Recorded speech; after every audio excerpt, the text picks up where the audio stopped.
a number of social safety net measures, such as the Employment Guarantee Scheme and extended food security, National Rural Health Mission. All this was possible only because of the high growth that we had seen. Once growth slows down, it becomes extremely difficult to carry on the social safety nets. This is what Europe is seeing. Europe has a wide network of social safety nets, and when growth slows down, they are finding it very difficult to manage it. Therefore, continued growth is important from the point of view of maintaining our social safety nets. Development has many dimensions. It has to be to achieve a higher rate of growth, and we need to explore ways and means by which the impediments that come in the way of high growth can be overcome. Equity is equally important. I do not say that any economy, particularly a democratic society, can grow comfortably unless the social tensions are reduced, and therefore equity is important. But in my view, equity and growth should not be posed as opposing considerations. They must be weaved together to produce a coherent pattern of development. Therein lies, if I may say so, economic statesmanship. Thank you very much.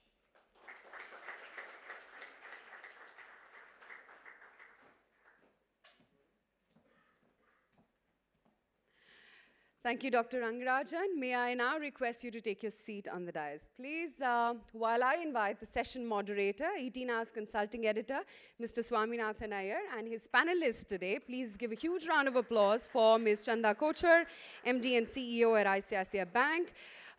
We also have with us Joint MD at Hero Motocorp, Mr. Sunil Kant Munjal, and Akhil Gupta, MD and Deputy CEO, Bharti Enterprises, and Mr. Vineet Nair, Vice Chairman, HCL Technologies, and founder, Sampark Foundation. Please come up on stage.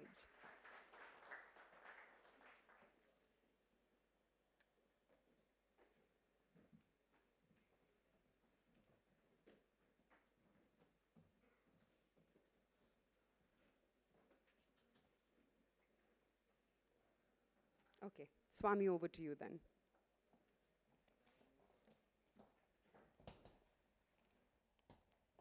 Well, thanks very much. I think we've got off to a splendid analysis on the technical economic side. I think in India we have no shortage of technical economic advice, which somehow for the last 3 years is not translating into stuff on the ground. Clearly there is more than economics. There is a political economy issue, or shall we say a raft of political economy issues that have come up, which are altogether more difficult to tackle than mere economic issues. Mr. Rangarajan pointed out very graphically how there's a collapse of productivity, that we are investing but we are not getting something. Why is it not happening? People may not be polite enough to say so, but in effect they said the old license permit Raj is gone. A new license permit Raj has crept up, not particularly well noticed, but now getting so entrenched that it's a very serious problem, to the point where I find a number of industrialist businessmen saying, India, forget India, let me go and invest somewhere else, let me invest abroad. I mean, the astounding change in the last 3 years, which I had not heard earlier. Beyond that, it appears that, the old industrial licensing Raj, you could simply abolish industrial licensing or abolish import licensing. But if the new license permit Raj relates to environment, forests, tribal areas, land acquisition, these you can't abolish. So whatever solution you have of the old solution apparently will not work on this one. Then the question arises, why is it that we have for so many years these new factors, we kept having new regulations, but we got over them, we got fast growth. I think Mr. Tarun Das of the CII once said, we got over it by paying 15%. But after this Anna Hazare movement, anti-corruption movement, if you cannot get through this thicket of licenses and permits by paying 15%, everything is coming to a stop. This is being compounded by an activism of the courts and the NGOs, who very rightly find many things are utterly rotten. But we are getting to a situation, therefore, where decisions of government are not decisions because they are challenged in the courts, and then they are reversed. We have legislatures which, in their wisdom, every year are passing more and more laws, regulations of various kinds, to which the courts are adding more and more and more. And we have an administration which is already collapsing under the burden of old responsibilities. Can't handle the new ones. I mean, it seems to me these are some of the new issues. So, Mr. Rangarajan, let's start off with you. Then we will come to the individual problems of these other people. I think everybody is struggling. This is a new political economy issue which cannot be solved by referring to current account deficit, fiscal, I mean, those are separate issues. But these are very deep structural political economy issues. You referred briefly to it. Now you tell me, if we have the situation where every day there are more rules and regulations which a collapsing bureaucracy is unable to tackle, and to which we have an additional thing of the courts constantly reinterpreting all the executive decisions, what is the, name me two things we can do to overcome this particular problem. Well, in passing, I also mentioned the fact that one of the reasons why the speedy completion of projects has not happened is because of a new set of issues that have arisen. I think there are political economy issues that you talked about. But even there are economic issues bordering on politics, which are critically important. For example, until some years ago, I would think that environmental issues or the land issues have not been most urgent. Now that we have started growing faster, these issues have become critically important. We talk about coal. For example, coal production has not been picking up as fast as it should be. And in fact, one of the reasons for the balance of payments problem has been the higher import of coal because the domestic production has not been going up. But bulk of the coal reserves in this country today are in areas where there are dense forests. And there is no point in saying that India has one of the largest coal reserves unless we make up our mind as to how to resolve these issues. Therefore, I think the question of how far we will go on environment, how far we will go on growth needs to be addressed. I think these are fundamental issues. Both on land, I think we have addressed the issue. We have put in place a Land Act which now clearly says what needs to be done. If there are problems in that, I think people who are dealing with it will have to come up. But at least in the case of land, I think we now have a well laid out procedure. But in relation to environment, I think we really need to address that issue. Okay, we'll take this forward. I have to add on land acquisition. When I talked to lawyers after the passing of the bill, they said this is going to create a complete mess. Everything is going to be delayed by 2-3 years. There's a social impact assessment for everything. After that to expert committee, it can be contested on both those areas. As far as the pricing is concerned, there is no award ever given which has not been challenged in the courts and which the courts have not given a higher award. So the idea that by passing a well-intentioned legislation, the real problems on the ground are solved, I hear from the lawyers that things could in fact get worse. But let's get into specifics. Mr. Munjal, you face some of these problems. You are also one of those who is now going abroad in a big way. No, I'm not saying you're necessarily fleeing India like some others claim to. But these problems on the ground and one of the reactions that we are going abroad, can you say what are the key issues that your industry faces? We are not a good example of a second point. Incidentally, we are not going abroad. We are expanding our business to become a global business, not stepping out of India at all. Actually, we are increasing our presence in India. But you're absolutely right, by the way. The new land bill, as it's currently designed, will increase the time of acquisition of land for large projects by 3 to 5 years and take up the cost 4 to 6 times of acquiring land, which is a significant impact. It is good to have stability to know what to expect, but we must therefore factor in this additional cost into all products and services that industry will deliver to the consumer.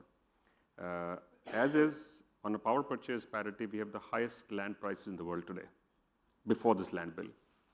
This will certainly raise costs in India. So that's something we have to understand as we move forward. And I completely agree with what Dr. Ranga is saying, that there is a need for us to strike a balance between environmental concerns, which is clearly a serious and an important concern for all of us. But how do we want to develop as a nation? It is clear our needs are on multiple fronts. Actually, we did an interesting study earlier this week, which talked of 12 deficits beside the fiscal ones, which need to be addressed. And we put numbers of quantum only in this decade required to address things like water, food, energy, and the like. And they're staggering numbers. And the way we are currently positioned, we are no longer the most attractive place for investment globally. Although an E&Y study yesterday said we are, but I think that study I would seriously question that study. But industry is saying, please create a facilitating environment and then step back. Allow industry to work freely, allow entrepreneurship in India, which is exceedingly good by any standard in the world, allow them room to grow. And they have already demonstrated in the years past that they can compete and they're willing to stand up and compete globally as well. So we need to allow that freedom for industry. And as you said, instead of the old permit Raj, we have a whole host of new initiatives which are gradually not only allowing government to creep in, but also almost creating a definite position for government in almost all economic activities. And that, I think, is something we need to change. What about telecom? Huh? Is that, I mean, is the story different? Are the problems? No, it's actually not, because if you look at telecom, this could well be the proxy for the Indian economy.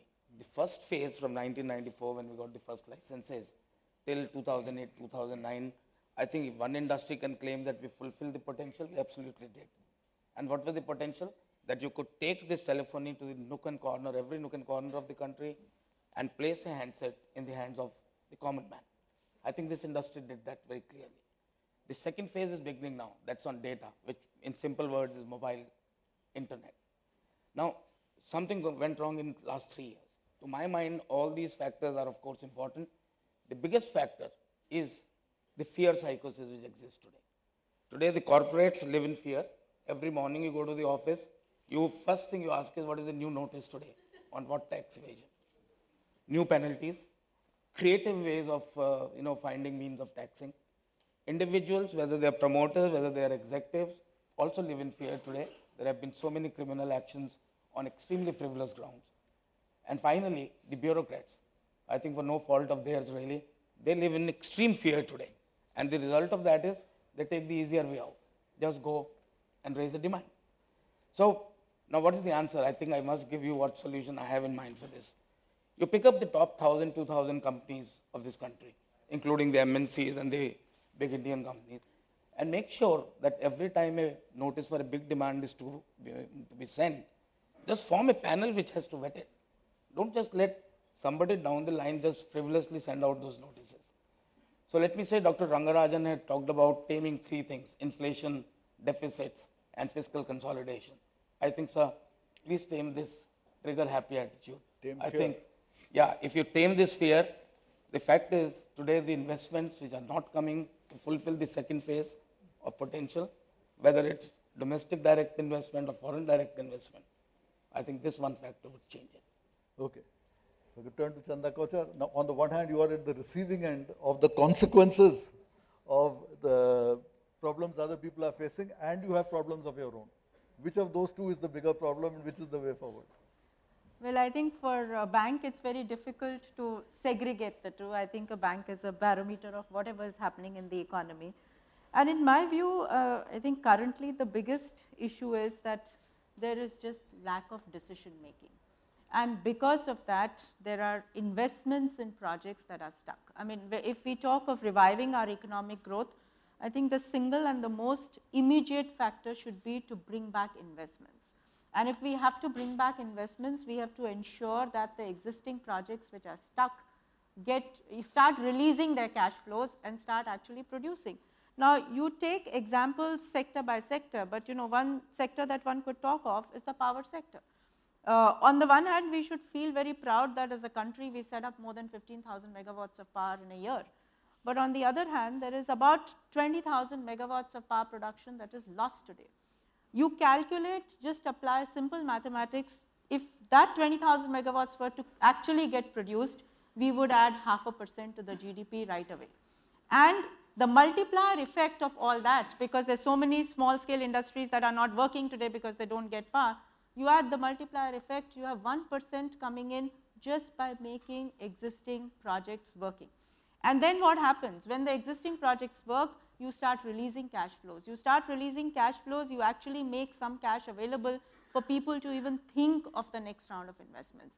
So I think decisions that have to just be implemented on the ground is what is critically required, and not really big policies. I think we've created a policy, approved it 6 months ago, to say that all those projects that were set up with the belief that Coal India will give coal and that coal is not available, we'll allow them to import coal and pass on that in the higher tariff. I think that was a huge, big policy decision that was taken. We should feel happy about it. But how many projects have actually started operating on that basis? I can count not even 1 or 2. So I think that's the point. Or even coal reserves, I think it's very important for us to take into account all the environmental factors. But at the same time, we have to remember that even for Coal India, just to increase production from the existing mines that they've been operating, I think the environmental clearances took very, very, very long. So if you have a mine which is operating, you want to increase production by 20–25%, I think for those clearances to take very long, that's where we have to question ourselves, how can we put our heads down, every day take a few decisions, make a list of the top 100 projects that should see the light of the day in the form of cash flow starting to get generated.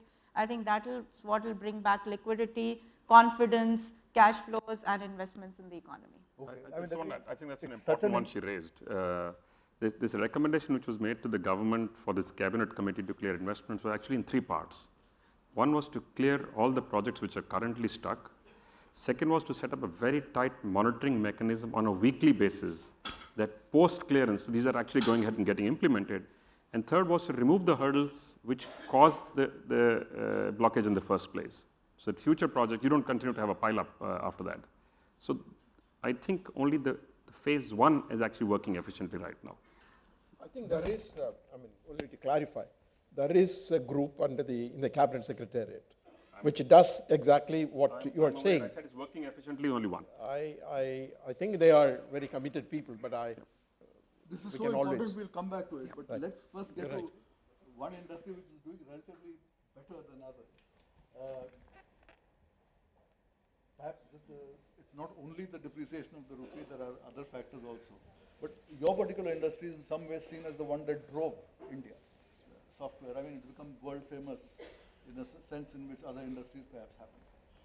How are you people faring in this new atmosphere? You are obviously less liable to things like environmental clearance or forest clearance, but income tax notice, criminal notice of this kind, this evasion, arm's length pricing, all these issues which have come up. Is your industry also now getting into the problem that there is this fear psychosis that is affecting our growth? Swami, I like to move away from my industry because every time we argue a case from an industry point of view, we are very myopic. I think we have to move away from television economics and from Twitter running this country. I work personally in many rural schools today, and the real India on those schools is very different than what we talk about here. I think the real issue in our country is execution. It is not about new policies, it is not about new ideas, it is about whether we are able to execute what we have already decided. And when you look at any corporate leader around here, the reason the execution is very well done in corporate India is because the measurement criteria is very clear. The CEO and the management team is held accountable if they are not able to meet the measurement criteria. So the question, the answer to your 2 suggestions, I would say is, the first is, we have the bad of the democracy, that there is a collective decision making, but we don't have the good of the democracy of collective accountability of the leaders who are taking a decision. So how do we get that going? And I would say that the first idea there to get that going is to increase awareness of the market of what their rights are. Because unless the customers, which is our citizens, are aware and demand, I don't think, irrespective of what we may discuss out here, anything's going to change. So when you looked at Anna Hazare movement, which we talked about here, and the corruption has become the center stage, or women's rights have become a center stage, is because there is a groundswell of demand to do something about women's security and corruption. We need to have groundswell of movement on demanding citizen rights and basic citizen rights in the interface of the government and the citizen for that to improve. The moment that interface, there is a higher accountability and that starts improving, the rest will flow up. That's the first thing which we need to do. I think the second thing which we need to do is in terms of when we are talking about creating an environment of fearless investment, it's the transparency of resource allocation. It's the transparency on every decision which you take. I think Indian government today is the least automated government, and maybe that is for a reason. If we invest significantly in automating every decision and making transparent why we are deciding, and you can go back to those decisions in terms of why those decisions were taken, you would see a significant amount of transparency coming in. The moment that transparency coming in, I think the effectiveness of decision making effectiveness and accountability of decision making will really improve. So my summary is that I think we should get away from this toy business, that this is one idea and this is another idea announced in television. We should try and increase the effectiveness and execution of all the toys we've already launched and measure it in form of its results and its execution at the grassroots level. Yes, I mean, I would agree there is a systemic issue, right? The question is not, has the cabinet committee cleared all these? The question is, why on earth should so many things come up to a cabinet committee? Sure. Why should things not just get cleared on their own, on the ground, on an automatic basis, sure, rather than this firefighting that comes in at this later stage? But apart from that, as you mentioned, we heard 1 year ago that 1 lakh crore worth of projects were cleared. Clear. I was looking forward to a boom in capital goods construction. Nothing happens. Yeah. So, Mr. Rangarajan, we'd like to hear, what is this meaning of clearing? I mean, on the one hand, suppose some fellow has not done the proper environmental thing. Does clear mean he doesn't have to do it? I haven't fully understood what is meant by clearing a project which has not been cleared because you have not done the tribal thing, you have not done the forest thing. What does it mean to say, I've cleared it? Secondly, after you have cleared it, when I see this does not translate into either capital goods orders or construction contracts, is this because there are a large number of additional permissions from state governments? And by talking about a cabinet committee at the center, we are neglecting what's happening at the state level. And if so, what is to be done about the state level? I think there are several stages involved in the approval of projects and the projects getting on ground. I mean, I think what was really being done at the cabinet level was clearly to see that when there are objections from several ministries, all the objections are brought together at one point and cleared. I think that's what was being done. For example, there was a project on which land acquisition was important, and the objection came not from the local or something. It is because of the defense had some problems with it. I think there are some projects in which defense had concerns. Therefore, all these problems at the higher level were being cleared.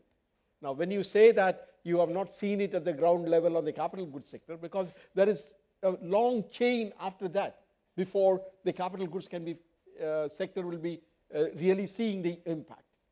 After that comes the financial closure. The projects getting the appropriate finance and so on. Therefore, they say there are no proposals. No. What I'm saying is that it's only after that clearance, then the project fellows go and get the finance. After that, it comes. I'm confident that the number of projects that have been cleared, that impact will be felt next fiscal. I mean, I don't think, I was not expecting it within the 6 months or 7 months of this year. But you will see the impact of it in the coming fiscal. If it takes, so the reason I'm not confident is because if it takes 139 approvals to set up an industry, irrespective of what the cabinet approves, the Babu's out there. Swami, the point you made very clearly that the positive Anna Hazare movement is corruption. Everybody's afraid of corruption. The negative is that everybody's, the old system is completely died, the new system is not taken over, the efficiency of system. So if you need 139 clearances and you're not going to be able to get the clearances, the projects are not going to take off. Even if the projects take off, then the execution is going to be poor because there will be one Babu after another Babu coming up. So unless there is a systematic change on the way the project clearances are done and executed and monitored, and like telecom and IT industry, the industry gets a free run to get the growth back into this country, I don't think we are going to get anywhere close to our ambitions. Mr. Munjal, you don't have a problem with environment, forests and so on if you're making motorcycles. Yep. But are you nevertheless coming across the same problem, that things don't move? Or is this only a problem? Because if it's only a problem of industries connected with forests, that is no more than 15-20% of the economy. Na? So it is primarily a problem of businesses and industries which have a government interface. So the point actually many of us have been making, our kind of business doesn't really have a big government interface actually. There is really not a lot, except the initial permissions which are not complicated in our case for setting up plants, for example, unlike some of the other industries. But you just said it's going to take now 2-3 years to acquire land for your next project. Yeah, So if we want government to acquire land for us, yes. Yeah, in that case, yes. But we are currently putting up 3 plants as it happens. We're currently in the process of setting them up. I just also want to focus a little bit on the flip side, because there is a balance. We do tend to become over negative in looking at India, and because there is actually a lot of good going on, and we do a lousy job of telling the world of what's going on here, which is positive. Well, and it's not for you to tell, it's for the world to come and see, frankly. There are more than enough reporters. So, no, because we do focus a lot on the negative. That's the reason I'm saying it. Because our saying doesn't matter. Yeah. What others look. The point that we raised, after the clearances, finance. I have heard Mr. K.V. Kamath say that there was a time when we had 3 committee meetings every week with 10 projects, but now not even one meeting a week and hardly any proposals. So I had hoped that after this rash of clearances, that there would be a big jump in applications to banks. It's still not coming? So let me put in perspective what I think has happened so far, what needs to happen, and then how does that translate into applications and new projects, but with a lag. I think first we must give due recognition to the fact that some focus around wanting to make projects move has come. I mean, so the committee has been formed, there is a focus, there's a tracking of projects and so on and so forth.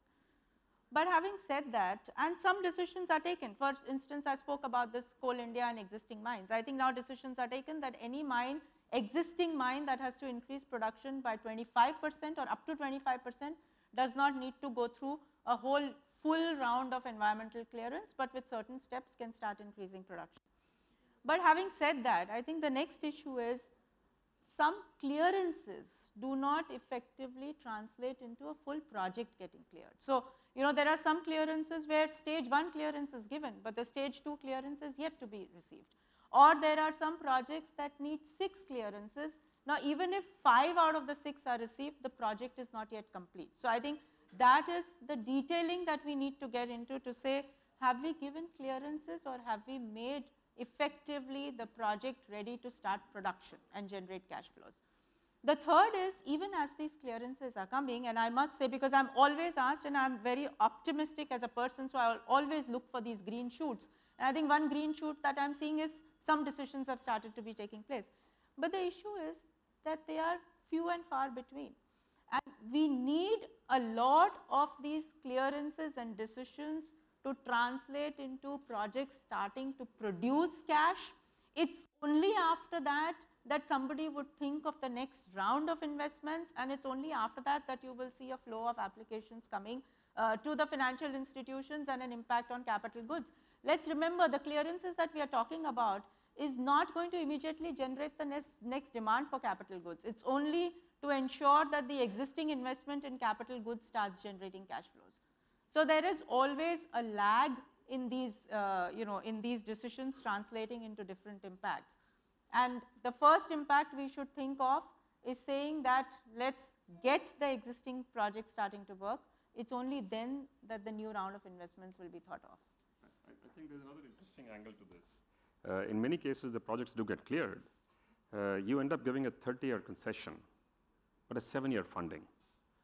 And you give projects a time period to start repayment in year 2 or year 3, whereas many of them actually generate revenues from year 3 or 4 or 5. And which is also the reason many of the infrastructure projects are actually in deep trouble right now. It's not just that not enough are getting cleared, but of those which became functional a few years ago, if you look at the list of how many of them are now in financial trouble, it's a worrying list. One issue, for example, 2 aspects which I want to stress. One is There are projects which have been completed, for example, like Kudamkulam project in my own state of Tamil Nadu. Several thousand crores have been spent. And the delay in the commissioning and the generation of power, it is expected any time now, but the point is that For 1.5 years, they've been saying anytime. therefore, about a long delay. I mean, it's an investment of several thousand crores. So there are things like that. The other one is, as far as clearances are concerned, we must understand it is not something very peculiar to India. There are clearances which are required almost in every country. I mean, it is not as if that the number of clearances are much more in India than elsewhere. I have seen some projects in the US, domestic, where the clearances that are required are plenty. All that we really require is a systematic effort in seeing that these clearances are done quickly, and if the clearances are not coming for any reason, to inform the project saying that this is not possible. No, but what has changed? When we were doing 9% growth for a decade, even then you needed 120 clearance for a power project. I will let others to speak, but let me make this point. That is the thing that way. When we were doing at that time, many of these issues, either on land or environmental clearances, were not that urgent. Today, the projects that you started much more quickly 3-4 years ago will get delayed for other reasons. I mean, there is a change in the whole setup, which is really becoming. Who was talking about environmental clearances in the way in which we are talking today about 6 years ago? No. No, okay. The point that Vinny raised earlier on, you have mentioned various things, but the fear and the other issues. We apparently have one of our civil service laws which says that if a decision of a bureaucrat results in a pecuniary gain to anybody, then even if the bureaucrat has not got any quid pro quo, he can be held guilty of corruption. This one single thing, I am told, has frozen the bureaucracy. You have not mentioned it so far. I thought it will come up at some point. So I'm mentioning it. I mean, when we talk about systematic changes, this surely is the very first thing to be tackled, and it can be tackled like this if you're serious. This pall of fear with all the bureaucracy, why is the government not acting on this? I think this rule has been there for a long time. Let me tell you the period when I was governor of the Reserve Bank, and that was a time at which there was a big scandal at that time, and as a result of which many bankers got into trouble. Therefore, the principle is that if as a result of negligence, if as a result of some very actions, if there is a pecuniary loss to the as a consequence, then it is considered to be a misfeasance. Sir, there is no decision where somebody does not gain. No, that's not. That's I mean, it's very difficult to think of any. I mean, if nobody gains, why take the decision? Let me say this. This has been a rule that has been there for years. always, actually. It is not something new. That's what has changed. No.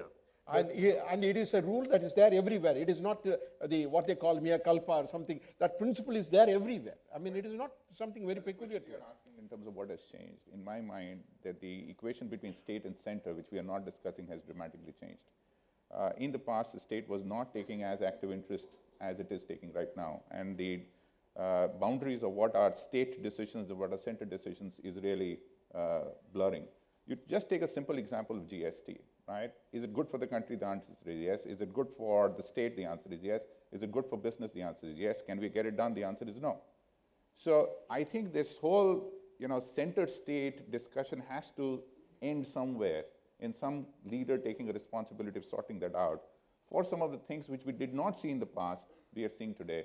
I think those things need to be resolved for us to move forward. Again, if I just put it in perspective, I think I entirely agree that you need to go through a certain set of clearances. I don't think that is the issue. The issue is how much time and effort and bandwidth does it take to get those clearances. Now, we were doing this in the past, why are we not doing it now? I think this whole fear of decision making has set in now. It's not just one law, I think it's the entire ecosystem. Every decision today is subject to witch hunting, whether it's judiciary, media, everybody. So I think every bureaucrat is just scared to take decisions. And there I can give you umpteen examples. Let's not just think of projects under implementation. There are so many claims pending with the government and government institutions from the private sector, which money is not released. I think it's creating a huge liquidity strain in the system. But why are those monies not released? Because somebody has to decide. The decision has to be, is this much claim justified or not, depending on the scope of the project, the change in the scope of the project, the escalation in pricing, and so on and so forth. These decisions were taken earlier. Today, these decisions are not taken. You take an example of NHAI. It's believed that 16,000 crores of claims are pending with NHAI. Now, I don't even know whether those are actually real claims or justified claims, but someone has to sit and decide. And even if 2,000 crores is finally released to the system, it's released to the system. That is not just that money released to the system, that's a confidence to say, let's move on to the second round. So I think we have to, instead of blaming the policies per se, or instead of blaming just the government or just the bureaucrats, I think we have to all as a country sit back and say, are we creating an ecosystem where we are just making it impossible for anyone to take decisions? Come back to the fear I factor. think that is the It was not telecom at all. I wasn't talking of just telecom. Yeah. My feeling is there is no industry in this country or a company of its given a certain size which doesn't face these problems. So it's not confined to any particular industry. These examples are great. We have always had these clearances. There's nothing new. If we didn't have GST, we still don't have GST. If it doesn't come for the next 2 years, this country will still survive. But when people don't take decisions or just sit over decisions because of the fear that they could be, hauled up maybe 10 years after they retire, you will see this situation. An important point on the state issue. If you go around on the election bazi, Manmohan Singh, Sonia Gandhi settled government is seen as the epitome of indecisiveness and bumbling. But the state chief ministers, many of them are seen as highly decisive. Means Modi kya karega? Logon ko seedha kar dega. I mean, this is the kind of reaction you get. So if it is possible for Modi or same Shivraj Chauhan in Madhya Pradesh or Naveen Patnaik, or if various chief ministers find it possible to push things through very decisively, what is the magic they have that others don't have? I mean, this to me is a very important issue. Elements in their hands. Two things, and I think you bring out a very important point. One, leadership, high quality leadership. Number two, all elements in their hands. They believe that they have all elements in their hands, all decisions in their hands to be able to execute whatever they need to do. I think the same thing if we have in the center, leadership who thinks all the elements are in their hands and who can execute to that decision, we will see the same amount of effectiveness. But one good thing which has happened in the last decade in India is exactly what you're talking about. I think the accountability of states to the citizen has dramatically improved. Therefore, the quality of state leadership has dramatically improved, and the people are holding them accountable. And that is the reason we see that positive. And the same thing which happens in the center, hopefully in 2014, hopefully we'll see a more efficient leadership. So Lee Kuan Yew says something interesting. It says that these are 32 bogies running on an old British rail track. Unfortunately, these bogies are not all on the same rail track. So I think if we start pulling in one direction, it would make a dramatic difference. And you're absolutely right about the decision making at the states. I was in a meeting with the Punjab government recently. They're introducing a very interesting new position in government where all of the clearances required for setting up a new industry are being mandated in one position, and all of them will have to be given within a time-bound period. I forget what they said, 30 days or 90 days. All permissions at one place. It's not just a single window clearance old system where behind every window there are 50 or 100 other windows. So this individual will actually have the authority to give out. Bill now before the parliament, Yeah. where the time frame is being fixed, and if the clearances do not come or if the replies do not come, then a certain assumption is also being made. There is a bill now pending before the parliament. The also. risk and fear, Dr. Ranga, is what happens is if you give a 90-day period, on the 89th day, you might get a notice saying, by the way, this is not okay. So you get another 90 days to go.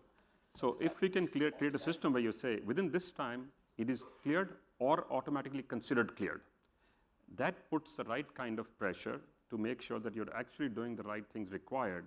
And to Vineet's point, Indian companies are going and doing automating systems for governments across the world. Yeah. It is the government to industry interface and the government to citizen interface which needs to be smoothened, which is today has a lot of friction, therefore corruption and therefore delays. And it's possible to just get rid of most of it because it's completely redundant and very easy to do. Very easy. We actually demonstrated some time back how in any one of the activities we picked 3 of them: export documentation, applying for a loan document, applying for a power connection.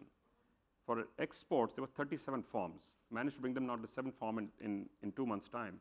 I believe it's possible to bring it down to a single form for all of the requirements, and that form should be completely without human interface. But you need to make a distinction between simplification of the procedures and the decision making. Absolutely. Simplification of the procedures can be done through whatever both the are automated necessary. mechanism and so on. Both are necessary to But do. when the decision making comes, I think Yep. there is an additional element there. Of course. First need the decision to simplify now. And to be transparent. Yes. No, but as a part of the problem, there is this doing business series of the World Bank and IFC. Yep. When they say India is, shall we say, 179th out of 186 countries in ease of getting a construction permit. Yeah. Why is it so difficult to get a construction permit? We all know. I mean, there is an issue of corruption and making of money. I mean, it would appear that in various ways, more money is being made today than ever before. So, I mean, my corporate editor, Himanshu Vats, coined this phrase called social contract. He says there was a social contract on how transactional money is given between business and politics, and on that basis, things move forward. Because of the Anna Hazare movement, the courts, the CAG, the social contract has been disrupted. Now, between business and government, a new social contract has to be forged. And if it is not forged, we are going to be in these delays forever. Because to do business completely honestly with this wide variety of clearances is difficult. The second point which I made, I've heard people say that our bureaucracy is barely able to cope with old responsibilities. Every single state and central government is constantly coming out with new rules and regulations on whether it's environment, tribal areas, with hardly any change in the bureaucracy. It said that there are some collectors who say that I have to handle 300 projects simultaneously. You want me to do something more? That we are being drowned under by a new set of regulations which an administrative machinery at the state level cannot cope with. But that's why the compulsion, not just a need, a compulsion to simplify this. No, do you see evidence of this? And Yes, if you talk to the collector, I mean, so I think you're making a very important point. Bureaucracy is amongst the smartest people our country has. And therefore, the only change in the country is going to be through them, not bypassing them. And if you really ask them what is their problem, other than the expectation of corruption, which is a separate issue in terms of where does it start. But the issue is that one, information demand. Everybody wants a report tomorrow, right, or today.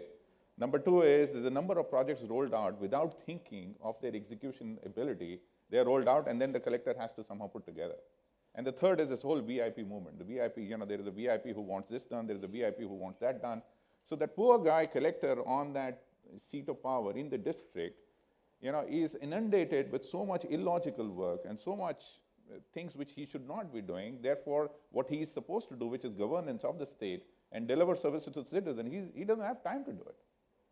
And therefore, there is no way, unless we simplify it, unless we get the information to him, unless we think through our execution of all the policies we are taking a decision from the point of view of his ability to execute, I don't think we're going to move the needle.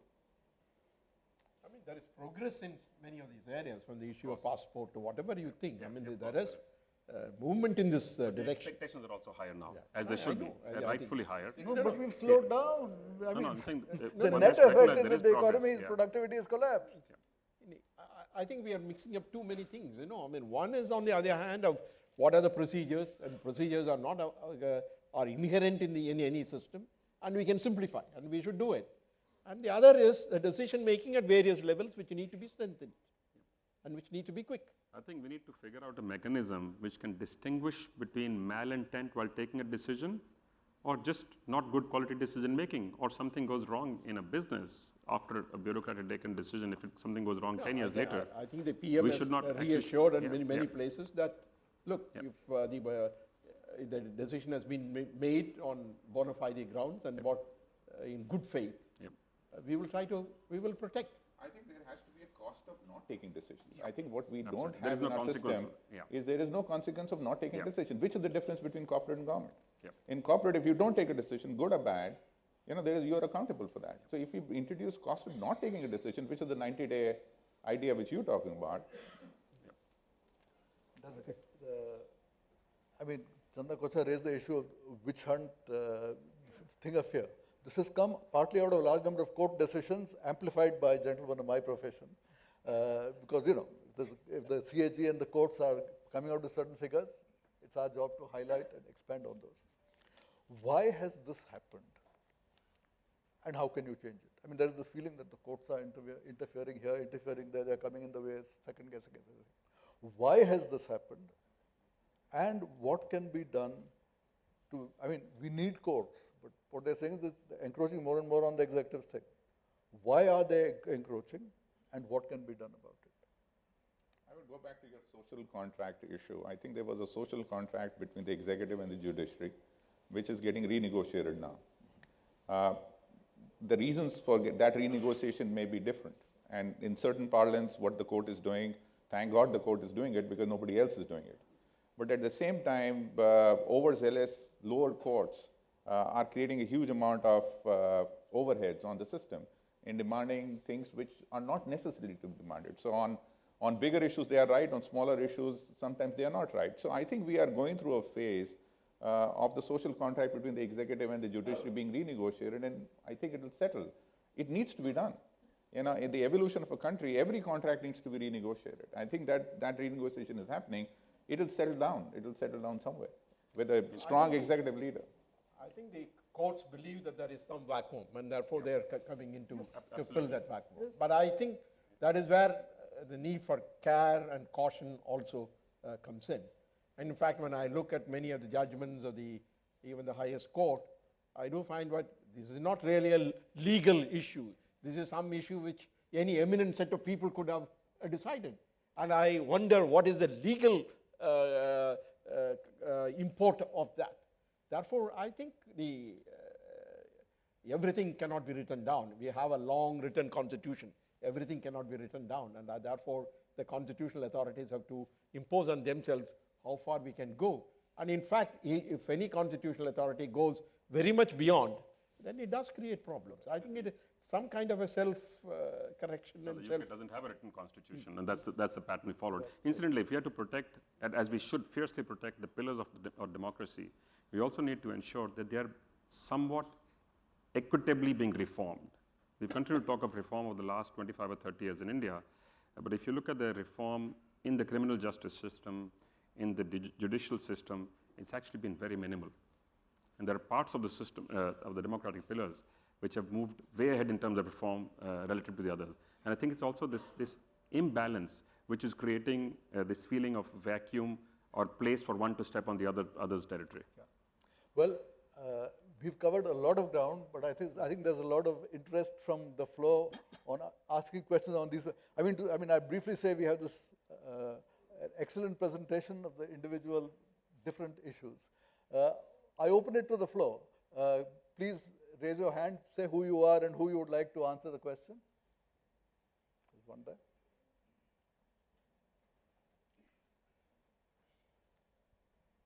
I am B.M. Verma.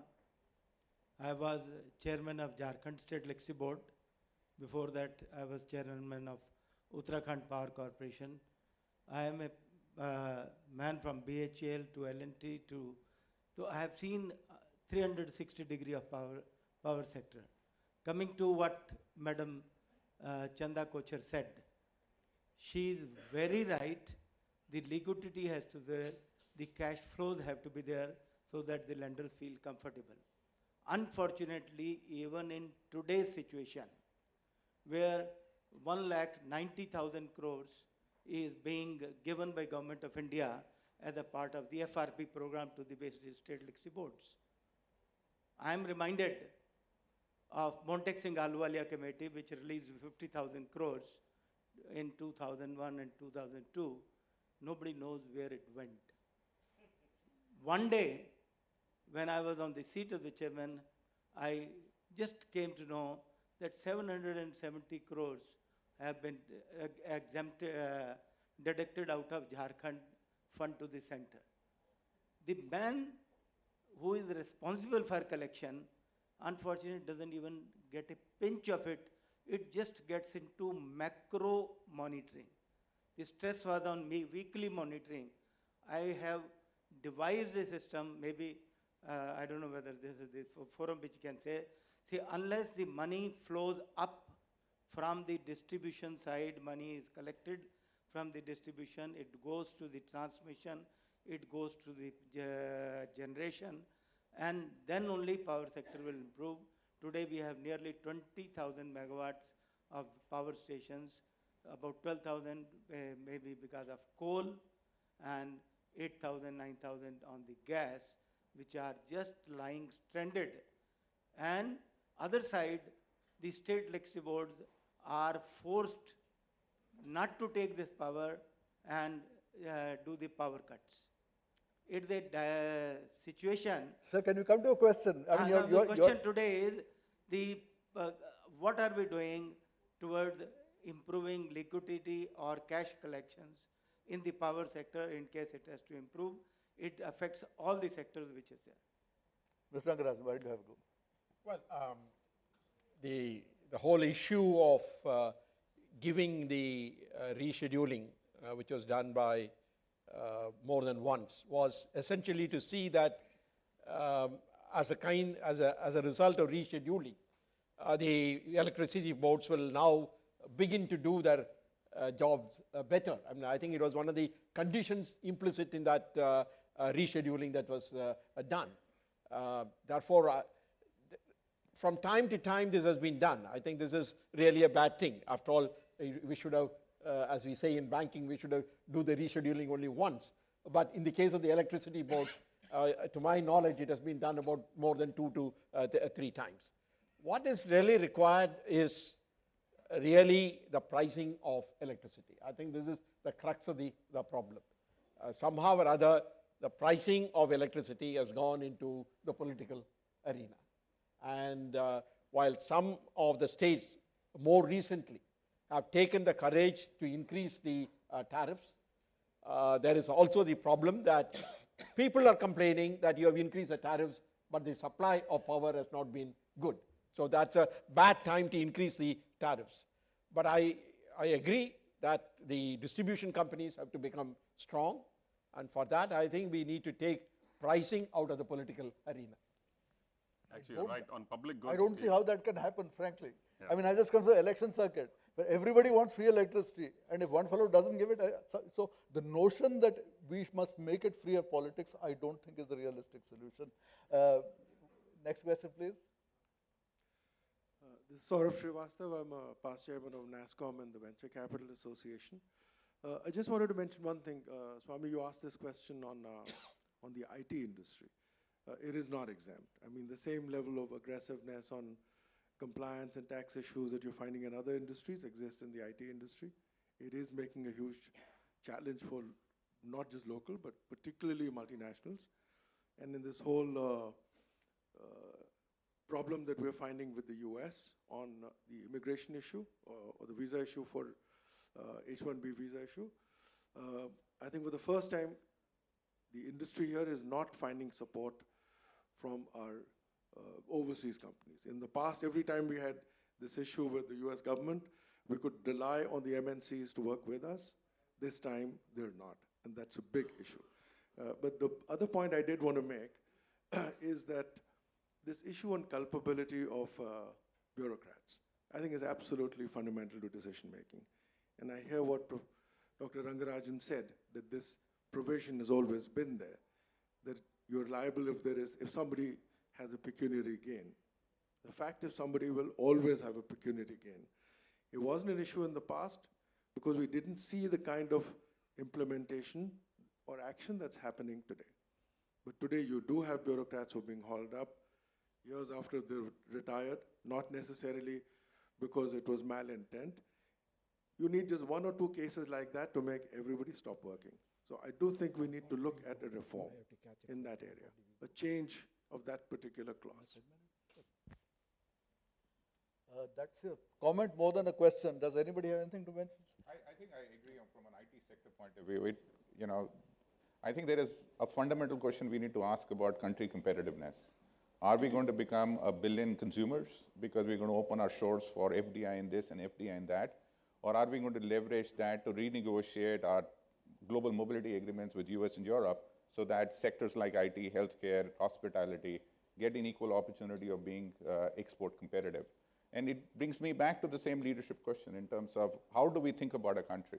that we think of our country from building competitive advantage from a long-term point of view, invest in things like that, and invest in education? Or are we so caught up in local issues and now urgent issues that we are unable to think about issues which are of great strategic importance for the country? Next question, please. I'm Rahul Bhasin from Bearings. I've spent most of my life fixing dysfunctional companies or organizations, but I'm just very curious. I think one of the big issues with the government process is that, starting from maybe the budget speech, which I've heard every year since I was a little child probably, is that why is it that we never discuss outcomes related to outlays? And if there is no set of responsibilities which are determined as to this is what is trying to be accomplished, how is it that somebody will have clear goals? How does that flow down in the entire government machinery? And if they aren't, people with responsibility of getting things done, then there's no onus on anyone to make decisions. Actually, Mr. Chidambaram, in one of his earlier budgets, actually had started an outcomes statement, but it kind of seems to have died down. I've not heard of this in the last few years. No, beyond that, outcomes actually are the only and this thing is that matters also, to voters. and exactly, this is also the big difference between the point Vineet was making. Private sector is focused on what you get done, whereas it's not necessarily required in government, because not all departments are accountable for having done or not done something. In fact, there is a distinction between income and output, impact and the output, because what is the, we used to call it in the good old days performance budgeting, in the sense that the budget must have not only a monetary equivalent, but also a real equivalent. That is in terms of not only spending X amount on education, but also how many schools and so on and so forth. But in fact, in terms of the real effect, it is not only the output, not only in terms of number of schools that have been constructed or number of teachers appointed, but you go one step beyond and see what is the impact of that in terms of in terms of the literacy levels or something.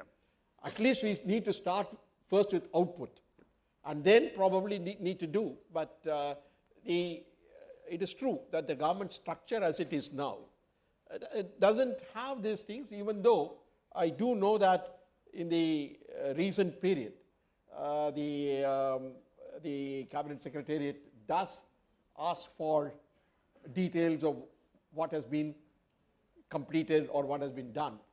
But the only thing is that it is not carried further to say in terms of reward or punishment. I think that it doesn't go to that point. No, I'll simply say voters are voting on outcomes. Voters are not concerned with the input and output figures. Correct. They don't So care the about outcomes GDP or ultimately inflation. are out there.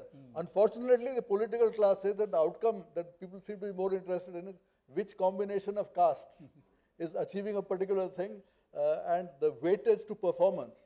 Now, so there are two schools of thought. Now you're getting the Nitish Kumar, the Naveen Patnaik. I mean, there is a new bunch of chief ministers who are now saying that performance is more important than this caste combination and the amount of money that you spend. And hopefully there the outcome thing improves. We have time for one last question. Good morning, everyone. I am Krishna Pratap Singh. I am working as a Commissioner Customs and posted as the Additional Director General Export Promotion. I have a long association with bureaucracy. A lot of things which have been said about the bureaucracy, largely that is true. And so, but in my view, and perhaps it is also the opinion of the people at the dais, there is a general lack of optimism about as a nation. As a nation, we are unnecessarily involved in so many things, and media is creating unnecessary hype in so many things. Like every day, half of the newspaper is just saddled with the rape and so many things and judicial analysis. And as a nation, we are not thinking about the specific thing, how to create the optimism. Basically, optimism, the positive outlook and thinking enhances everything. So I would like to ask especially Dr. Rangarajan, what is the exact initiative that is being taken to increase the optimism, to increase the national reputation, which is at stake? Well, optimism is a function of many factors. I mean, I think optimism is not something that you create. Optimism is something that must have the reality emerge. Thank you for saying that. Thank you for saying that. Because in some sense, the what we are discussing this morning is really to create that optimism. What do you do? I mean, if 3 years ago you would say that the Indian people were very optimistic because we are doing very well, we are growing. And I think that is the most important message that we get, that namely we have to get back to the high growth rate. And it is only when we get back to the high growth rate, people will feel that someday they will get the benefits of it, and that is a way to move forward. So optimism can come only out of growth, and if all our discussions lead to that, I think it will be well and good. So we will look forward to that. So thank you. We have on the one hand a very clear idea that, as Mr. Rangarajan pointed out, the economic potential for fast growth exists. We clearly have a problem of leadership. We have a problem of the bureaucracy. We have a problem of, do we simplify procedures enough? Do we have a problem of, do we ensure cash flows for various? I mean, I am still staggered at the number of structural problems that we seem to have, none of which looks to me capable of quick solution, but clearly all of them are very important and need to be tackled. Thank you. Thank you. Thank you.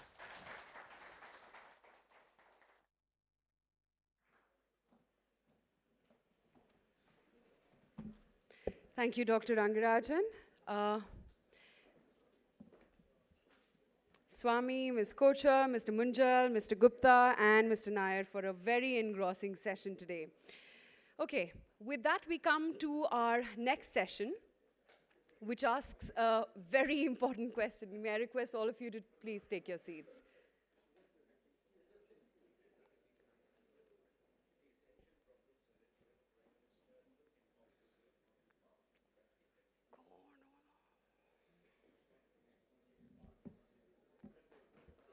Sandeep?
current account deficit and the pressure on the rupee, how can India woo long-term foreign investment?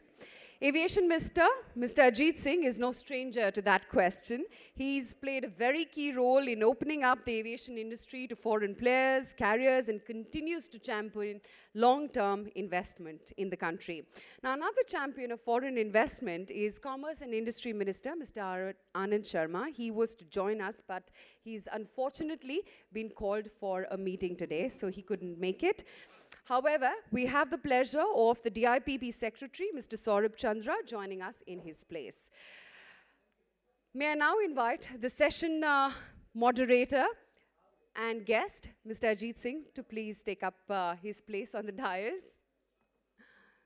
Sir, please take your seat. And I would also like to call on stage Mr. Saurabh Chandra, Mr. Rajan Bharti Mittal. We have with us Mr. R.C. Bhargav as well, Mr. Banmali Agrawala, and Mr. Sanjay Nair, CEO of KKR India. The session today will be moderated by ETNA's consulting editor, Maithili Busnanwar.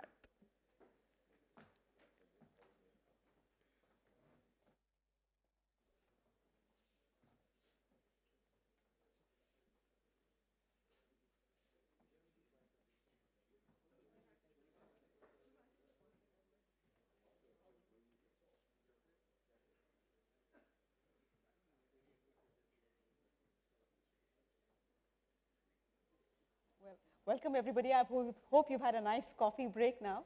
And so we're very happy to have the second panel, which on the face of it seems to have a much easier task than the first. The first one was, from potential to fulfillment, delivering on the great Indian dream. Now that's a very difficult task. Fortunately, this panel has a task which, at least on paper, seems a little easy. And we've got the minister who has seen the maximum amount of foreign direct investment coming into his sectors soon after we announced the change in policy. So who else than he to tell us what does it take really to make FDI fly in this country? So we're going to be talking about FDI and industry, wooing dollars that will stay. We don't want dollars that are fair weather friends. We want dollars who are here to stay. And then of course we have with us Mr. Bhargav, who will tell us what is it that makes FDI stay in India. We've got one of the largest investors in India, Suzuki, who's become almost Indian. In fact, most people won't even recognize the word Suzuki, whereas the name Maruti, particularly in the north, really rings a bell everywhere. So we'll ask him, what is it that made Suzuki decide to stay on? So much so that when the Suzuki chairman came into India last year, he said, there's just no way we're going to go away from India. But we also got Mr. Banmali from GE. They've been here since 1902. And we're going to ask Mr. Banmali Agarwala, why is it that GE is investing so little money in India? Why is it you've been here for more than a century? Here is Suzuki, relatively new entrant, and investing so much. What is it about India that GE has such reservations about? Mr. Rajan Mittal is there, so we're going to ask him, perhaps you could ask him, that what is it that makes a group like Bharti look outward? You're looking out. When you see whatever you're looking for there, do you not find them in India? Or if you were to put on the cap of an overseas investor looking into India, what is it that you'd like to see in India which you don't find in India and which you do find in many markets, particularly in Africa? So I think with that, we'll kick off. But first of all, I'd like to ask Mr. Ajit Singh, is that, EY has recently brought out a report saying that India is the most attractive market for FDI, foreign direct investment. Mind you, not more attractive, but most attractive. More attractive than the USA, more attractive than China. At the same time, we're not able to get this potential to fulfillment, something that we spoke about in the first panel. What is it we need to do, and what did you do in the FDI sector that made it possible to see 3 quick deals in FDI, whereas in the civil aviation sector, whereas in retail trade, which we opened with so much hope and ambition, we've seen hardly any movement over there. What is it that made civil aviation different from retail trade? I know you'd like us to believe that that's because there's a minister in civil aviation and there's no minister in retail trade. But apart from that, what are the other reasons that really made FDI kick off in civil aviation and not in other sectors? Mr. Ajit Singh. Sir, to you. Want to start? Yes, absolutely. Well, I think government liberalized the FDI policy long time ago, and successive governments have made efforts to attract FDI. But first we have to remember that for a long time our motto was self-sufficiency. And I'm sure at that point in time, that was the right motto. And of course, if you look at agriculture, that made us self-sufficient. At that time, we were importing everything. And in many other areas, some industries came up. But the world changed. But our mindset hasn't changed. Still, you can find people talking about, if you get foreign money, East India Company is coming back. So the fear that any foreign investment, the company's management will be taken over, they will rule the country if we continue to allow it, that's a big problem. And we are a democracy. So therefore, if that mindset is there, it affects how the MPs talk, how the ministers behave. Bureaucrats also many have in the back of their mind. So first we have to make sure is that mindset changes. Now, money today has no borders.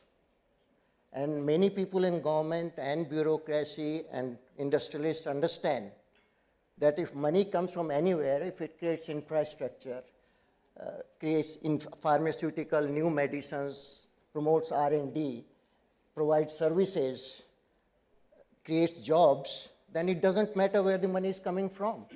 Okay, if I can just interrupt you, sir, and go over to Mr. Saurabh Chandra. As a man who's been there, done it, sees it all, do you see that change in mindset? Have the foreign investors, do they see that change in mindset happening in India?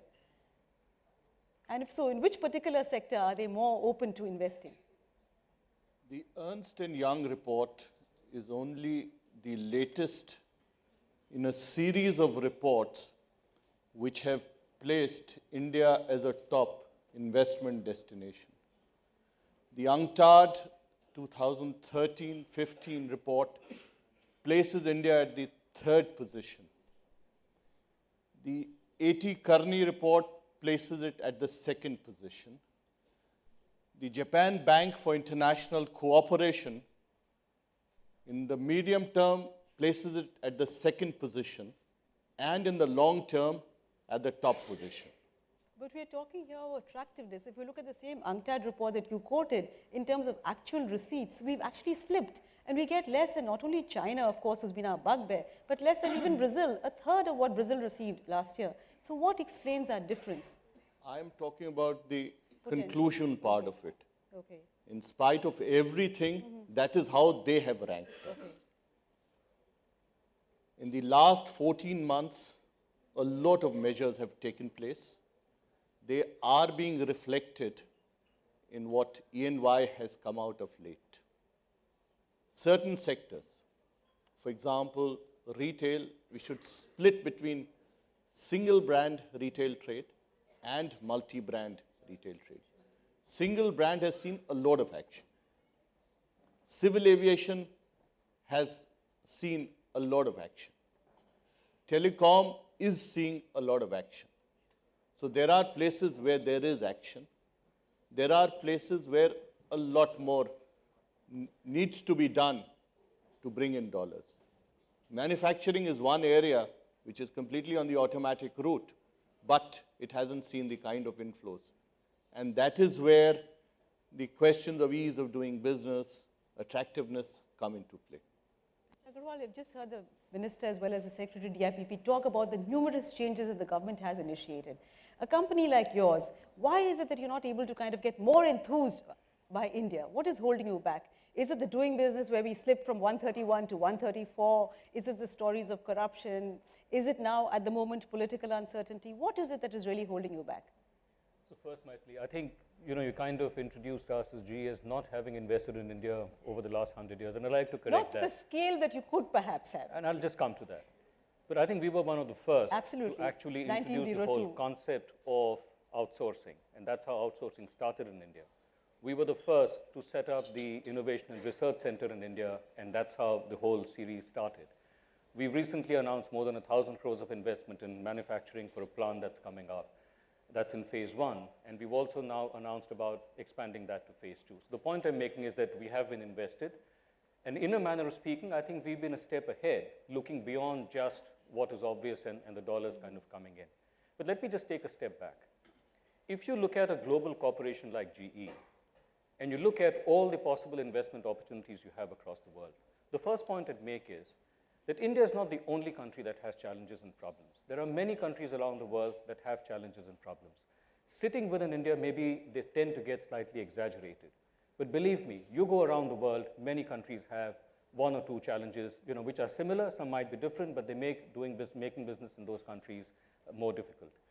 Maybe we are going through a phase which is slightly where these challenges are more accentuated. Okay. Now, if a global company looks at how do you make a decision on whether or not to invest, and I can talk about manufacturing, I think there are two crucial things that one would look at. One, the scale of the market that's on offer, and secondly, that if you do invest, would that investment produce goods and services which are globally competitive? And I think if you look at India from that framework, the scale of the Indian market, at least for manufactured products that we make, which is in the infrastructure space in the high-end capital goods, I would argue that the scale is limited. And therefore, it is necessary that whatever we do over here is globally competitive. And I think if we look at manufacturing from that dimension and that lens, I think India is a very attractive place to do manufacturing, provided you also utilize the intellectual capital of bringing in something more than just metal and hardware. That's the way we are looking at India. Okay. That's the reason we are investing as we go along, and we find a lot of promise in the market. Mr. Bhargav, you really didn't have to say that Suzuki finds India attractive. It clearly does. But what is it that really attracts Suzuki to a country like India? And you've done, as far as Suzuki is concerned, you've been in India, you've stayed there, you've brought in FDI, you're in manufacturing. And that's where the jobs have to come. GE, yes, they do invest in services. Not that service is not important. It is very important. But if we want jobs, which is what we want for our people, to realize the demographic dividend, then we want companies like yours to come into manufacturing and stay there in manufacturing. What is it about India that attracted Suzuki and it makes Suzuki so sure that they're never going to exit? Let's be clear. Suzuki came into India in 1982, well before any of this FDI regime started. And those who remember will remember that Suzuki came into India under some very special circumstances. Sure. It was not a normal investment made when people come and do a due diligence of the whole environment and then decide, yeah, this is a great country to invest in, anything like that. But it stayed. After that, the way the project has grown and the way the Indian market has grown and the way the company has performed, there's no question of going away from here, because starting with a project of 100,000 cars a year, the company today has an installed capacity of 1.5 million cars a year, and no extra money has actually come in from Japan, except for that little bit which was involved when the equity ratios changed and government sold its rights to Suzuki in the rights issue and all that. But otherwise, our capital in 1988 was 132 crores. No, 50, when it became 50%, 92, it became 132 crores. Today it's 150 crores. So there's been no real inflow of capital. But the point I'd like to make is that are we talking about the potential of India as an attractive destination, or are we talking of India as an actual destination where capital flows in, and especially in the manufacturing sector? Because as Saurabh said just now, in the manufacturing sector, there is absolutely minimal inflows of FDI for this sector. We have to understand that people abroad today have many more choices where to invest than they ever had. And they invest in places where it is easier to do business, quicker to do business, and where the risks are lower and where they expect profitability to be a more assured thing than what happens. Now, by all these criteria, I think India has performed in a manner which doesn't encourage people to invest here. Sanjay, would you agree with that? Because on the one hand, he says, here's a foreign investor who's brought in money to India and has seen India grow into one of the largest contributors to the profit of the company and hasn't had to invest any more. So what could be better for a foreign investor if you can bring in X amount of money and have it grow so hugely and not have to invest any more, even if the same problems of doing business in India are there in the case of Maruti also. but they've still done so well. So what is it that holds companies back? I mean, you should know, because you're dealing with companies, as I said, as Mr. Bhargav has said, who have opportunities to invest in so many other countries. So why India? Well, I think why India is pretty clear. So, you know, it's a big market, and I think from a private equity point of view, and I see some of the colleagues in the audience also from private equity, they represent really long-term capital. So I think in terms of long-term, there's no doubt that we all have the horizon for sticking in there. You know, the real thing is ultimately people look for returns. Let's even forget about complexity of risk-adjusted returns, just returns. And, you know, just at a very, very broad level, today's Economic Times article is very telling how much money private equity guys have probably lost, not made. But let's say we can even look over that last 5 years and look ahead and say, look, we still have the appetite, because the people who back us are very long-term endowments and pension, pretty much as long-term as the way GE would look at a market. So we have the market, we have terrific management, we have great business models, and everything in India can be grown. But the problem is, at least my experience is, after you've invested, things have not materialized. Now, for one reason or the other, I think the previous panel did a fantastic job of, you know, laying out whatever comes in the way. So I don't want to repeat that. You know, so we've got a range of investments from consumer to some IT to some industrials. Industrials are suffering the most. And it's amazing that a country that needs to be built, actually, as in built not in agri and IT, but built, is the least amount of money going in there, whether it's manufacturing or infrastructure. So, you know, I don't know what to say, but the first panel I thought summarized very well, so I don't want to bore you with that. I think I just want to leave you with a slight note of optimism that at this point in time, there is so much capital available for India, but it's not going to flow in just because you say it's got to come and there's a big opportunity. You know, the Canadians were in town yesterday, and they, you know, they keep coming. They have 17, 20-year money. The Americans have a lot of money. The Scandinavians, there's just so much money that is waiting to come in. But nothing is going to come till you can deliver predictable returns. And I'm not saying they have to be 20% returns, even if they're 12, even if they're 8. They have to be predictable. And you'll be surprised the pools of capital available. But today, the way things stand, I think it's a pretty tough fight for money. Mr. Mittal, when the Bharti Group invested abroad, what is it that they were looking for, and what is it that really made them say that, look, this is a country that makes sense for us to invest? And would they be the same factors that foreign investors would look at when they're looking at India? You know, we are not the only group which is invested outside, but let me just, you know, pick of the points that have been raised here.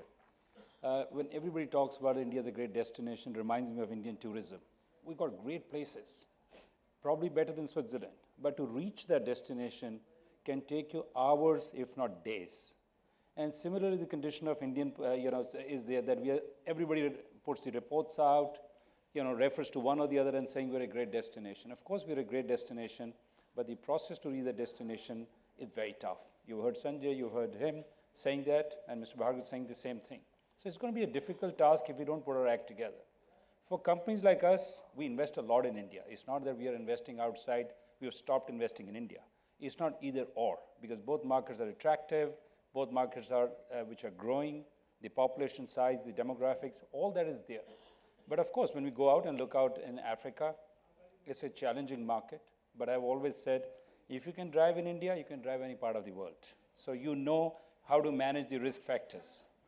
So Africa is challenging, but again, a continent which is, you know, 16-year age median, 1 billion people, Indian business model which can go and, you know, replicate there.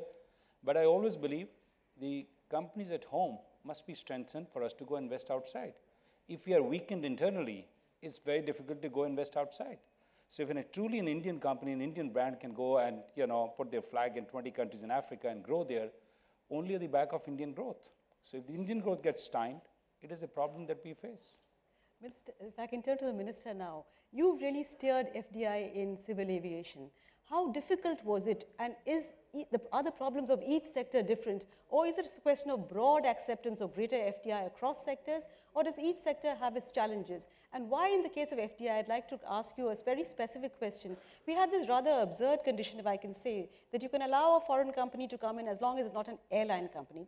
To my mind, that sounds quite an absurd condition.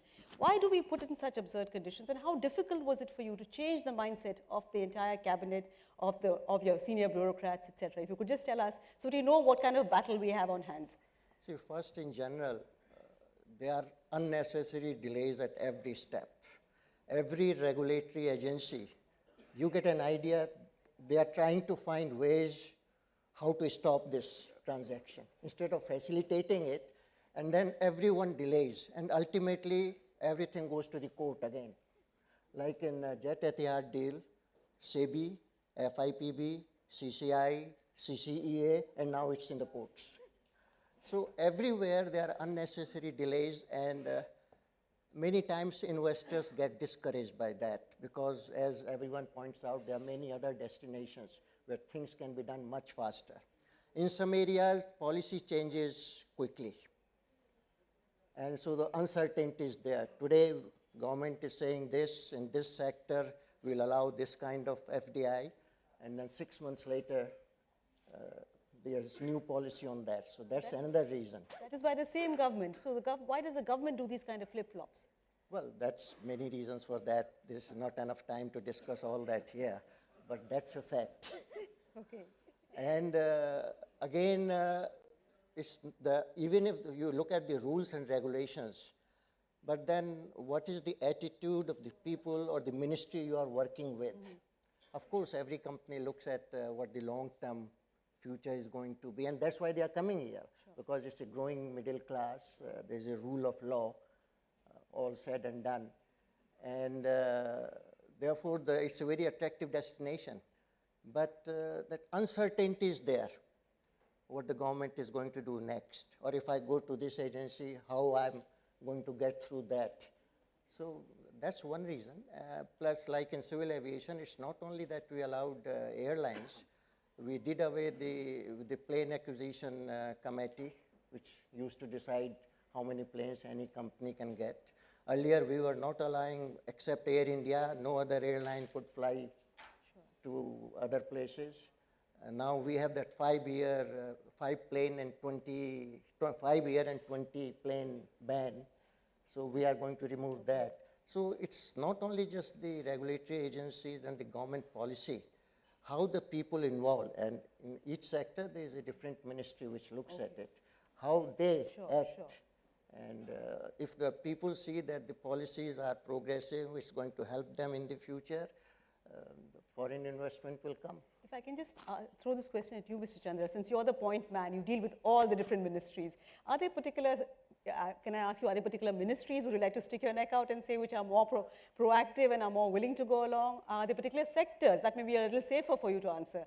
Are there any particular sectors where foreign direct investment flows in more easily? What has been your experience? See, finally, all decisions are made after consultations. And ministries have different points of view. And they'll always be there. In any process of decision making, you have to take into account different points of view. You have to weigh their pros and cons and where the balance lies. And a lot of decisions have been taken. Ministries may have had their reservations, but finally, over the last 14 months, you've seen so many decisions which have been taken. For example, the civil aviation sector, for a long time, foreign airlines were not allowed to invest. That was the change that was made, and you've seen the result of that change. Mr. Agarwal, you deal with many ministries in services, because your services, you're in manufacturing, unlike Maruti, which is essentially a manufacturing company only. So what has been your experience? Which are the ministries or sectors which you find are more open to the idea of FDI? And if you were given a wish list, or what are the things that you would like to see changed in order to bring in more money for a company like GE to invest, what would your wish list be? So first is we don't deal with many ministries because, I think our business is to manufacture goods and services, which in turn then are positioned in the marketplace. But I'd just like to take a step back.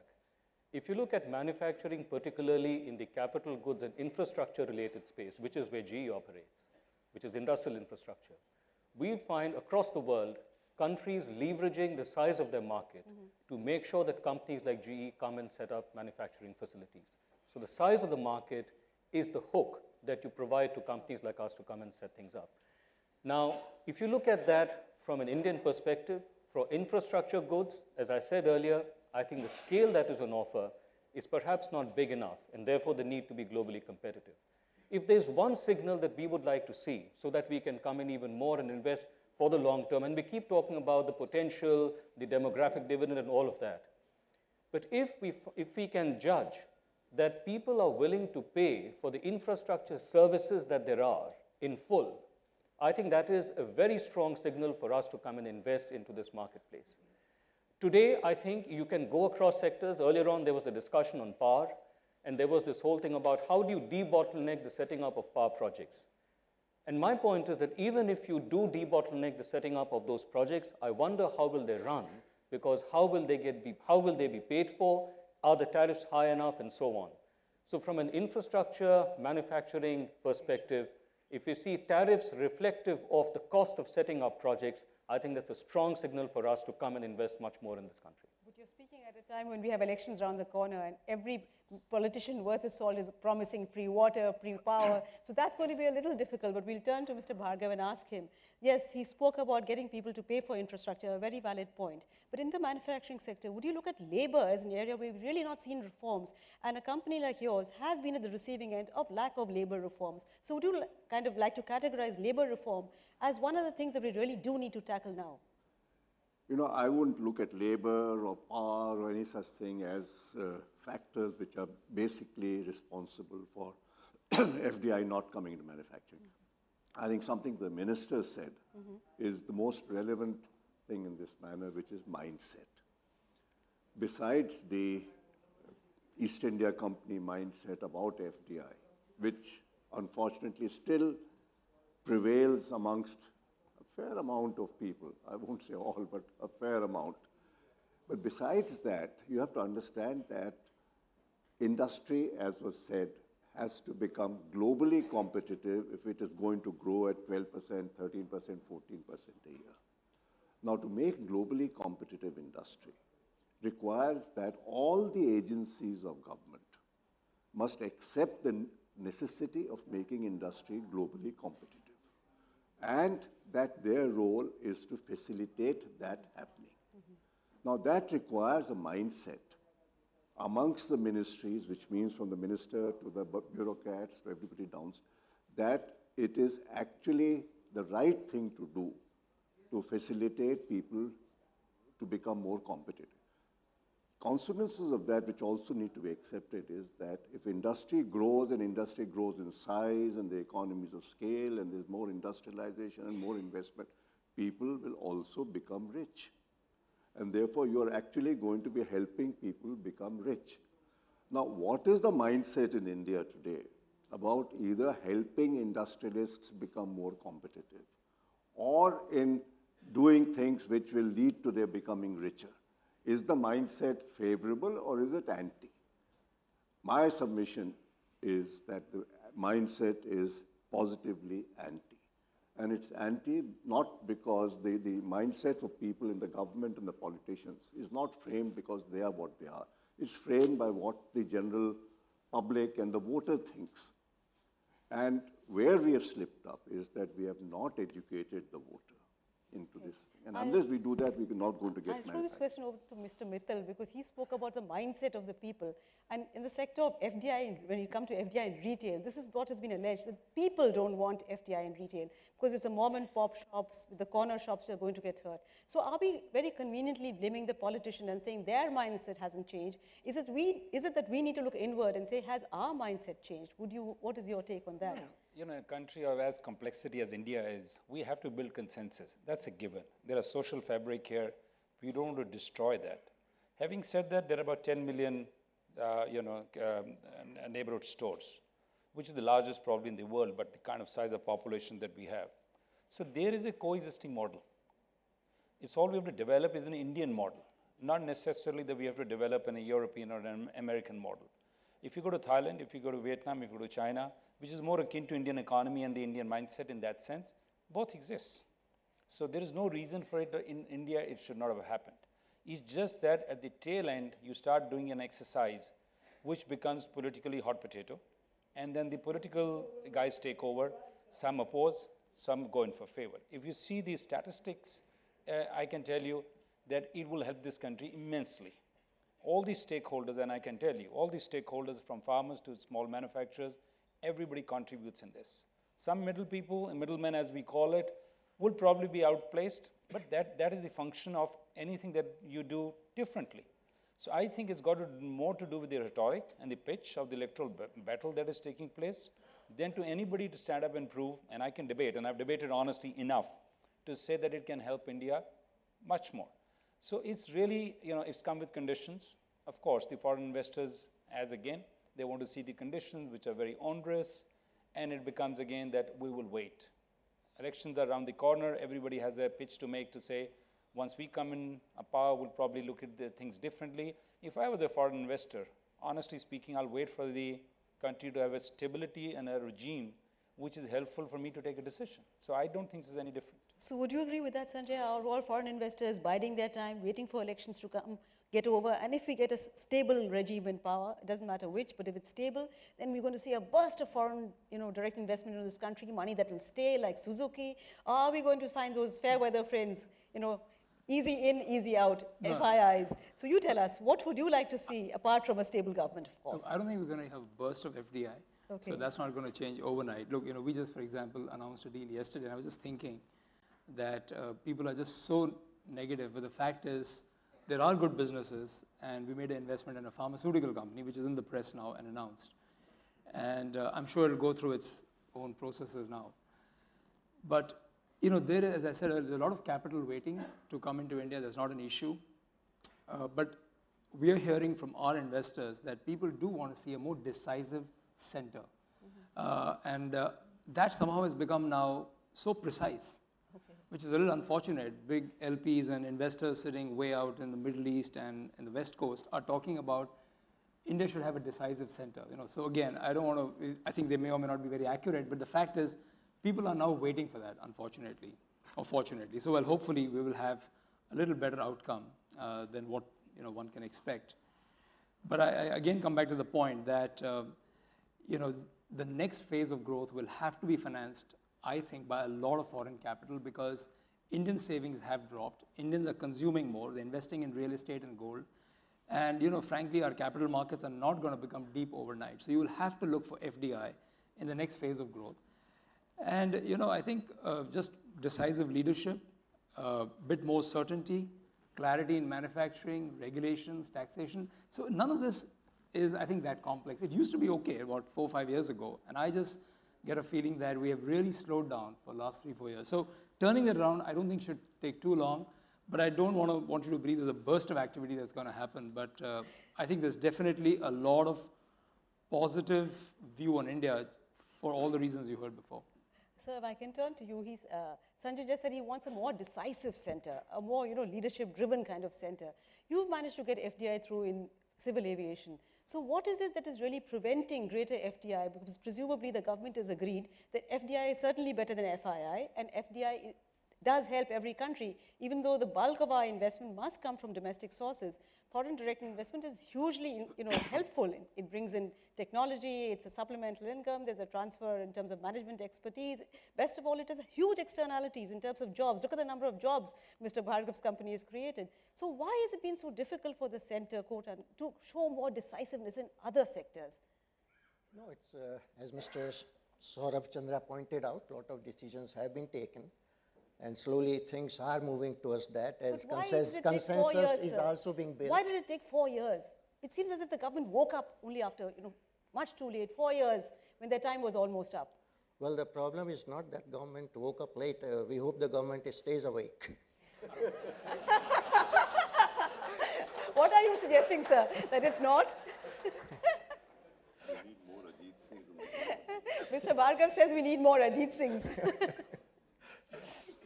So what is it really holding back the other sectors? There are many other sectors where like the telecom, for instance, we could have increased it earlier. There are many other sectors. Why don't we think in terms of having a small negative list? Rather than telling everybody that you can come in with X, Y conditionalities, why don't you say, okay, these are the 3, 4 sectors where you cannot come in. Other sectors, if the shareholders are willing, you can go up to 100%, because after all, the jobs are going to be created in India. You're not going to bring Chinese and Turkish guys from abroad. You're going to get Indians to get the jobs. So why is there this reservation on not having a small negative list and opening up everything else? No, we are opening up almost every meeting but of sector CC by or sector. anything. We keep opening it up. But the problem is, see, it's a very big democracy. A lot of people are in different economic situation, and everyone doesn't see that more cars will help him, or more GE engines made here will help them. So that consensus that everybody should believe they have a stake in FDI, that is not there. Okay, that's not there. I think, Sanjay, you wanted to add something? Say that just to the point the minister was making and Saurabh made, I think every country has a lot of rules. I don't think anybody is looking for a very short negative list. Okay. You can have whatever rules you want. I think just clarity, no going back, no flip-flops, and not leaving any loopholes that can then create, all kinds of maze of structures then which will automatically get challenged by the tax authorities. So just a bit of clarity. I don't think we should get away from the fact India does need, much deeper planning. It's not easy to just have a small negative list. So there I disagree with you, and I agree we should have maybe a longer negative list, but very clearly laid out rules.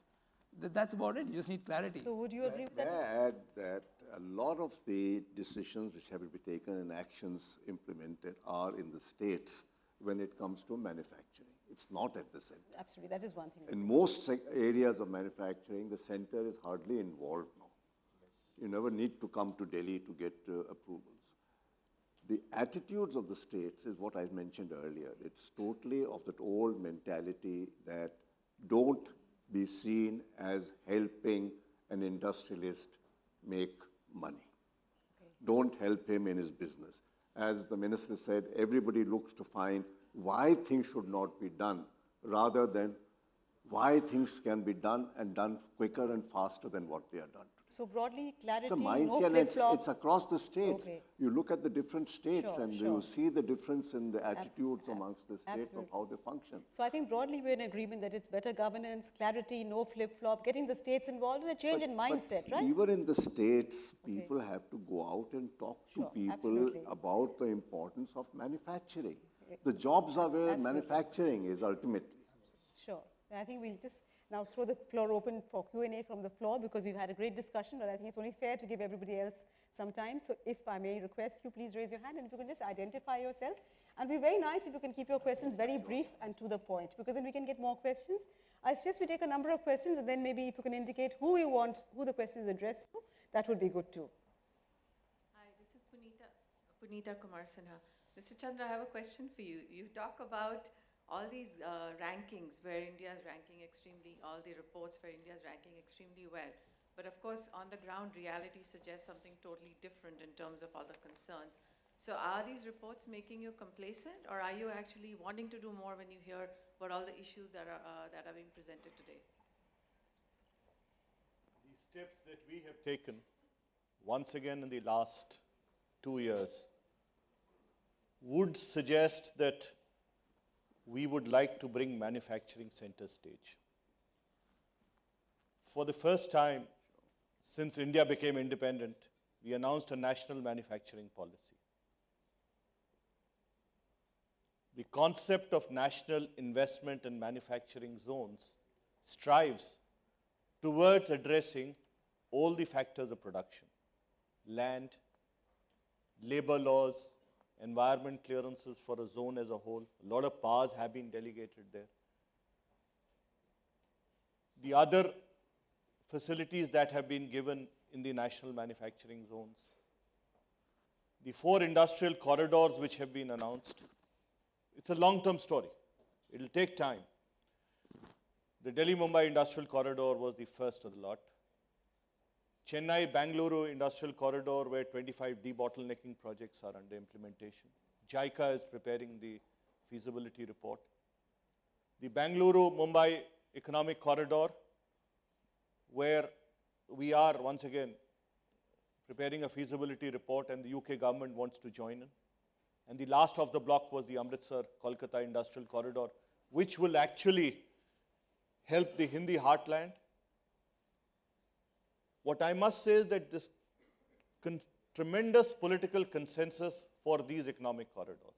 If you were to see the Amritsar-Kolkata industrial corridor, it starts from Punjab, one set of government, Haryana, Uttarakhand, UP, Bihar, Jharkhand, and West Bengal. All different complexions, and everybody is on board. So that's the good news. Can we have some more questions? Are there any more there? Yeah. Not working? Okay. Yeah, this can get somebody. Yeah. Sudhir Shetty, UAE Exchange, Abu Dhabi. My question is to the Honorable Minister. Sir, we have seen the FDI in civil aviation.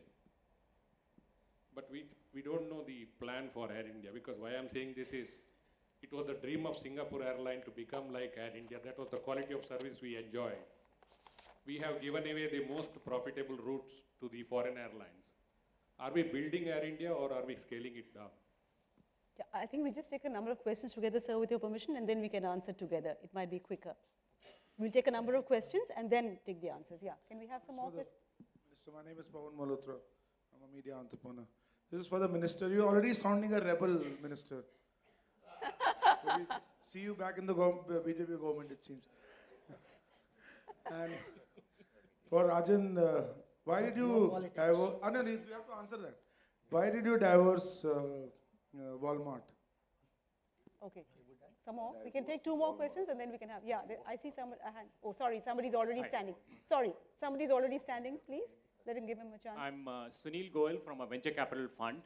It's a small question from Mr. Chandra. The startups, the venture capital supports startups and early stage companies. The money that comes as FDI stays here for 5, 10, 15 years. And still, an NRI friend of mine who would have moved to, let's say, Airtel Africa, who wants to invest through a NRO non-repatriable account, cannot invest without the FIPB approval, and sums of small 25, 50 lakhs, 1 crore of rupees. That investment, if we come to you, it takes years and years to get approval. So can we do away with such requirements of approval requirement? Yeah, the gentleman there. I'm S.C. Khanna. I've been in telecom for over 25 years. My question is not to Rajan Mittal, but to the industry secretary. What is happening is that in the case of telecom, you cannot do real manufacturing in India unless you have a very strong R&D. We have been talking about R&D, and when we find that 400 crores have been given or 1,000 crores, that's peanuts, right? Now, secondly, the service providers have all their networks where we have imported equipment from various countries, starting from China, Ericsson, and all those things. So something has to be done in a very big way to start manufacturing in India. Otherwise, you will find the foreign import bill will further go up on import of telecom equipment. So the minister has been talking that we are going to make a chip manufacturing complex very soon. Can you come to the question, please? My question is that what is government going to do on improving the R&D and really encouraging the manufacturing sector in telecom, which has a huge potential in India. Sure. I think we'll just throw the questions back to the panel and then maybe come back to a second round. So we'll start with the minister, sir. He just wanted to ask you that bilateral routes, that why did we kind of give away so many bilaterals? Are we really killing Air India in the process? See, first thing is bilateral routes, we just don't give away to a country. It's same thing. We give 40,000 to one country flights per week, same Indian carriers also get it. But until about 2 years ago, we were giving the first right of refusal to Air India, and they didn't allow any other carrier to fly. We have changed that policy now, and now as many flights that Emirates comes to India, same number is used by the Indian flights there. But about Air India, the question was about Air India. See, when we made the turnaround plan about 2 years ago, it was discussed in the cabinet and many members of the view that Air India should be privatized. But at that point in time, Air India, nobody would have invested in Air India. It was in very bad shape. They were losing thousands of crores every year. There were 2 strikes per year and all kind of problems. Now, personally, I'm of the view that government should not be in the service industry, especially something as competitive as airlines. It's a very thin margin, highly competitive, capital-intensive industry. And in fact, the joke is that if you want to become a millionaire, you buy an airline with $1 billion, and then you will become a millionaire very soon. So for government to run an airline, because see, in government decisions are taken by consensus. There are a lot of checks and balances, and that's the way government should work. But in this airline business, which is so competitive, you have to take decisions very fast, which in government is very difficult. So you're saying government should not be running an airline? So at that point, now we fail. I mean, a few months ago, I floated that idea of privatizing Air India. And not too many, there was a very positive reaction, except one or two political parties made some negative comments. So, but I also pointed out that we have only about 4, 5, 6 months, and it will take a little longer than that. So you're saying basically government should not be in the business of running a service industry. So after following that, would you like to answer that question also about being a rebel? Would you like to answer that question also about being a Which rebel? question? The gentleman also asked you about whether you would like to be a rebel and whether we'll see you with a different, sounding like a rebel, okay. Because since you're saying something that is, now Mr. Chandra, I think there were 2 questions addressed to you. One was about the FIPB approval and why it takes years and years. And the second was about R&D. What is the government doing to really incentivize R&D? I'll start with the second one. It's about the electronic industry. Yes. The import bill is about $30-odd billion. It's a great cause of worry and likely to go up hugely. And we signed an ITA in 1996. And one of the reasons why the industry didn't develop in this country was ITA. Now, what has been done? One, huge incentives have been announced for fab manufacturing. And about $100 billion worth incentives have already been approved for 2 facilities. Then there is a scheme of electronic manufacturing clusters, once again directly administered by the Department of Electronics and Information Technology. And a number of EMCs have been sanctioned. I don't have the number right now. And the third, the ITIRs, one next to Bengaluru, one near Hyderabad, one near Bhubaneswar. Now, these not only have place for software, they also have place for hardware manufacturing facilities to be set up. So once again, coming back to the factors of production like land, clustering, labor, etc., we are seeking to address. There have been proactive measures. The question about delays, FIPB delays. On the policy level, which is what we deal with, we would certainly look at this issue. And if you could just tell us, we would try to cut down and ease procedures wherever they are required. If I just have a paper, I'll be very happy to do whatever we can on the policy. Mittal, I think there was one question addressed to you about Bharti Walmart. Such things are not discussed in public. I assume that media knows it. Media statements have been given, so okay. I don't have anything so to maybe add. over lunch, if you can catch him on his own. Absolutely. So we have time for just a few quick questions, maybe 3 or 4. Yes, Mr. Saurabh? I just wanted to mention and ask whether it's possible to tackle the one thing, I believe, which actually really comes in the way of foreign direct investment.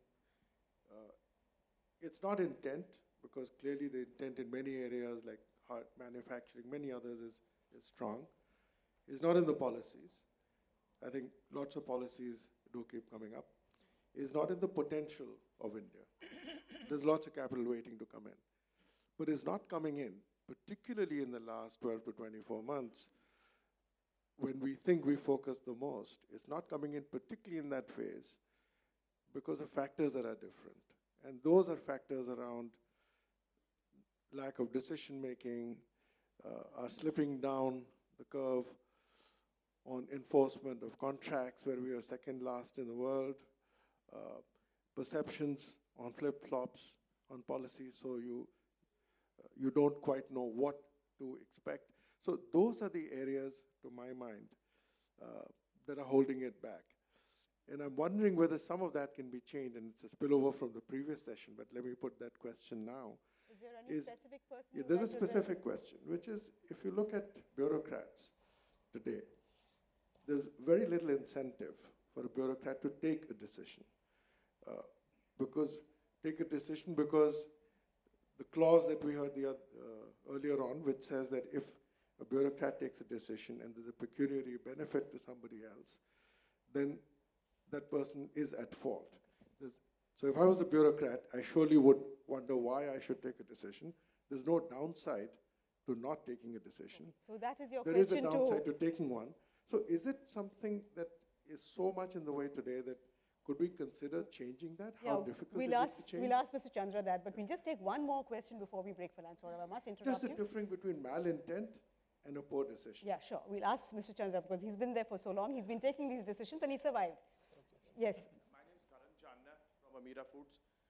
I want to bring up the question to the minister and the panel, whoever chooses to answer it, about the identification of the problem being the mindset, what Mr. Bhargav said. What it seems is everybody wants a rich India without rich Indians, okay? So the mindset needs to start at the top. That means at the ministers, at the government level, then obviously percolate down to the bureaucracy. Can you get a mindset, of getting out of the business of business and getting into the business of governance? I think that is an overarching ask today from the international community and enable decision-making thereof. Okay. So we'll turn first to Saurabh and then we'll turn to the minister. Yes. What does a bureaucrat do in today's troubled times? No, we still take decisions. You still take decisions. Well, but section 13(1)(d)(3) that you're talking about would mean that if I take a decision, and obviously when I'm taking a decision, there's somebody who's going to benefit, then I have to show that it was taken in public interest. Now that often is very difficult. Perhaps there is no parallel of a provision like this anywhere else. Now the question is whether we decide to do away with it in this atmosphere, but certainly there is an issue there. The second issue that has been raised, now it's fairly well established that it's a system which determines attitude and not the other way around. You see us behaving at the airports in India, and you see the same person behaving in Very Singapore. differently, yes. He just behaves differently. Okay. So we'll give the minister the last word because almost time for lunch. So the question, what does the government get out of trying to do business and get into the business of governance? How would you like to wrap up the session with why doesn't the government do more governance, which is what they are there for in the first place? No, government certainly is trying to be in the business of governing. You can't say that they're not trying, but you're talking about the mindset that question was. See, unfortunately, election results are not dependent on business, how we facilitate business, the economic growth or job creation or anything. There are many social factors and there are other distortions also, which I will not like to mention here. But that I hope is changing. The young people who are coming into the job market now, see the education has increased, the urbanization has increased, and those young people are looking for growth and jobs. So I hope in next election, or if not in this election, next election, the growth will be the issue. If that's the issue in election, of course, we have to look how we get elected. If you people decide that we'll elect you only if you are pro-growth or pro-FDI or whatever, we'll do that. Okay. If you decide, public decide, that doesn't matter, then we'll act that way. Well, I must say that brings us to the end of this discussion. It's been a very fascinating discussion, and thank you so much to all the panelists. Thank you to all of you for all those very interesting questions. I'm sure there are lots of unanswered questions, but you can please catch any of the panelists over lunch. Thank you very much. It's been great having you. Okay.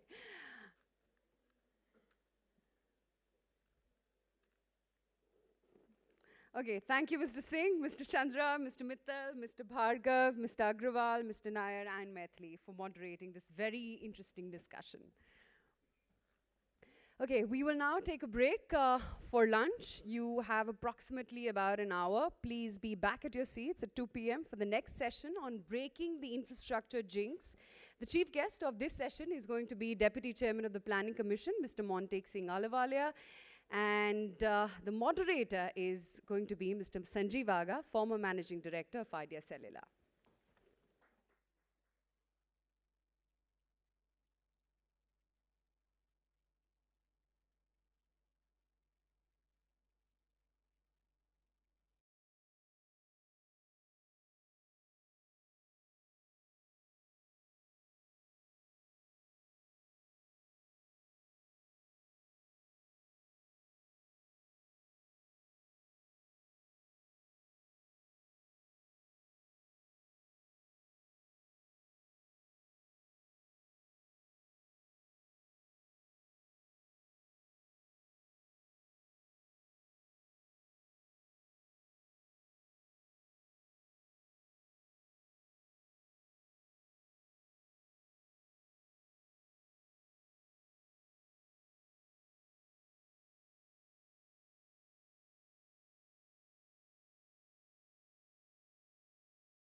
Had a hearty meal. Now, unreliable power and water supply, congested roads and highways, and airports that are too small and too few for all of us, and a country this size for sure. Infrastructure is definitely a pain point for every Indian. But how do we address the plethora of problems that are holding up infrastructure projects? So I'd now like to invite the chief guest for this particular panel, Mr. Montek Singh Ahluwalia, to please come up on the dais.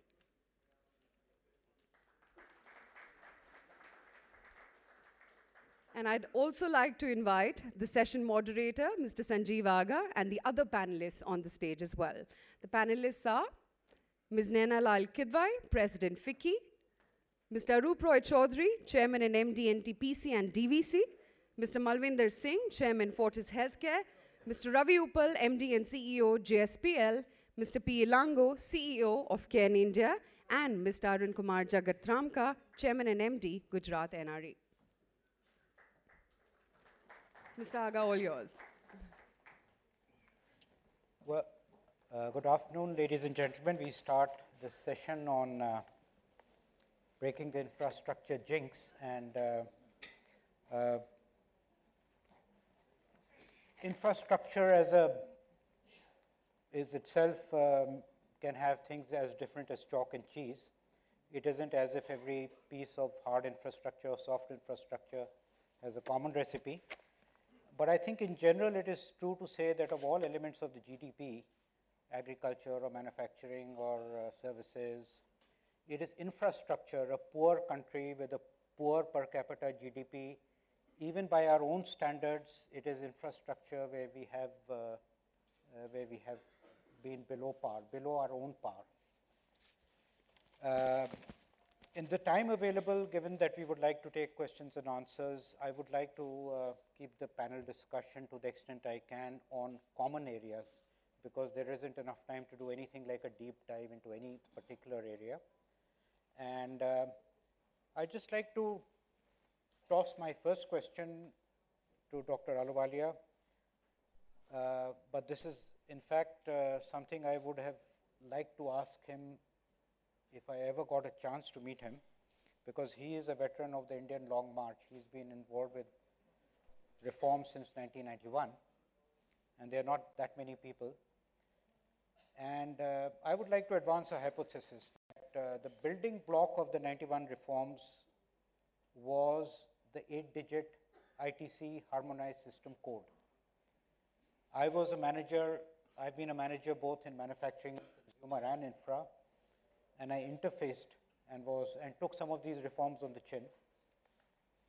But I think the starting point of the reform is making codes, is codifying. If you do not codify, you can't take the second or the third step. And I think that is the most undersung piece of advancement in policy that happened over 20 years ago. And I think a large part of the manufacturing sector went through revolutionary change because of that.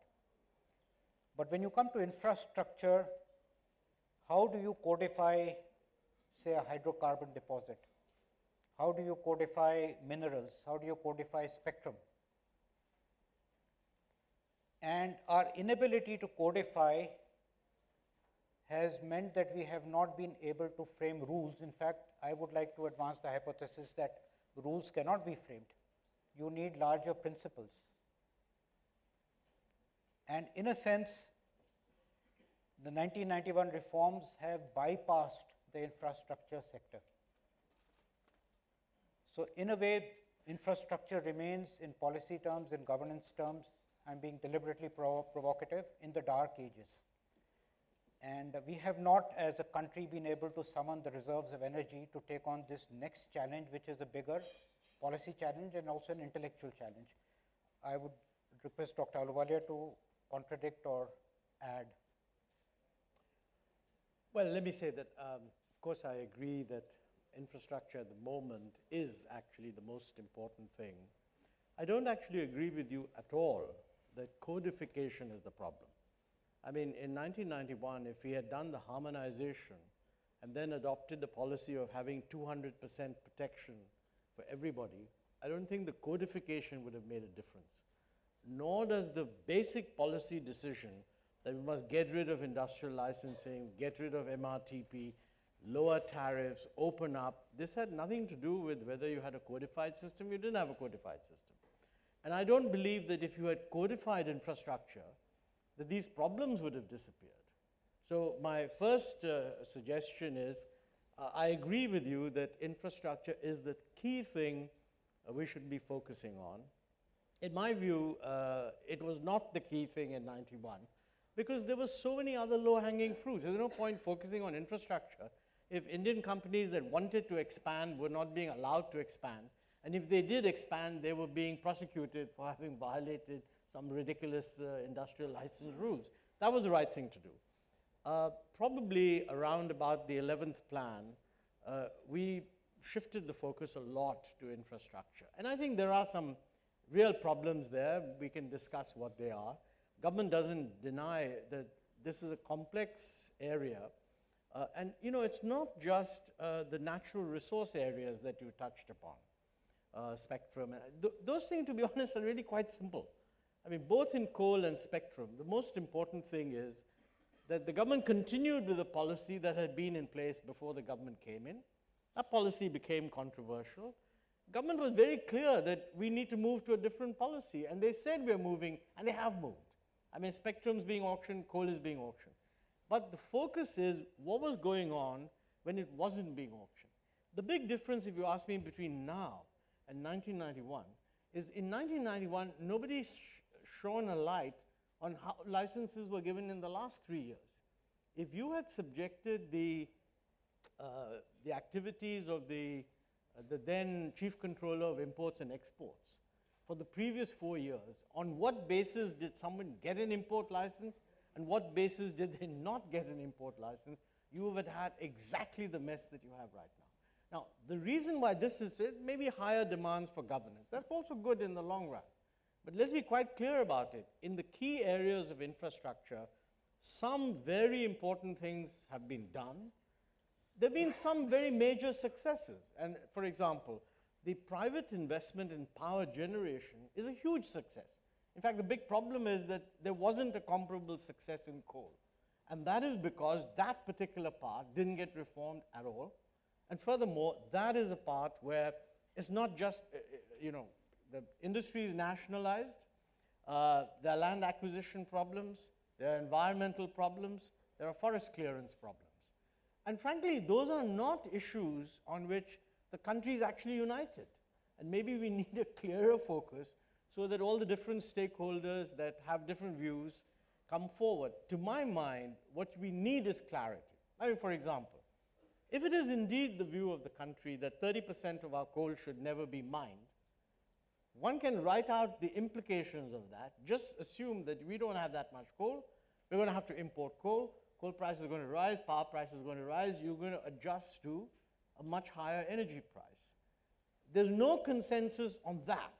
But there's a huge pressure that you mustn't do any coal mining. Now, we need to address that issue. And I'm not saying, by the way, that those issues are either easy to address, nor am I actually saying that we've solved the problem. We obviously haven't, we're trying to. But I really do not think codification has any bearing on it whatsoever. One more question, sir, and let me try and push you from another angle. How long can a country which has a tryst with destiny wait for consensus on specialist subjects, which really even many of us can't understand? Let's look at two things which have worked, two institutions. One is the Reserve Bank of India. How would it have been if we had waited for consensus building on monetary policy? What would it have done for the country? But we have built an institution before independence. Let's take another institution which you had, which was done, I don't know, maybe soon after independence, but probably in the early 50s. I have not heard a single person say, Dr. Ahluwalia, has your decisions influenced profits up or down in a massive way? But I have not heard one whisper that Dr. Ahluwalia or the governor of the Reserve Bank has got this interest or that interest in mind. So if a sector is specialized, it is complex, it necessarily has to be administered, as it is done in almost all advanced countries, by institutions, not necessarily by government departments and ministries. So along with reforms of 1990s, or maybe, as you said, 1990s was premature, but maybe 10 years ago, maybe 5 years ago, or maybe now, do you think the time has come to move this away? Is it breaking the jinx? Because jinx gives an impression it is bad luck. Is it bad luck, or do we need to break the mold? And if you need to break the mold, why is it that we are not doing well in infrastructure? There has to be a reason. You know, my own view is that you can always look for a perfect system, and there are many things we can and should do with the present system that would actually make it a lot better. But, you know, breaking the mold and all these kind of, they're dramatic phrases. I think one of the important things that we have done in, let's say institutionally, probably the most important thing that has been done, and it was really done in the 11th plan, you can say, began earlier, but was made a very clear strategy.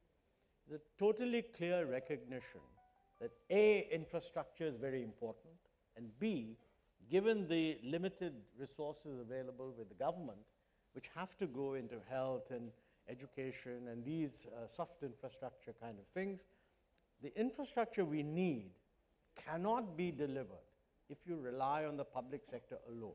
It's a very major strategic decision, because if the political consensus is no, we have to do the health and we have to do the education, and we will only do public sector infrastructure, I would immediately say you should accept a 5% growth rate, because we just don't have the money. Now, I think that we built a consensus. People are quite happy that the private sector is investing. But what has happened is you've got a multiplicity of problems. They're not all the same. In some areas, you've come up against the regulatory problem. Now, that has to be handled separately. I don't believe you can do it by setting up institutions. Very often, you need just clarity. A lot of our regulations, for example, haven't been given enough thought. I've been arguing internally that, for example, a lot of regulations on environment, there's not enough consultation amongst the development side and the others to make sure that what comes out is actually a good balance. That doesn't require breaking the mold. It just requires establishing a very clear mechanism where you don't do something without adequate consultation. There are other issues which are institutional. I mean, you start a public-private partnership, private guys come along, they bid for a project, they agree on certain things. Now, the rest of the world moves on, things change, and immediately a demand would be raised, well, look, the earlier conditions don't apply, can you tweak something? How do you handle that? Maybe Dr. Rangarajan is currently examining exactly this issue in the case of road projects. See, the point is, when you do something different and you do it in a democratic environment where there's a lot of room for debate, and you're doing it in an election year where, I mean, the nature of an election year is politics is adversarial. So if any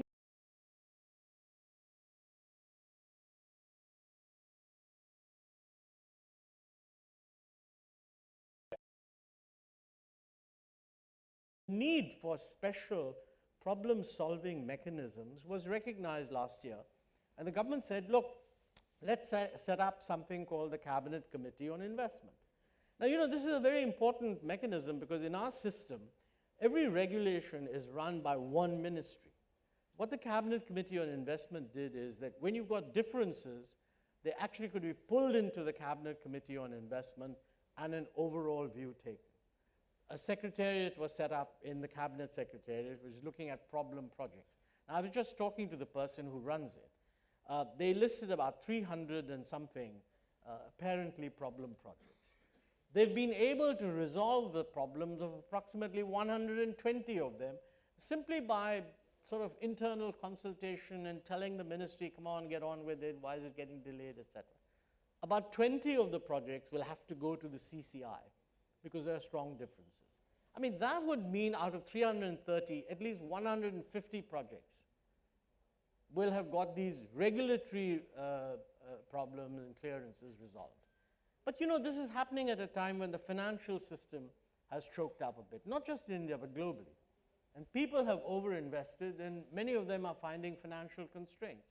So even if you get rid of these regulatory clearances, it's not as if the project is suddenly going to boom. But you've got to get rid of these clearances, other things will stabilize and then they'll move forward.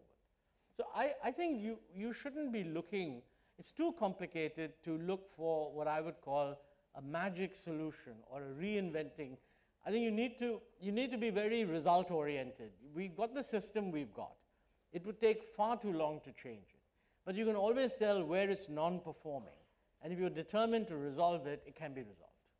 And probably from that resolution will come a better understanding of how the system should evolve. I'm not in favor of the view that, we say, well, this is not functioning, let's break the mold and reinvent the system. And it'll take you years to get agreement on that.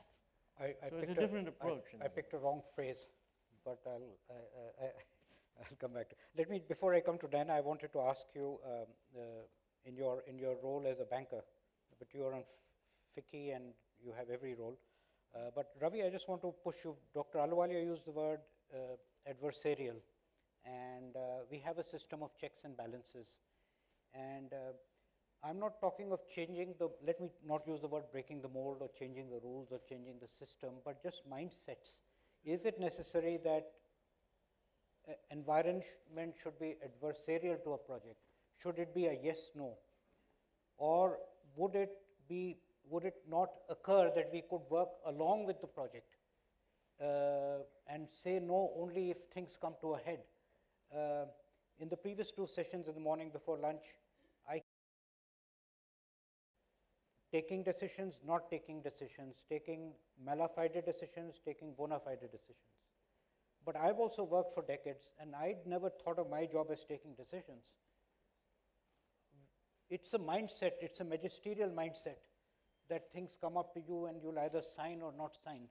So is there in your opinion, in all these things, which makes things yes, no, and prolongs time, instead of problem solving and getting it over, do you think an environment or many of these things, although they may not necessarily directly interact with you, do you think there's an issue there? I think when it comes to the infrastructure projects, it's very important there must be a kind of consensus both at the state and the national level, what has to be done. It should not be one proposes, the other one disposes, or put stumbling blocks there. This is precisely that we are finding it today.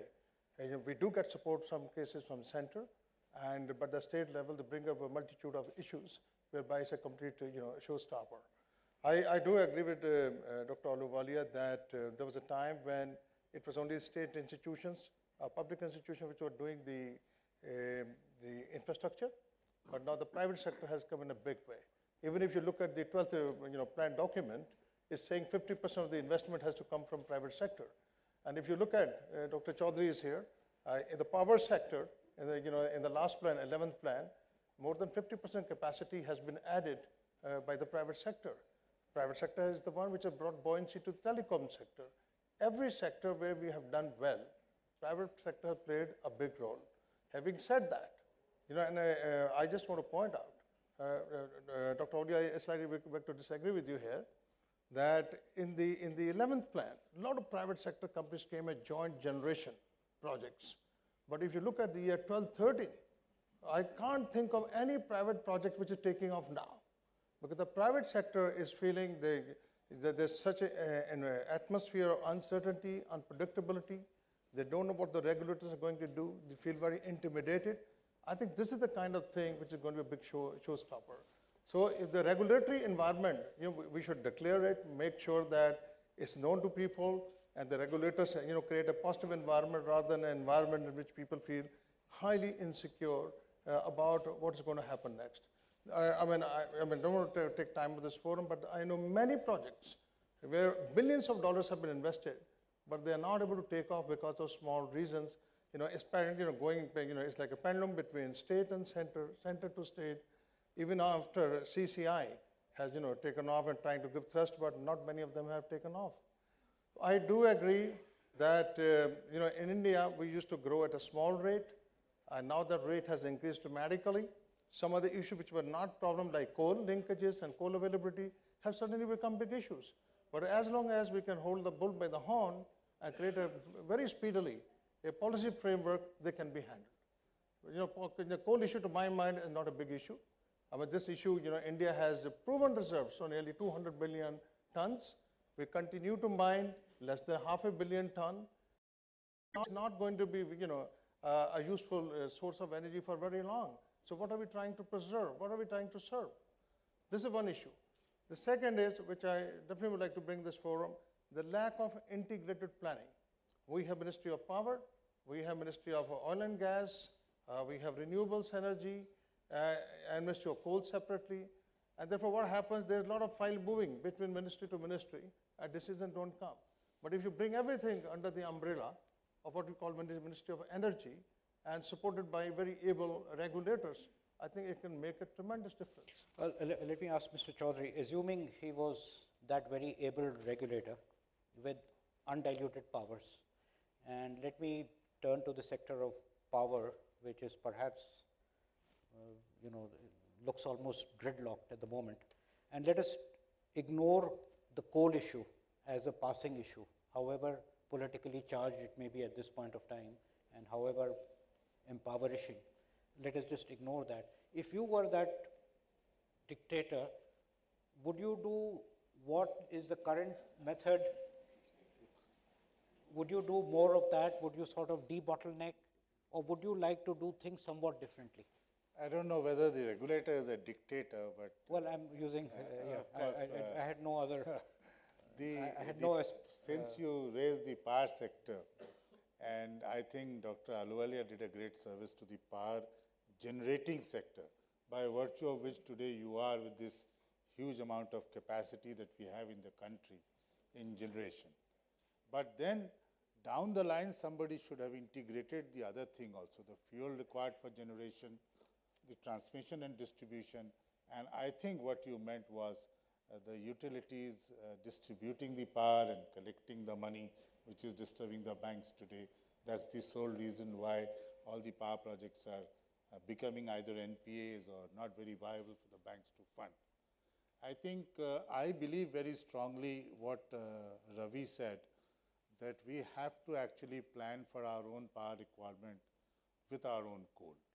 And a coal regulator is highly required, not because it's a regulator, the word is wrong. Somebody who assures a return to a private investor that you come and invest in coal, you get this kind of returns. It's very simple because there is a power regulator who looks at these things and says, what is your return? So one thing is those who invest in the private sector, first of all, if they come into infrastructure, somehow the real estate given us a very bad emphasis. We are not, infrastructure investment is not a windfall investment.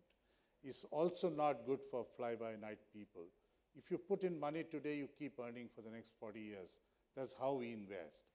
But the problem with these SEBs are different. It's more on a political and social issue. And it is because I know the CCI was mentioned. I know Dr. Ahluwalia said that they have handled many things. But I know personally CCI decisions are not happening on the ground because the CCI is not actually involving the state government. Now the CCI gives a decision, we go to implement it on the ground, the state government puts all sorts of obstructions in putting it through. So we are not thinking as a nation on the power sector, on the infrastructure sector. We are all doing our work in silos very well, but it's not gelling in together to really get the end result that we took this decision and this got implemented. And then we say, okay, we took it, it got implemented. That's not happening.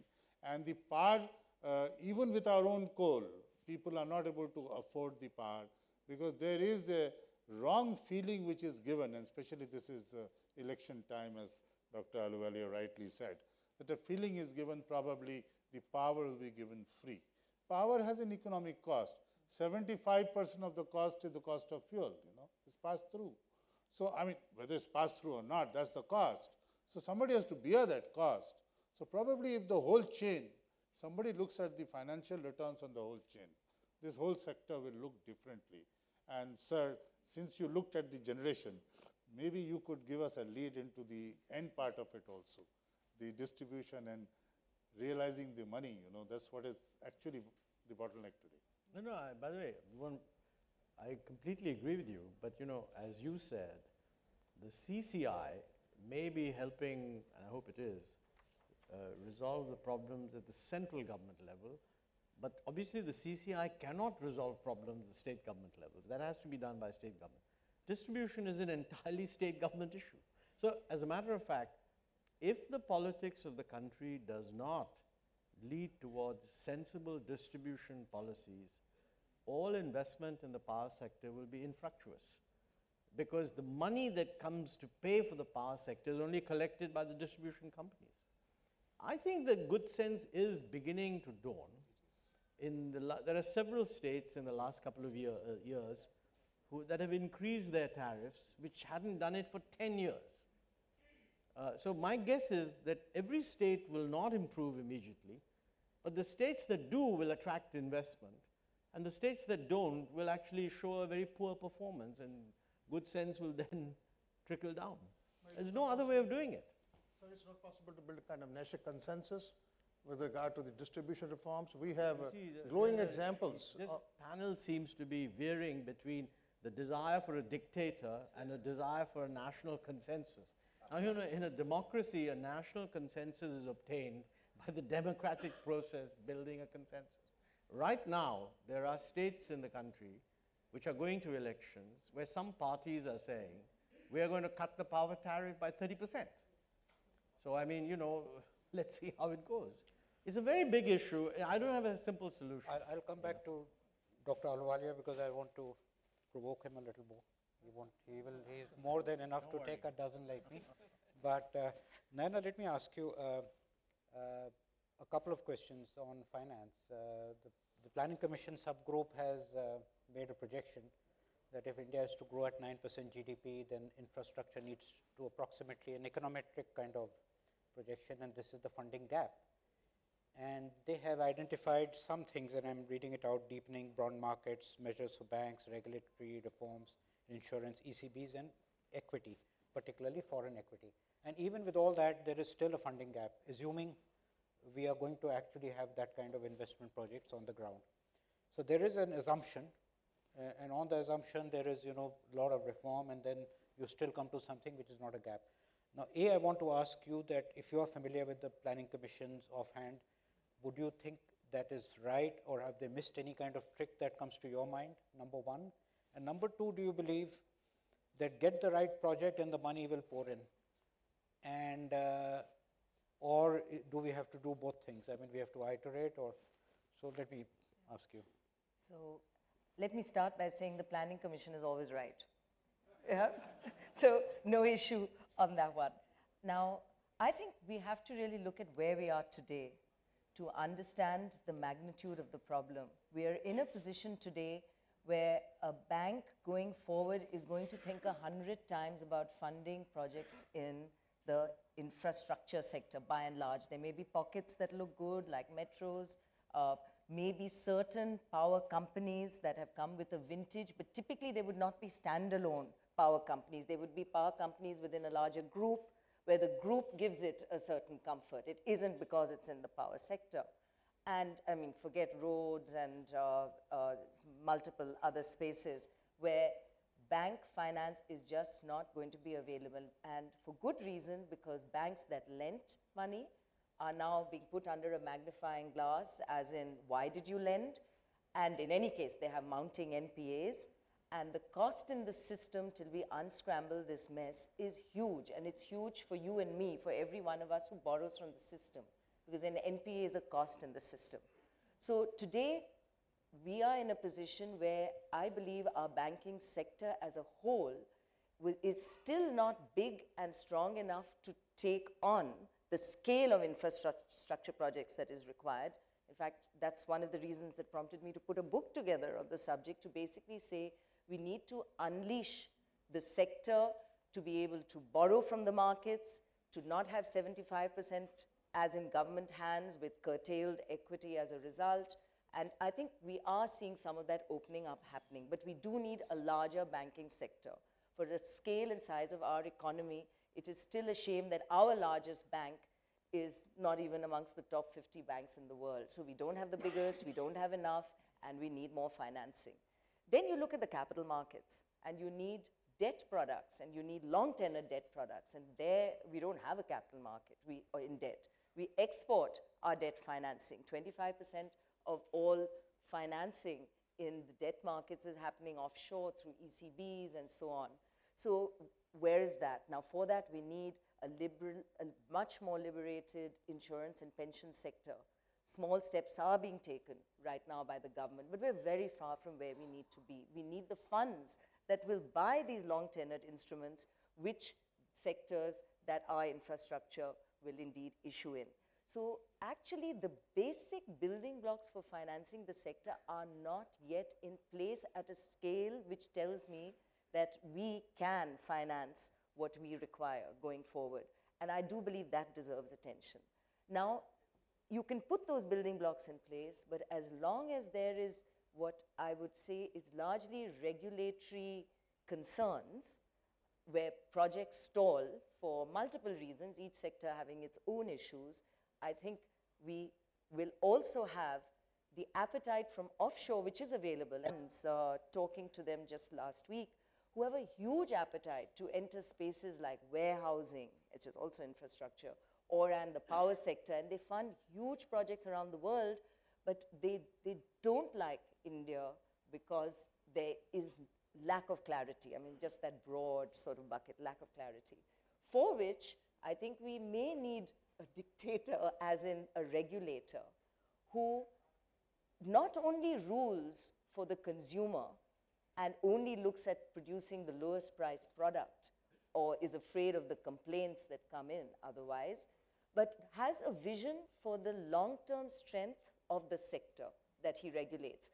What should the sector look like? How many players should there be? What should the profit look like? And the reinvestment therein, so that the vision is a 10 to 20-year vision within which the customer's interest must also be looked at. And it is that balancing act which we don't seem to achieve. And so we go from a go sort of era where everything is possible and every rule is bust, to a no-go era where nothing is possible. And the tragedy here, to my mind, is the fact that we actually have the solution sitting right here. We are not a country that doesn't have coal, or doesn't have gas, or doesn't have the demand for power on the other side. It's really, for us, a domestic solution. This isn't because the world has gone astray or that there are problems elsewhere. The problem is right here, and we've got to resolve these issues right here. Well, Vindhu, let me ask you a general question. You know, is it, infrastructure has grown slowly over the last several decades. We have problems of resources, we have problems of coordination, we have problems of consensus. And does that lead to an incremental kind of thinking? What I'm trying to ask you is that if you think of going from X to 2X, which looks formidable, you think in a particular way. But if for a moment you think of going from X to 10X, you think differently. And sometimes, you know, and there are examples in India where infrastructure, whether it is IT services, loosely soft infrastructure, telecom for a period of 6 or 7 years, has grown much faster than, forget India's average, it has grown as fast as any country in the world.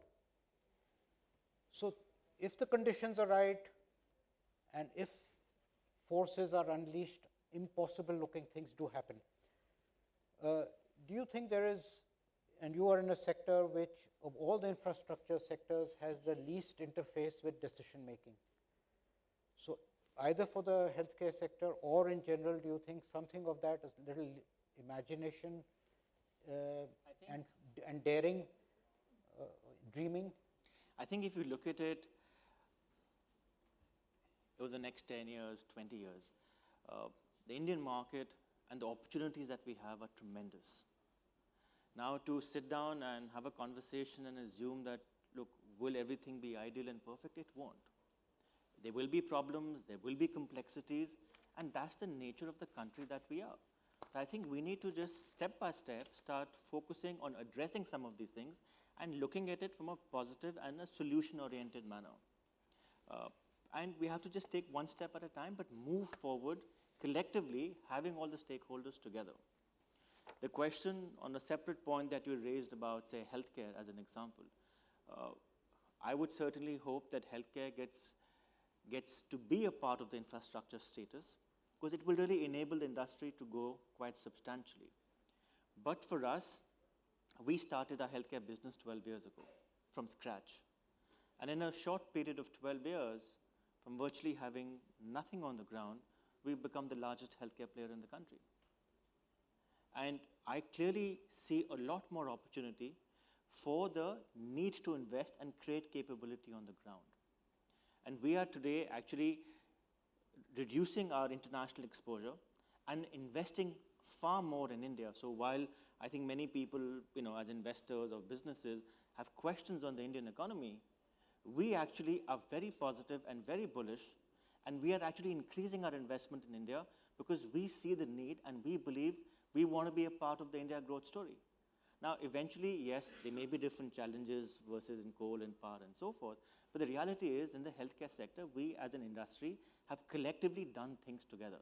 We are engaging with the government, we are exploring PPPs with the government, we are talking with the ministry, but we are charting our own growth despite whatever may be the situation. Now, as an economy, there will be ups and downs, partly India-centric, partly linked because we are living in a global village. Now, these challenges are here today. They will also come out to be challenges and opportunities in the future. But eventually, you have to see, do you see the glass half empty or half full? And we see opportunity, we see potential, and I certainly, as a young generation, want to be a part of a growing India and a positive India. Mr. Lango, quickly, how would you have some interaction with working in cooperation with government agencies? Is there something you would like to suggest we could do differently? Yeah. First of all, thank you. I thought, irrespective of whatever the question, I will talk about oil and gas. But I'm glad that all of you touched on oil and gas. Normally, oil and gas doesn't get discussed in forums of this kind. We have our own club and we keep talking about it. My first thing that I want to convey is, as a country, I believe we have not fully understood the transformation potential of the natural resources sector as a whole. Because individual elements of the sector, we always talk in terms of the units of measurement which is not properly understood or compared. So I want to stay away from that. Just to give you an example, in the oil and gas upstream sector, predominantly ONGC and off late by Cain and Reliance, together we have established reserves which is equivalent at a $100 barrel price to $1 trillion. The resources established is equivalent to $1 trillion. The resources that what we call the size of the pot. India as a country has got about 3 million square kilometers of sedimentary basins. Only 1/3 is properly explored. If you assume the same rate of success, what is yet to be discovered is $2 trillion. I am only talking about oil and gas in the overall natural resources sector.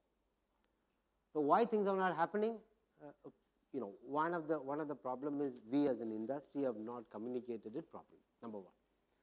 It's surprising, even at the government level, this aspect is not fully understood in an integrated manner. But when we began to communicate it in a much more simpler terms, and I must thank Mr. Agarwal who started talking about it in a very simple terms when it comes to Rajasthan, that we produce oil at $3 per barrel and 80% of what revenue we generate goes to the government stakeholder. Then everybody started, okay, what stops you producing from more? So we went to the CCI, a lot of supports are actually from the project monitoring group on our cases. In our case, the additional secretary actually went to the state concerned to sort out the issue. So we are on a good track now, building the production. The second part is, when you talk about the issues around the development, there are only three things you are talking about: environmental clearance, forest clearance, and land acquisition. And fourth is water. Environmental clearance, what are we talking about? Quality of air, quality of noise, quality of water. why can't development can be, the debate has been development versus sustainability. There is no difference in objective from an industry perspective to have a sustainable development. All of us are Indian, all of us want sustainable development. There is nothing different, but who defines, how do you reach that goal? That's number one. Second is, we don't as a country pay back to the sector which gives you money. It's like milking cow, you don't look after the cow. Give you a simple example, upstream sector, not downstream. Upstream sector, which is just companies which produce oil and gas, predominantly again, ONGC, Cain, Reliance. Together, we contribute 10,000 crores per year as profit petroleum, share of revenue from the production. Two, by way of cess, which is meant for development of the sector, called the Oil Industry Development Board cess, is another 10,000 crores. But these 20,000 crores go to the consolidated account of Government of India and gets spent on various schemes. But not even 5% goes to the development of the sector. See, at the end of the day, the resources belong to government, but you need companies to find it for you. Second is not leveraging the technology. The world has moved on to both discover the natural resources as well as recover more resources. We are still living in the geological surveys done in the early 50s. I'll stop there. I'm sorry, Mr. Jagadramka, I need to speed up because the finance minister is on the way. I have a question to the chief guest also, which I'm sure he will take. But I wanted to ask you, you're one of you have experience of investing in natural resources in India and outside India.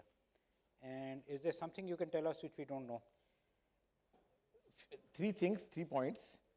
First and foremost, transparency in rules and regulations.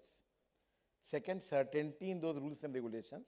Implementation of those rules, like violators need to be punished, which is more important than just announcing and raids and media trial, but actual convictions in time. And for the infrastructure in the country, what we are lacking is social infrastructure. Half of country or 40% of the country is being ruled by Naxalites today. Why? Because the social infrastructure has not been developed. We have not put stress to that. Skill development is a big issue. And until we address it, until we make their existence legal, so that the extortionary corruption is not there, which does not take them away from the official police to their own police, this issue cannot be solved by talking about your international issues. That's what I believe strongly. Okay, we've heard, and I cannot but agree that issues are complex. We need to, it's a large country, it's an articulate country, it's a country of aspirations, and we need to carry people. We haven't had time to discuss the role of municipal corporations and panchayats, which is an underappreciated node of development, or even of the states. I wonder if, in the ups and downs of nations and societies, much more than governments, we tend to have this mental block of thinking in terms of Lok Sabhas, but nations don't necessarily grow or shrink that way.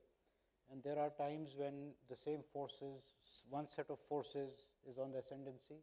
Maybe we are going through times where a little bit of turmoil and uncertainty. I was just chanced to read a couple of lines from William Butler Yeats, written in 1919. I'm not a type of guy who reads a lot of poetry, but this is just after the First World War, and I think a similar phase in Europe, and I think he said the best lack conviction, and the worst are full of passionate intensity. And we would like the best amongst us. I'm not for a moment suggesting that Dr. Ahluwalia lacks conviction, but we would certainly like people like him, more strength to his shoulder, because there's hardly anything that, at least he says, that I can disagree with, except his rebuke to me on my choice of phrases. So anything you would like to say, sir? No, I think you concluded so well that, I mean, I should withdraw my rebuke. If we have a little quick time for a couple of 2 or 3 questions. So to anyone in the panel, you could please tell me whom you want to ask the question to, and please identify yourself. Yes, please. I'm S.C. Khanna. Having a lot of experience of more than 25 years in telecom, my last assignment was as Secretary General of OSPI. My question to Dr. Ahluwalia is that he has done, is not a question come suggestion. He has done a good job in fixing the reserve price of spectrum, and it is likely that you will get good bidders for the spectrum. But the one main thing which we are lacking is that a lot of spectrum can be vacated by defense forces. And for the last 4 years, Mr. Aga also knows about it, nothing has been done. 10,000 crores were sanctioned, and nobody has pushed so that they can make the wireline system for the defense forces and they can get this spectrum vacated. So that is what is required. If Mr. Ahluwalia, the way you have sorted out the spectrum problem, you can solve this problem so that plenty of spectrum is available. Thank you. We can bunch some questions so that they can be answered together. Yes, madam. Good afternoon, sir. So my question is to you was regarding healthcare, and I was wondering if all Indians can be insured in future. Is there any plans on that, sir? You?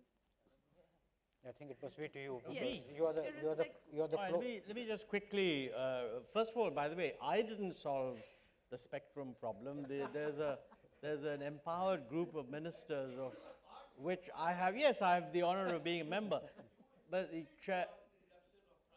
what I'm saying is that since the chairman of the empowered group is just about to arrive, you might as well tell him that he solved the problem. But I'm glad that that's, you know, on the issue of the expenditure that would allow defense to vacate, you're absolutely right that there was a delay, but I mean, this was reviewed very recently.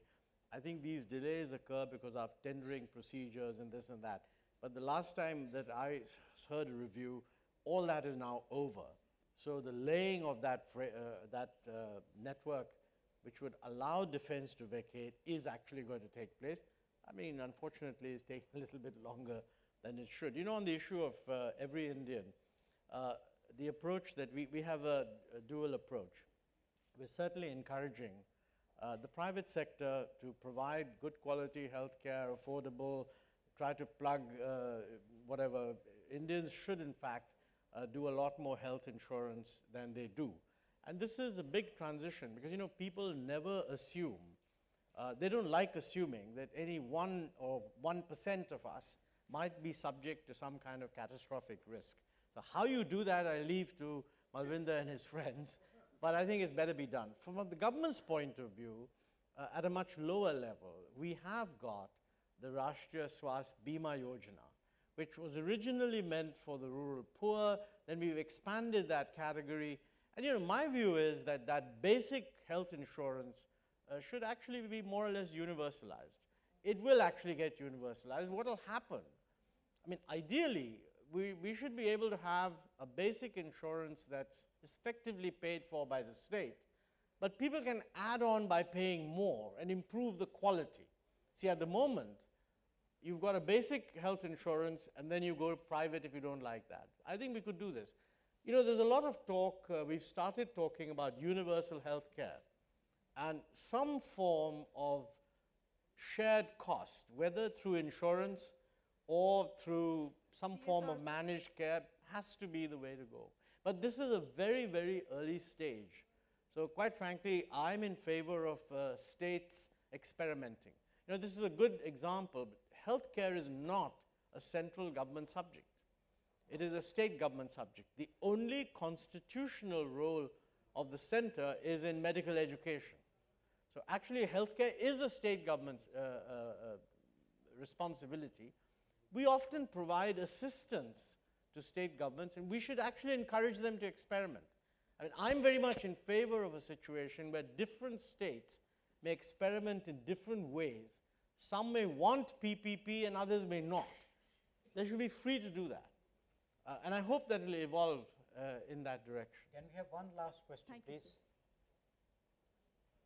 Hi. My question is to Mr. Malvinder, Mr. Ahluwalia. When the private sector has entered, there's good benefit, good facilities. to sort of make good healthcare also accessible to the masses? Is there any solution that you see for that? Thank you. I think today healthcare prices in India are probably amongst the lowest in the world. And if you look back at the last 10, 12 years since we've been in the healthcare services business, our prices virtually haven't really changed. So across any other sector, any industry, consumer goods, anything you look at, the prices by and large have gone up significantly beyond inflation. So I think the healthcare sector as a whole has done a very effective job in able to give high quality healthcare at a very affordable price. But despite it being affordable, yet it's not affordable to a certain segment of the population.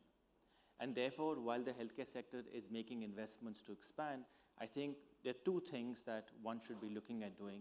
One, in terms of increasing accessibility, there needs to be a clear engagement and a more effective engagement from a PPP perspective between the states and the private sector, because we have healthcare infrastructure across many states, but it's not effectively managed, and therefore the delivery of healthcare isn't actually effective. So that will certainly improve accessibility. The second component in terms of affordability, like what Dr. Ahluwalia was saying, we need to be able to expand the level of health insurance even from what the government is doing, and make sure across the country you're able to cover a certain segment of the population, even if it is for a basic level of health insurance. That will allow people to be able to reach out and have healthcare treatment available to them. Then, in addition to that, I think today the healthcare sector, even from a health insurance perspective, there are a number of companies who have got into health insurance. And if you look at the next 10, 15 years, I do see that penetration increasing over a period of time. So one, from accessibility perspective, it's important to look at avenues of PPP to be able to really reach out to a much larger number of people. And secondly, from an affordability perspective, one needs to work through health insurance in a more effective manner to be able to ensure that healthcare is available to all. Because if it is not done successfully, we as a nation will pay a very significant cost. Well, I'm afraid we have to wrap it there. We ran out of time, but thank you all the panelists. Thank you, Dr. Ahluwalia.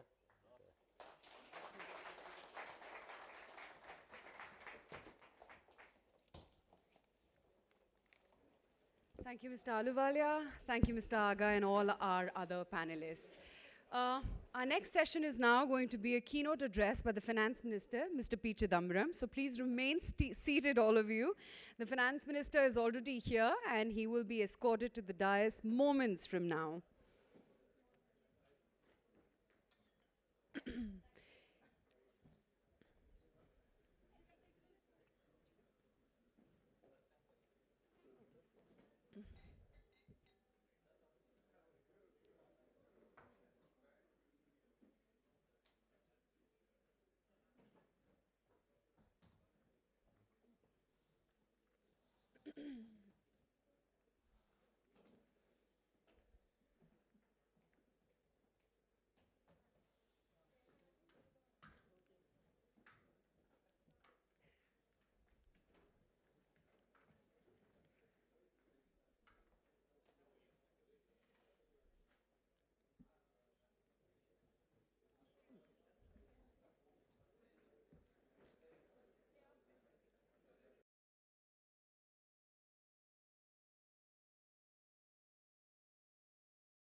deep sense of gratitude because we all know that you had a very early morning engagement in Chennai and you took the first flight out to be with us.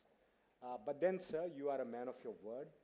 And everybody knows that our fiscal deficit will be limited to 4.8%, and our current account deficit will not exceed $60 billion. So we know what you stand for. But there's one thing more that I'd like to add to this, which is that not only are you India's chief financial officer, you are also India's chief financial reformer. We had a meeting of the ET jury some time ago, and unanimously the jury decided that for this year, the Chief Reformer Award will be awarded to none other than our Finance Minister, Mr. Chidambaram.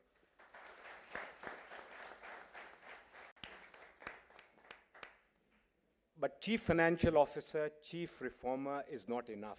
I think he's also our chief salesman, in the sense that he's gone round a few countries, few really important countries, selling our country and the fundamentals of our country. And in his own words, the macroeconomic fundamentals of India and the microeconomic fundamentals of India remain attractive and very safe investments indeed. Now, nobody would argue against that. But I'm sure he'll be the first one to mention that we have an unfinished agenda. We need to develop our human capital a lot more. We need much more transparency in the way we auction our natural resources and make them available. We need to simplify the way that we do business. And above all, we need inclusive growth. We need growth which takes our entire country along with us. And I have my own personal wish, my own personal number on this wish list. We need to win every single test match that we play. So, sir, without much ado, can I request you to give us your keynote address? And I'm sure we would benefit greatly by that. Thank you very much.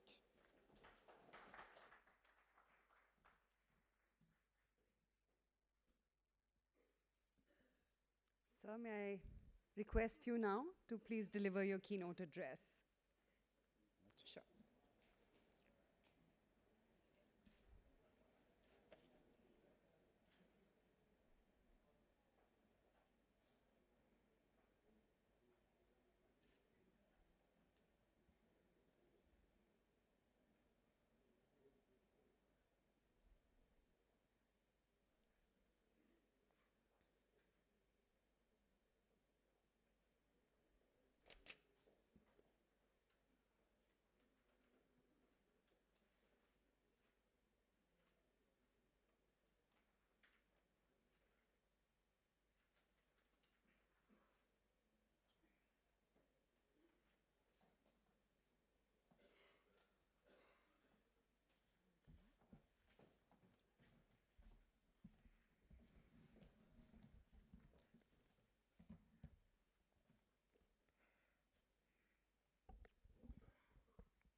Mr.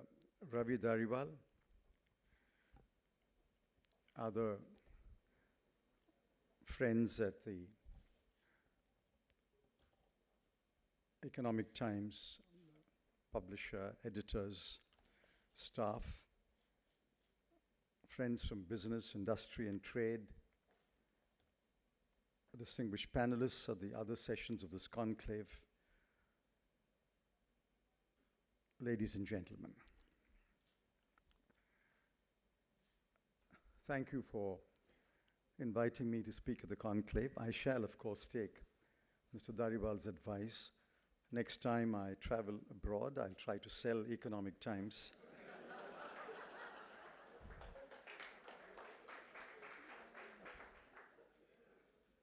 I hope my friends, the Jain brothers, are not here.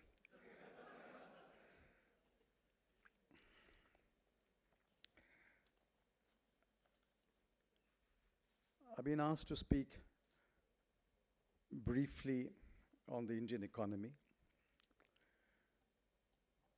Everything has a context. India is not an island, nor can we pretend that we can grow in splendid isolation. We are part of the global economy, and what happens in the globe cannot but affect India. A lesson that many have not learned in the last over 20 years. Global economy declined from 3.9% in calendar 2011 to 3.2% in calendar 2012, and is expected to achieve a growth rate of only 2.9% in calendar 2013.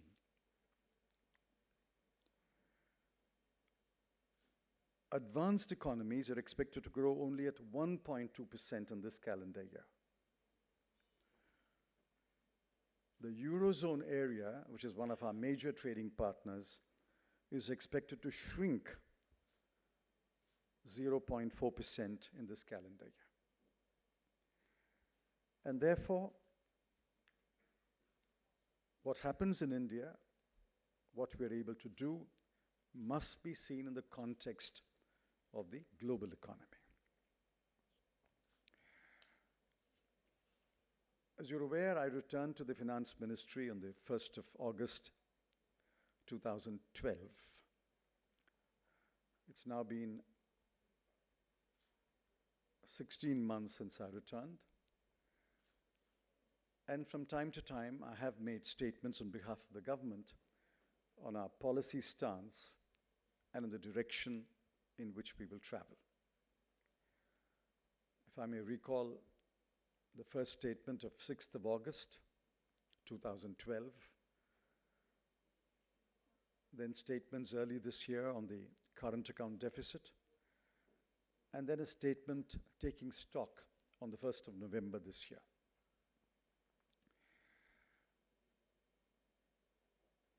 I believe that if you take the right decisions, what is right and what is wrong is debatable.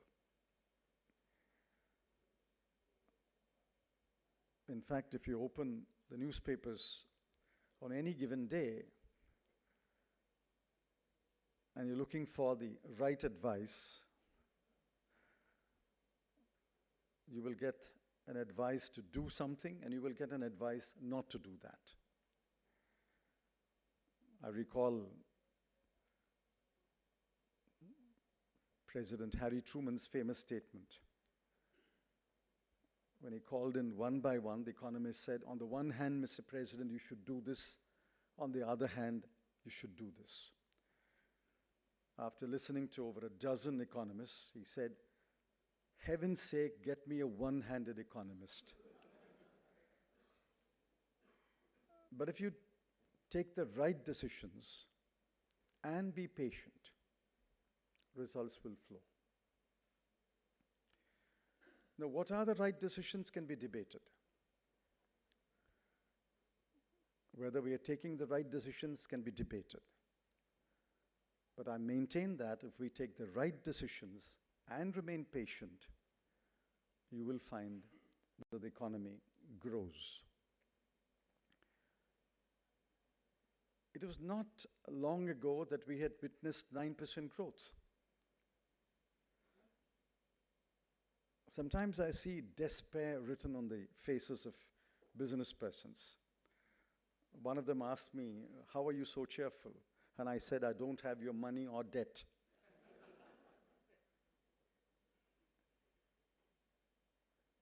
Business will have its ups and downs. There are business cycles. So will a country's economy have ups and downs. There are cycles. The world is going through a bad cycle, but all the evidence indicates, and I will show it to you presently, that perhaps there are signs of an upturn in global growth. And if there is an upturn in global growth, there will be an upturn in India's growth. Anyone who has a business that is locked into the global economy will vouchsafe for what I say.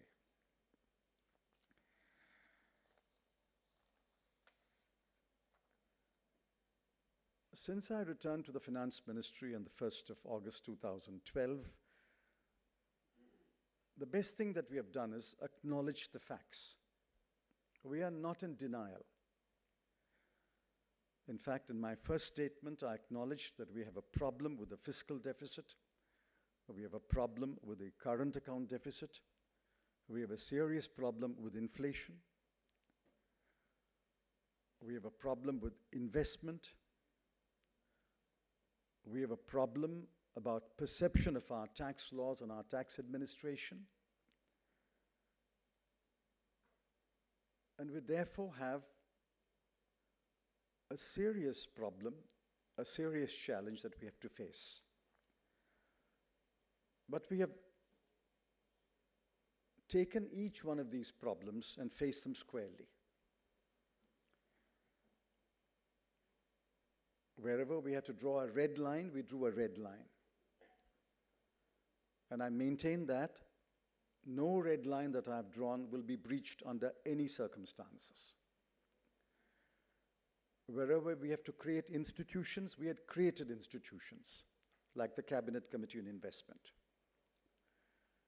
Wherever we've had to change laws, we have changed the laws. Like making the safe harbor rules, like making the GAR rules. Wherever we needed time to implement changes, we have said, yes, these changes will come into force after 2 years or 3 years.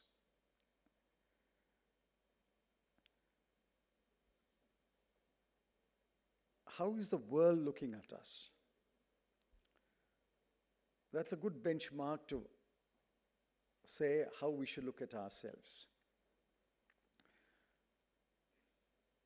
This is the silly season of polls, surveys, and predictions.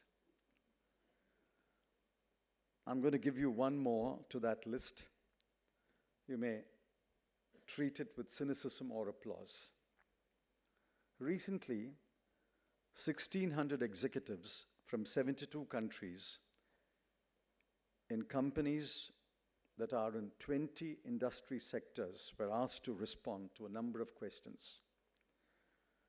2/3 were publicly listed companies. 1/2 were CEO or CFO or C-level executives. And the median of the global revenues of these companies was US $5 billion.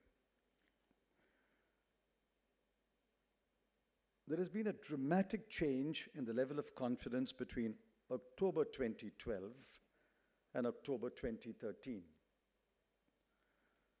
65% of the respondents thought that the global economy was improving.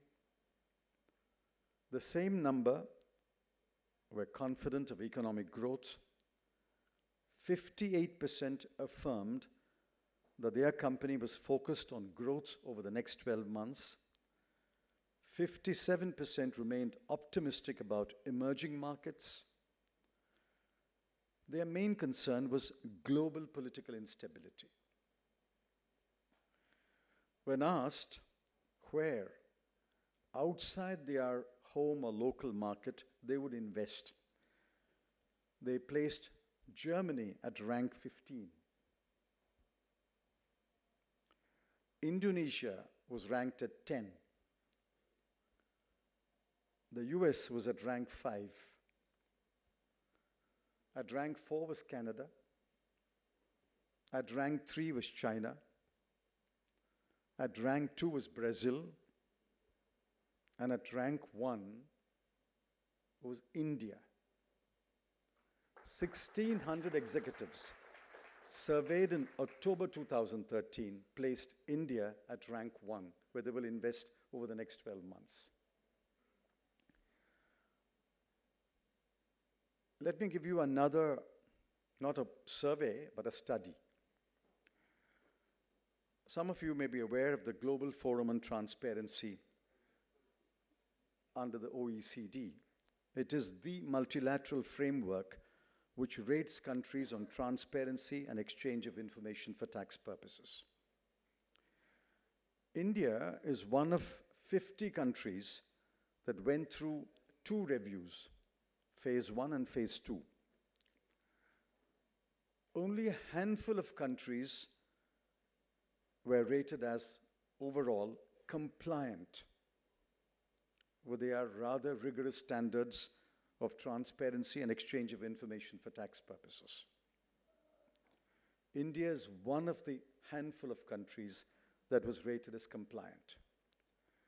We share this status with countries such as Australia, Belgium, Canada, Denmark, France, Japan, Korea, New Zealand, Sweden. The United Kingdom, the United States, and Singapore are only rated as largely compliant, not fully compliant. As expected, Cyprus, Seychelles, Virgin Islands are non-compliant. Among the non-compliant countries is also Luxembourg. So within a year, the perception about India has changed. The peer review about India's tax policies, tax administration has changed.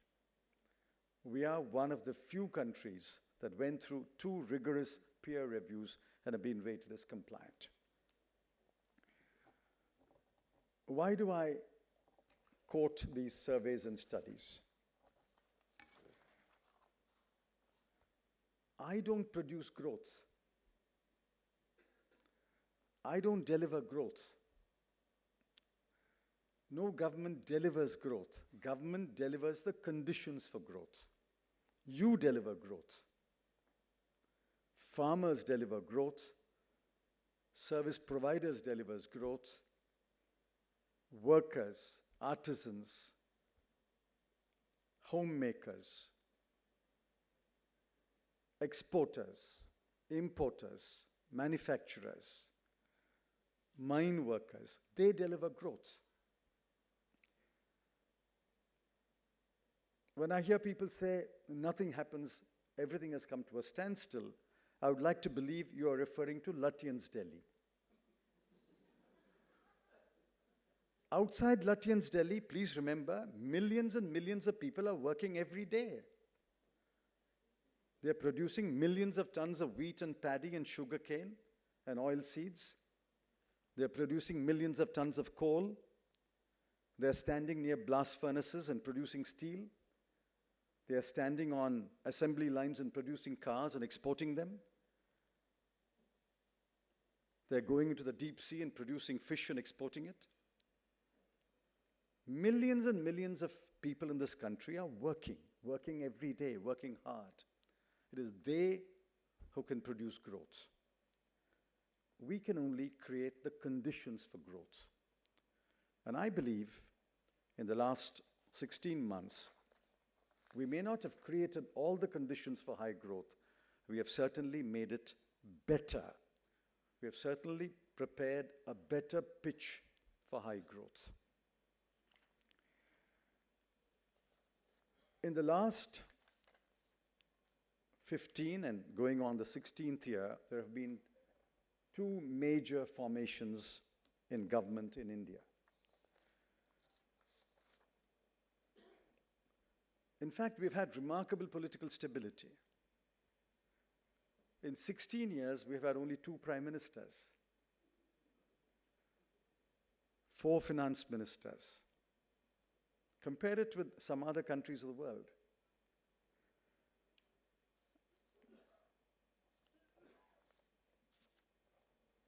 Between 1998 and 2004, we had 1 government in 2 spells of 1 year and 5 years under 1 prime minister.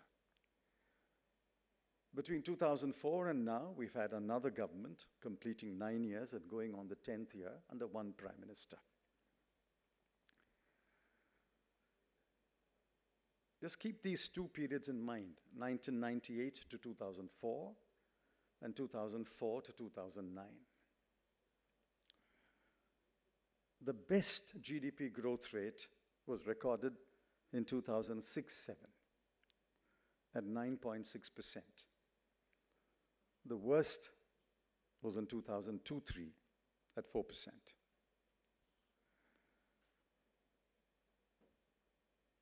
The best fiscal deficit, the lowest, was recorded in 2007-08 at 2.5%.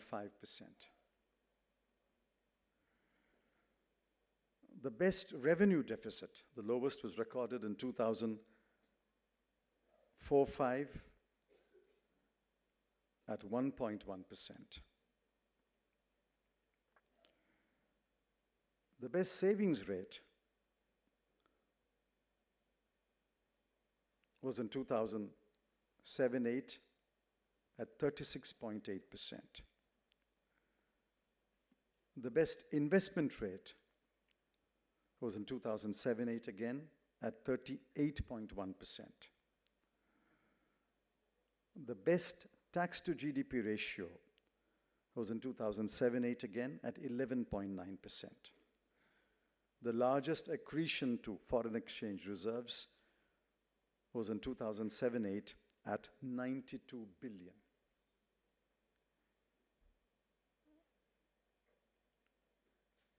I'm sorry, I can't pick a best year under any head between 1998 and 2004. Why do I say this? I say this because facts and perceptions differ.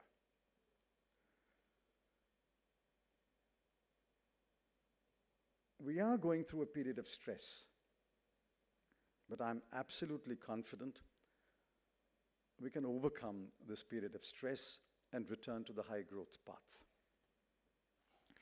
What this country lacks is vigorous, energetic, intellectual debate.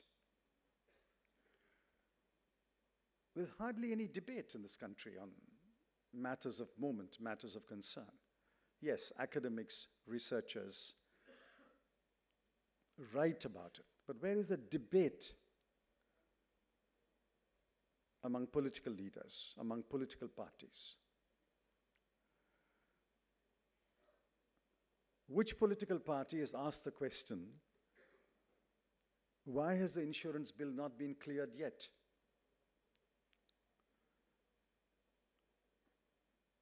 Who has blocked the GST?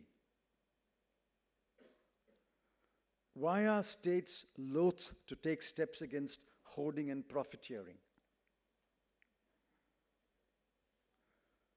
Why do people stop power plants, steel plants, dams, big and small, mining?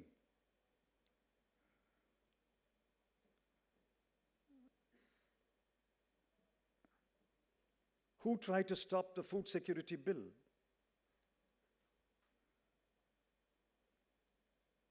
What is each political party's position on the fiscal deficit and measures to contain it?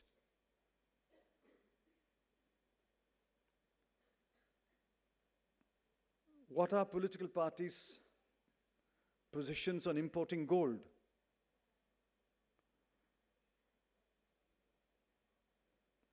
Do parties support disinvestment? Do parties support foreign direct investment?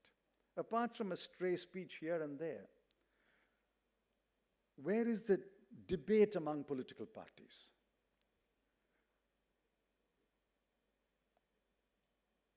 How much do you know about the views of each major political party on each of these issues? What is lacking is fierce, rigorous, intellectual debate. We must debate these issues. No one can wish them away. No one can pretend these issues don't exist. And silence is not debate.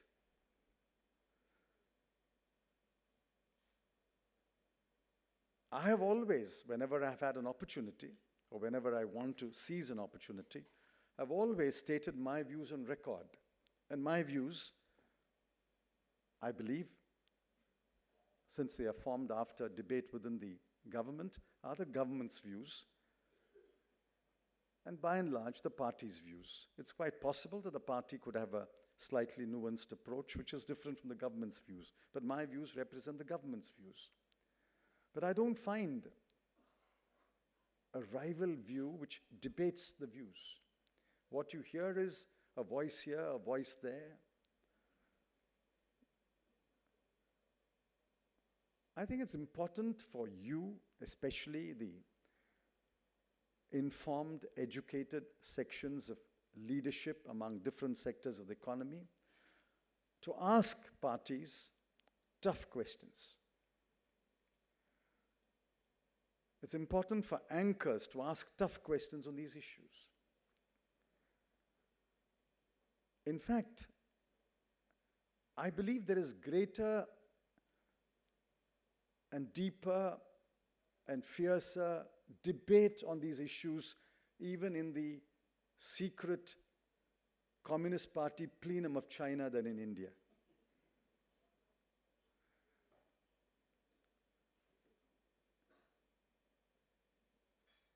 In the next 6 months, I hope that these issues will be debated.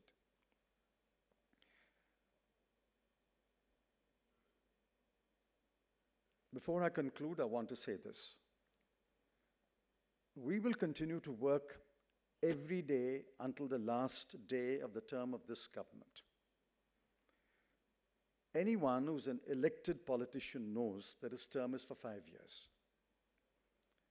Whether he will be re-elected or not is for the people to decide. With apologies to anchors who think they decide, it's the people who will decide.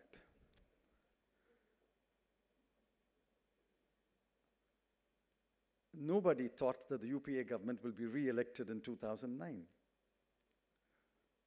Certainly, no poll, no survey, no opinion poll, no exit poll said that the UPA will win. Therefore, I can pledge on behalf of my government that we will work every day until the last day of the term of this government and await the verdict of the people.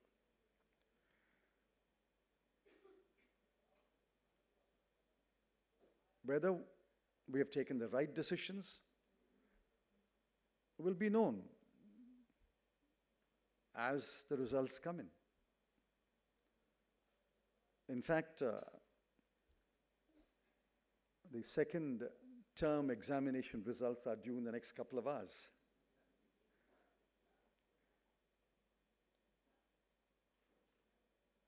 After the major tax changes were made and the major investment decisions were made and the CCI was put in place and investment decisions were cleared, and we did our part in going around the world and convincing industry, business, and investors that we are serious about the fiscal deficit, the current account deficit, inflation. The first term result was Q1, and Q1 was at 4.4%. It was disappointing. But at that time I said, one has to be patient. If you're patient and if you continue to do the right things, you will find that we climb back to the high growth path. I'm absolutely confident that India will get back to the high growth path.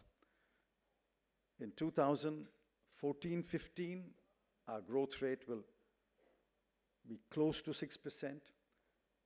In 2015-16, it will be close to 7%. And in the year after, we will back to the high growth of 8%.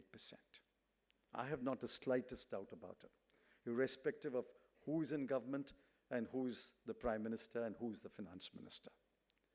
But we have to do the right things. We have to be watchful about it. For the immediate future, I do not know. But I'm totally confident that we must not take a misstep. We must continue to walk on the path that has been laid out. And the path that has been laid out is fiscal prudence and discipline,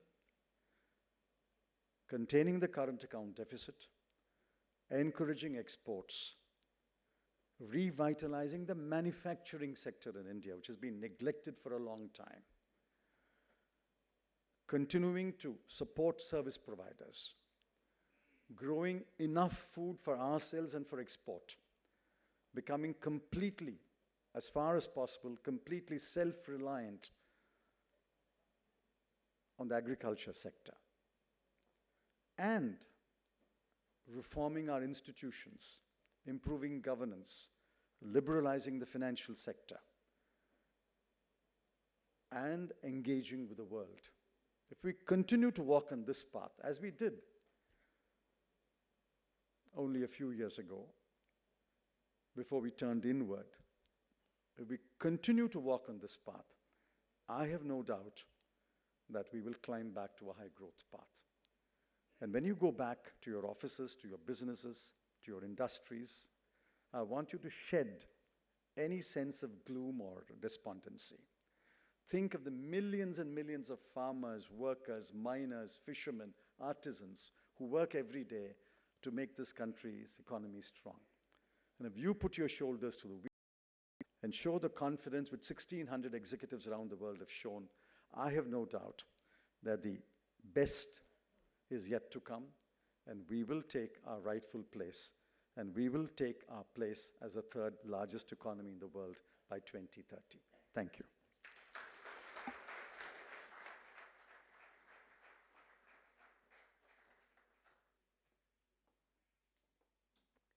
Thank you, sir.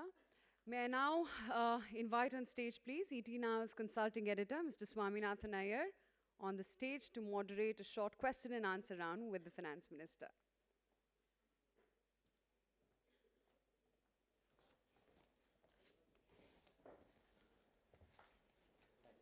Good afternoon. So I think everybody will agree you've done an excellent job of trying to sell the government to the audience here. I have to also tell you, I've just come back from an election tour of Madhya Pradesh and Rajasthan, and I don't think that sales story is going down too well there. One reason, frankly, which, I mean, you mentioned that certain amount of thing has been done, there's a global slowdown. But for the last 3 years, we are a complete outlier in the global economy in inflation. Surjit Balla has argued that the last 4 or 5 years inflation is the worst for 50, 60 years. We keep hearing different reasons for it. First, we are told that there was a bad monsoon, then we were told the shortage of protein, then excess monsoon hit the onion. I mean, there is one reason or the other or the other. At the end of it all, we are a complete outlier from the rest of the world on inflation, and we can't put that down to the global economy. Since inflation is obviously one of the key issues in the coming up election, because it's a very, very major thing. What is it that we have not been able to hold down there? What is it that it's possible for you to do within the next 6 months? There is still chance for your party to regain ground on this issue, which is going down badly. So what can we expect? You are an economist, and I'm not. And therefore, I hope you will show some indulgence. What are we talking about? If you're talking about core inflation, we are not an outlier. Core inflation is low in this country, 2.1, 2.3%. It's the consumer price inflation, and that is driven by food inflation. Now, what I've been told is demand is very high. There's high demand for food grain, high demand for meat, eggs, milk, fruit, vegetables. In one sense, it is good. It's good that people of this country are consuming more grain, more food, more wheat, more rice, more sugar, more fruit and vegetables. But this demand has been stoked by the fact that we had high fiscal deficit. And that fiscal deficit was not contained for a fairly long period, I think over a period of nearly 2 years. And I've been advised that inflation has got entrenched and monetary policy does not have any or has very little impact on food prices and fuel prices. So I think the first things that we have to do is to contain the fiscal deficit, which we are doing, and we will. We will contain the fiscal deficit. Secondly, although I think it is a good thing, we rapidly increase the support price for certain commodities, wheat, paddy, and now sugarcane, which is the current problem. Farm incomes went up. Simultaneously, farm wages went up thanks to Manrega, which I think is good. Farm wages should go up. There's no reason why a farm worker should toil for 40 rupees or 50 rupees a day. So if we have a combination of these things, high spending, high borrowing and high spending, rise in farm incomes, rise in farm wages, there will be high demand. And supply does not keep up with demand. Supply is not as elastic as we would like it to be. We don't produce enough to meet the demand. There is therefore inflation, and it is largely driven by food inflation. Now, I'm willing to act upon any suggestion how food inflation can be tamed. There are no easy solutions to taming food inflation. In the short run, you can contain food inflation by coming down heavily on anyone who's indulging in hoarding and profiteering. But beyond that, there are no quick fixes for food inflation. So I'm afraid it will take some time to contain this inflation. We are paying a political price for that. I acknowledge that. But those are the facts. All right. I'm not, maybe what you're saying has some effect on prices up to the run of the election. Maybe not. Apart from the inflation issue, there is also, despite all your efforts, the reforms that you have brought in the last 1 year, it has not translated into growth. When it doesn't translate into growth, again, there is a lack of job opportunities, other opportunities, which again is hurting you electorally. We have 6 months left. In these 6 months, what new actions can we hope for? I mean, obviously everything has a slight lag, but what can we hope for within the next 3 months, shall we say, which might have an impact on the economy before the election? Aren't you being too quick to judge? I think we'll have to wait to see what Q2 results are, and then you will have Q3 results also. Before you pronounce that there has been no growth or there will be no growth, we've only had Q1 results after these measures were taken. And Q1 results were 4.4. Let's wait for the Q2 result. Let's wait for the Q3 result, which will come in end of February. And then that is time to pronounce whether the measures we have taken have helped growth or not. Now, in the next 5.5 months, we will continue to take measures. In fact, I have a whole list of to-do on my table, and I follow it up every day. We have to liberalize the capital market, liberalize the financial sector. We're going to fix the price of gas and oil. We will try to fix the issues on the coal sector so that more coal can be produced. We're going to have more meetings of the CCI to unblock stalled projects. The whole series of things right across the spectrum. There are things to be done, and we will do. Just as we have done something every day of the last 16 months, there will be some action every day. Some will be noticed, some will not be noticed. But I can't think of a day where we have not taken a meaningful step forward. In an earlier panel discussion that we had, a number of people raised the question of a feeling of fear, especially in the bureaucracy. And the bureaucracy bringing up this particular rule, which says that if a decision is taken that profits somebody, the bureaucrat can be held guilty of corruption even if he personally has received no quid pro quo at all. And the question arose, I mean, is it possible to take any decision that doesn't benefit somebody? And in fact, if you take a decision that benefits nobody, is it worth having such a decision? Therefore, if this particular rule is holding back the bureaucracy, is causing a pall of fear, if you can change this one single rule tomorrow, might it not unfreeze the fear in the bureaucracy and produce faster results? You're only paraphrasing my lecture at the CBI conference. So why do you do it, I say? I can only... Wait, just a moment. Maybe you read parts of it, because the answer to your question is there in that lecture. Who created this fear? Not the government.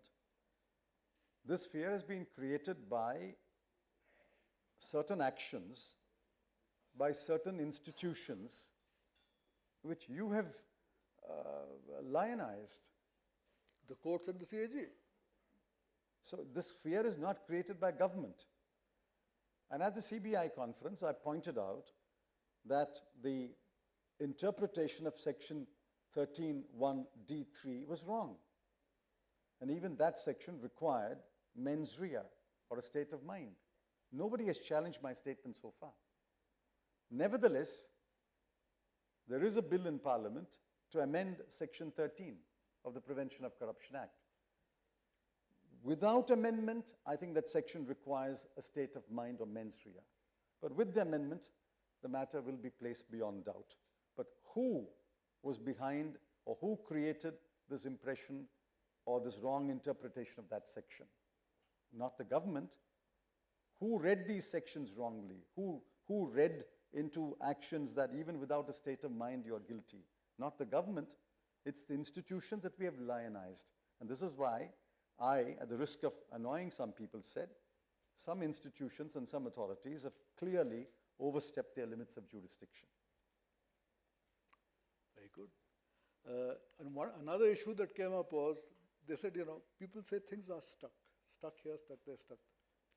The point was made that, our capacity, our software abilities to produce automatic clearances, to automatize things, we have a large capacity to do this, but it's not actually being done. If you look at the Doing Business series, if India is 159th in starting a business or 169th in the construction permit, very clearly, for some reasons, the political class is not automatizing the clearance. If it was automatic, you would not be this large. What comes in the way of large-scale automatization so that the clearances happen and we don't have to have 1 lakh crore projects landing up at the cabinet's doorstep saying, you please clear it, that it happens on its own without coming to you? These are oversimplifications. Let's take FDI. Over 80% of FDI flows into India are through the automatic route. You can ask anyone here. You simply have to bring the money and inform the Reserve Bank of India within 15 days. 80% of FDI flows are in the automatic route. It's only a small number that comes through the FIPB route. Now, we are trying to shrink the FIPB's jurisdiction. We shrunk it about 3-4 months ago, and we are trying to constantly shrink the jurisdiction of the FIPB. But there's no automatic route for environmental clearance. There is no automatic route for forest clearance. There is no automatic route for municipal clearances. There is no automatic route for a building permission from a municipality or a corporation. There is no automatic route for the state government, the roads department, and the railway to come together to put a rail over bridge or a road over bridge. There are simply no automatic routes, not in India, not in any country. They have to come together and take a decision. These are not decisions taken at the minister's level. These are decisions taken at the civil servant's level. It's 1 out of 100 decision that comes to a minister. These are decisions taken at the civil servant's level. There are municipal bodies, there are local authorities, there are statutory regulators, there is a state government, there are bodies like the railways, the National Highway Authority of India. All of them have to take a number of small decisions. In no country is there one point where you go and all the decisions are taken. I mean, that's a romantic view. It just doesn't exist in any country. The complaint you're making is a legitimate complaint that each of these decisions, which ought to be taken in a matter of hours or days, takes a much longer time in India. And many of these decisions are not taken in a transparent manner. And some of these decisions have to be facilitated by corrupt acts, which is the combination of all this makes it difficult. But then don't blame the central government alone. The central government, the state government, the local governments, the regulators are all responsible. And unless everyone changes or re-engineers his mode of decision making, re-engineers his institution, and then says we have to take these decisions and we will take these decisions, I'm afraid we will not see quick results. But wherever we have been able to bring a certain degree of discipline and quickness in decision, results can be seen and results are being seen. For example, the Cabinet Committee on Investment has moved in the last 6 months a large number of projects that were blocked for several years. Why is it that these cleared projects, such a large number, it doesn't seem to be translated into a boom in capital goods orders or in construction contracts? No, they are. They are. Let's wait for the results to come in. I hear from the bankers that disbursements have started, drawdowns have started, then their orders have to be placed, then the capital goods have to be supplied. Yes, it will take time. There is a time lag between unblocking a project and then all the clearances to be obtained. There are a whole host of clearances to be obtained after the unblocking. See, what comes to the CCI? What comes to the CCI is a project that has been blocked because of one dispute which cannot be resolved at the administrative level. The CCI unblocks that. But that doesn't mean he does not have to get a municipal clearance or a police clearance or any other clearance from another authority. Okay, I am not sure. I mean, we understand the problems. You have elucidated those problems. Let's hope they actually get solved. Let's hope that with a lag that you put forward, we do that solution. Though my only fear is that if it works that way, perhaps the credit will be taken by another government. You really need to get the results much faster. I don't know what you mean by another government. There will be another government in May 2004.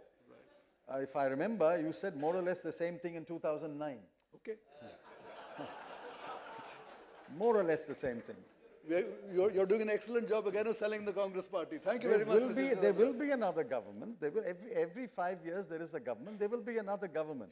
The question is, who will be the actors in that government? Yes. Whoever the people elect will be the actors, isn't it? Okay.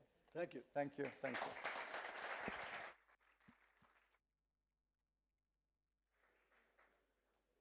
Thank you, Mr. Chidambaram. Thank you, Swami. Can I now request a round of loud applause for the Finance Minister, please?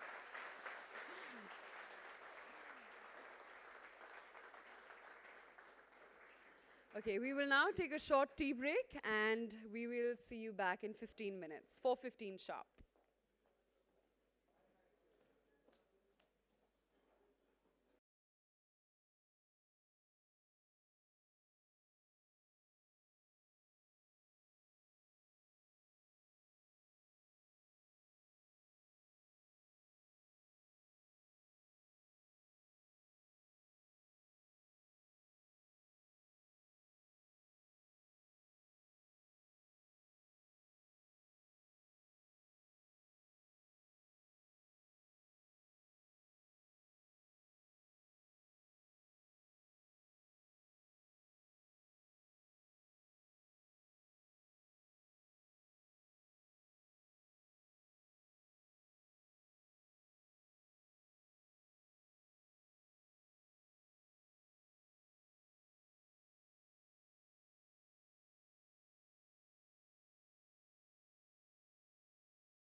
Everyone knows what the country's fiscal deficit is. We even know what the current account deficit is. But how does one measure the trust deficit, especially between the government and the industry both? It is a difficult conversation to start, but fortunately for us this evening, we have two distinguished gentlemen, both of whom are veterans in their respective walk of life. Please put your hands together for Dr. Arvind Mayaram, Secretary, Department of Economic Affairs, and Mr. Guneet Chadha, co-CEO of Asia Pacific Deutsche Bank, who will be delving into this very issue. So without much ado, let me please invite both of them on stage. And also, to moderate this discussion, we have with us Policy Editor Supriya Srinath.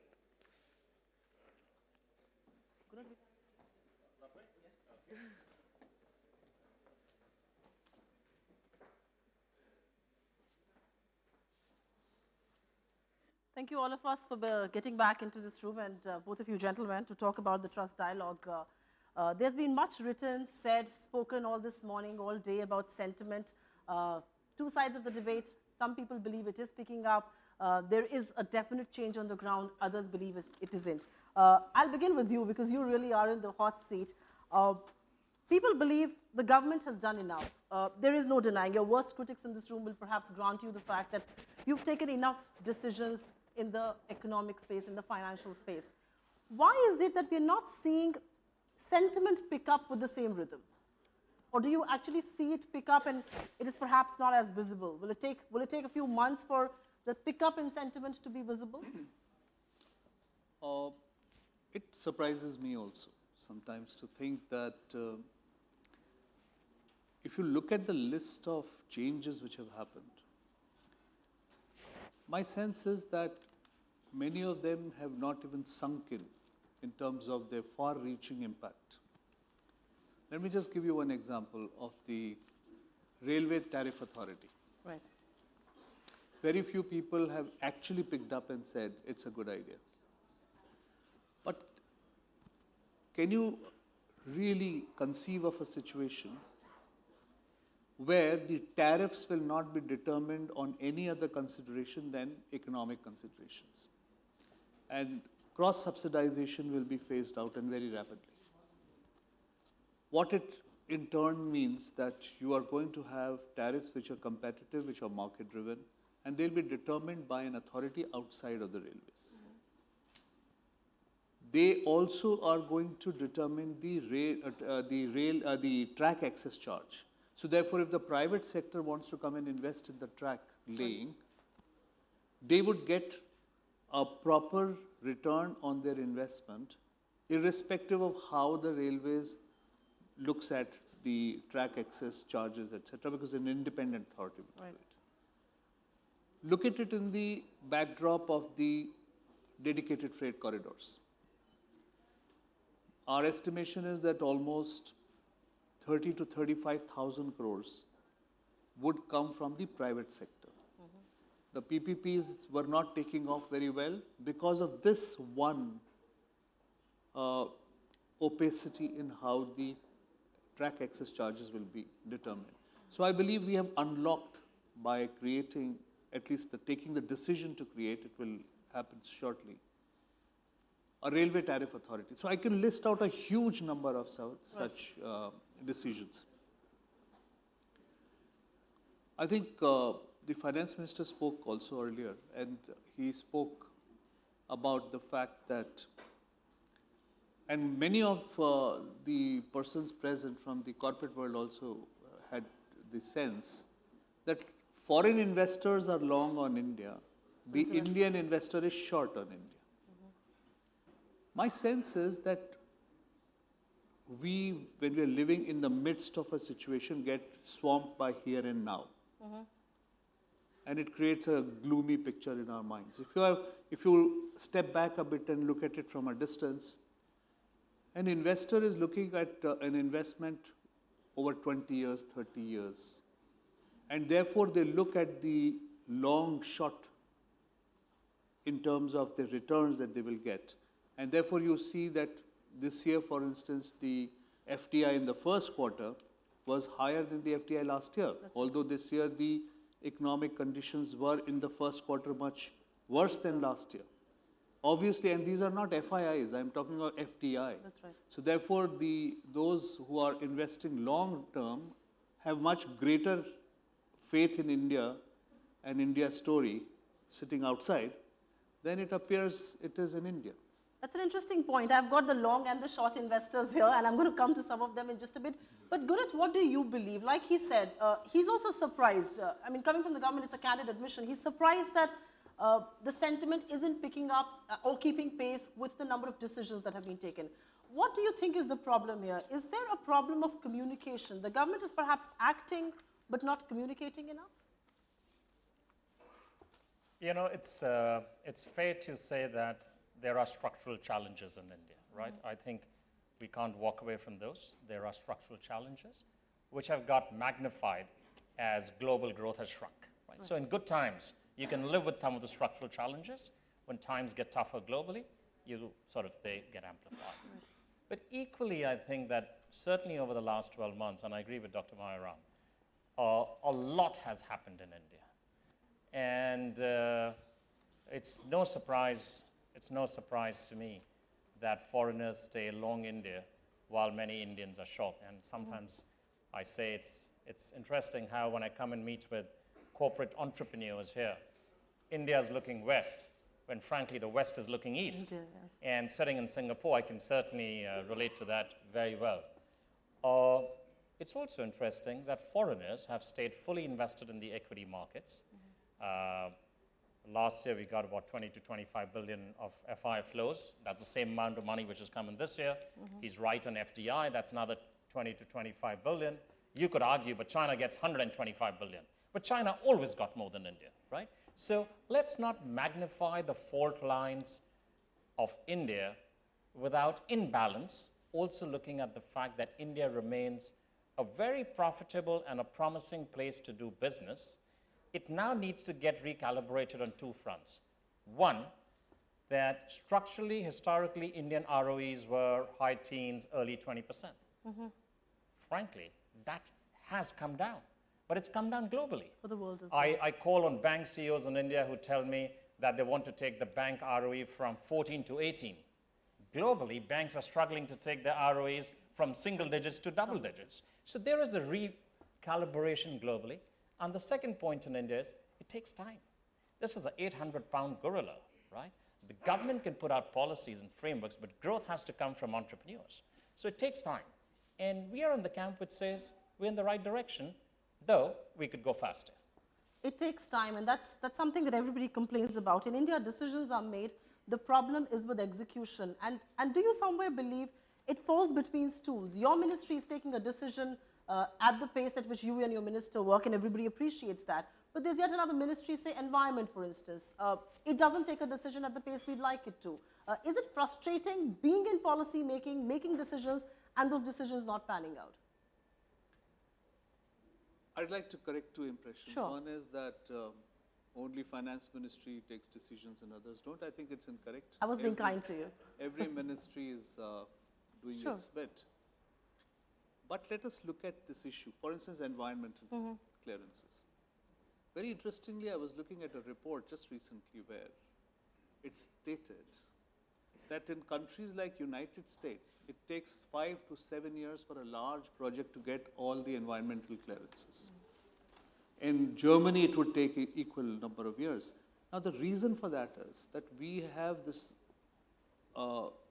heightened concern about environmental impact and how these infrastructure or manufacturing units impact environment. Right. So there is some bit of embedded delay which is natural if you are that conscious of environmental concerns. There are countries where these concerns are not that heightened. Therefore, the decisions happen faster. But having said that, I also believe that there is a case for faster approvals. There is a case for much quicker decision making. I think as a first and very effective will come to be for creating that timeline. Right. I think we need to move in that direction even at the Government of India level or in other states too, to be able to get much more predictable regime. or it will take 1 year or 3 years or 5, if I'm not able to predict, there is no way I can plan my investment. If in the beginning, if the government was to tell the investor, it will take 365 days, then that predictability is going to help, because the investor will go back and do everything else that he has to do in any other part of the world and come back after 365 days and say, give my approval. But that predictability has to come. I think that is missing. So you're essentially saying decisions with deadline. Gurut, you are a global insider in a lot of ways. You've seen India from within, you see it from outside. Like you said, $64 billion worth of projects is no mean task. It has been cleared. We've still not seen investments break ground. Some of the reasons we've spoken about. Let me just shift this to growth. The whole growth inflation dynamic. We in India seem to be very obsessed with inflation, perhaps for the right reasons, because it affects all of us. How does the world view our stance? The fact that we are chasing, channelizing all our efforts to rein in inflation, but growth has somewhere taken a backseat. Is that how the world would want us to do? Actually, there have been many challenges, and sort of at different points, India has been targeting different challenges. So I see inflation taking more center stage right now, and obviously it affects the middle class, and it's a real issue. Equally, just a little time back, it was currency which was taking center stage right now. Frankly, it's my view that growth is what will finally address both of those issues, right? And for growth, you've got to create the structural bottlenecks, and you've got to resolve those $64 billion projects, etc. What's the world concerned about India? Firstly, let me say the world is not concerned about India's elections. There are elections happening in India, there are elections happening in Indonesia, same time, there are elections happening in South Africa, same time, there are elections happening in Brazil later in the year. So we've just had elections in US, Japan, Germany. So I think we should not get over-obsessed about that front. The world is concerned about India's fiscal, but right now, I have to say in the last 3 months, global investors, global boardrooms have equally drawn a red line that India will get its 60 billion current account deficit and its fiscal at 4.8. So frankly, Dr. Mayuram, that's a big confidence coming back from investors. What are investors concerned about right now? Investors are concerned that the cost of entering India is still very high. The cost of starting a new business is indeterminate. And if Indian entrepreneurs can't get it right, what's the chance that they will, right? So incumbency, or MNCs who are already invested in India, frankly, are willing to reinvest more because India is promising, they've known how to do business here, and it's a very profitable market. New MNCs sitting on the sidelines. Portfolio investors on the equity side, fully invested. Debt investors, India needs to reach out more to them. And I think there have been some efforts with sort of internationalizing Indian debt, IFC bond, et cetera, right? So overall, I have to still say, Indian entrepreneurs have to take the lead rather than MNCs taking the lead on India. It's a fair point. He did say that he's pointed out the issues. What has changed between what investors were telling you 4 months back, outlining their concerns, to what they're telling you now? When you've been to US, you're traveling to London tomorrow, you were in Singapore. What are investors telling you today that they did not tell you 4 months back? Well, certainly now they are asking more questions for information. 6 months ago, they were raising issues that were of deep concern to them because they were not very clear whether the policy was moving in the right direction. I clearly see that shift. Today, last time when I was in New York, I was talking to a large number of investors. They didn't have any questions about CAD or deficit, fiscal deficit. They said, we understand that will be taken care of. What they were concerned, they were wanting to know is how do we predict going forward, how the power sector will do, how electricity is going to work, how, So they are now wanting more of information. Earlier, they were raising concern. I see that shift very clearly.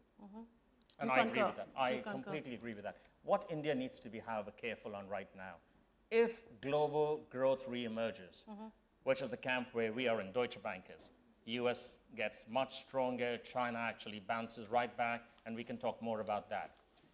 India needs to make sure that it does not have too much time to wait too long, right? And our economists actually believe that India will grow in the 5 to 5.5% over the coming 12 months. So we are in the camp which is constructively positive on India. You're not the sub 5% camp, which I think makes him smile. You have a figure to point out. Well, I'm just reading from a newspaper report saying Deutsche pegs Q2 growth at 5.5%. I hope you're right. We know where's the party tonight. But let me just, while we are talking about investments, while we are talking about the concerns, one of the concerns, and you pointed out initially, we spoke about inflation versus growth, and that's where the monetary policy conundrum does come. There is very limited elbow room that his good friend Raghuram Rajan really has. Do you think India is making the right choice in, I'm going to go back again to the whole point of channelizing all its efforts to rein in inflation? You said growth is what will solve our problems. But what are Raghuram's options today? So I think if you would speak to, people within the Reserve Bank, they would say that a combination of the moves which the government has made, and finally they've been very well received. Since September, we've got $6 billion of equity flows coming into the country. So there's a very positive reception of that. But probably RBI would say that the actual cost of borrowing has come down as a combination of the MSF measures and taking the repo rate up, right? However, the fact remains that probably there's a weak correlation between raising interest rates and using monetary policy to tame inflation in the country where most of the inflation is coming from the supply side, energy and food, right? So the nexus isn't as strong in India. In other countries, Indonesia has raised rates significantly higher than India. The nexus is much stronger. Here the nexus is weaker. We actually think interest rates will drop over the next 6 months. You have a view on inflation, and you do believe there is a silver lining to the high prices. And that perhaps comes from the changed food habits, that perhaps comes from the rural hinterland. You want to expound upon that? I think it's interesting, and we, to deconstruct, I think the finance minister spoke about this a little earlier, but deconstruct inflation. Let me give you 2-3 very interesting numbers here. 93-94 per capita consumption in rural areas of fruits and vegetables in kilograms was 32.97. In 2004-05, it was 35.53. It didn't increase much. But in 2009-10, it went up to 49.414. So there's a steep increase. Now there's a correlation to this. Let me give you another number, for instance, where the inflation is. Eggs, for instance. Right. In terms of numbers, per capita consumption in rural areas on 93-94 was 7.79. 4-5 it was 12.29, and 9-10 it was 21.08. 21 eggs being consumed. By average. Yes. Now look at the other number, which is a very interesting number, which is compression in poverty. Between 2003 and 2012 has been from incidence of 38% to about 22%, around 15-16%. Now we may have some definitional issue in terms of what is poverty and what is not poverty. I'm not getting into it, because whether it is from 48 to 32 or it is from 38 to 22, but there is a compression in poverty numbers, which adds 150 million people to those who are outside of poverty. And what is the first charge of people who are coming out of poverty? It is on food. And there is a correlation that you can see clearly. I mean, on a very lighter note, earlier last week I was told that the per capita consumption of onions in the country has gone from something like 7 kilos to 14, 15 kilos in the last 5 years. Now, obviously, there is a tremendous pressure of demand, of demand, and supply is not coming up to that extent. Now, what do we need for this? If we say 30 to 35% of our fruits and vegetables go waste and don't reach the market, what is required to be done? You need to create supply chains. You have to create cold storages, you have to have cold chains, you have to have warehousing, and how does investment go in there? So unless you incentivize investment, you are not going to be able to meet. So it's a catch-22 situation. Right. How do you bring the inflation down if you don't improve supply? And to improve supply, you need higher investment. So I don't know. I'm not a monetarist in the sense that I don't look at it the manner in which a central bank would look at it. But I certainly believe there is a case for a relook on the numbers in terms of inflation to see how best we can incentivize growth. That's a whole new angle to the inflation debate that one keeps talking about. Let me just shift focus and talk about the external challenges that we face. And Gurunath, I want to begin with you. The government believes, and you did acknowledge this, that a lot has happened, the whole FCNRB window to rein in the currency and all of that. But eventually and inevitably it is going to happen, the QE Fed taper. How well do you think India is prepared? And then I'm going to let him defend that position. Do you think India is well prepared to absorb the shock when we eventually get one? You're making an assumption that I'm in a different camp than him, but so I'll just express my views. Firstly, we are of the camp which says that the US growth is going to be very strong over the next 3 years. We think US grows from 1.8% to 3.2% next year, right?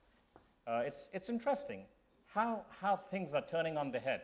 12 months ago, if you asked someone what's the biggest risk in the world, they would have said US fiscal. Today you ask, which is the biggest growth engine in the world? It's the US. What happened? So even while I referred to the 800-pound gorilla, but the 800-pound gorilla can spin when there is complete intent and purpose to make it happen. We've seen that in the China reforms as well. That's right. So we are very optimistic on the US growth. We are actually very positive on the China structural rebalancing and growth. So our view, which is non-consensus, is that China growth moves from 7.5 to 8.5 over the next 12 months. When you put both of these together and you have Europe stabilizing, right, you have to make the assumption that probably capital is going to flow back into the world where there is growth, right? So as a result, will emerging markets face a challenge? Near-term capital flow challenge? Absolutely they will. However, a lot of them have, I think, corrected some imbalances over the last warning, which would be the 6 months, right? India has as well. And I agree with Dr. Mayuram on CAD and fiscal investors are very comfortable. A lot of countries have put in some protectionism sort of walls, which frankly are going to be less helpful. But I do think US taper happens, consensus March, could be December, could be June. Emerging markets are better positioned than they were 6 months ago, but it's another headwind which is coming our way. And we can't ignore it. We got to be just prepared for it and assume that, hope that it's not as steep as it could be. You know, Raghuram Rajan was quoted a few months back, I think about a month back, when he said sleep was difficult to come by when the rupee was depreciating the way it did.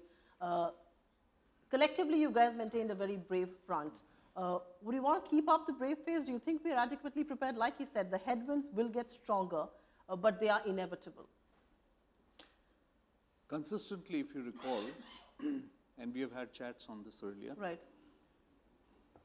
I have maintained that the depreciation in the rupee did not really reflect the value of the rupee.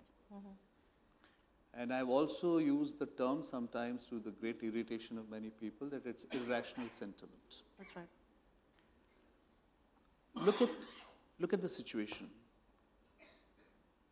We hold close to $280 billion as reserves. Right. And this is not taking into account the 32 billion as of 1 hour ago that we have received on FCNRB and the bank capitalization. This is additional, right? Right. We have strong capital flows. If you look at from January till now, FII in equity have been plus $17.4 billion. From April till now, even after the first taper fear, right, there's a net inflow of close to $8 billion in equities in India. Right. So what are we talking about in terms of this, complete disaster of, we not being able to manage the taper? I strongly believe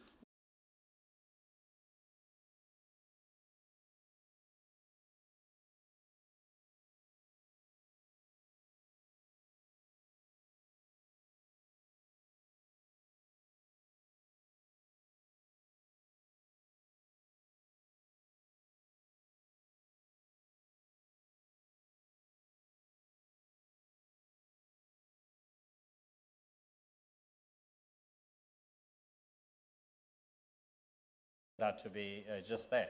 But Deutsche Bank's view still is December 2014, rupee at 60. Does that sound like music to your ears? No, I think it Or sounds reality like you struck? reality. I guess I reality. think Deutsche Bank is close to reality. I think that therefore they have a much greater sense of what the value of rupee is. And I think this is what is going to happen. I'm going to open this for questions in just a bit, but I have a question to ask you, and this is completely unrelated to growth versus inflation or fisc or current account deficit. The question is, when you see it from outside, what stalled investment, and some research reports seem to suggest that, was the whole 2G mess and the fiasco as it unraveled. Do you think institutional overreach, in a sense, is responsible for corporate India, for politicians, for bureaucrats, to now be sitting on the sidelines and think, hey, listen, I'm not going to make a decision. You never know when I'm going to pull up for it. Do you think the institutional overreach that one has seen in India, or civil society activism in some sort of a way, has done more harm to the economy than good? Everybody likes transparency, yes. But in some sense, do you think that has kind of put the economy off track?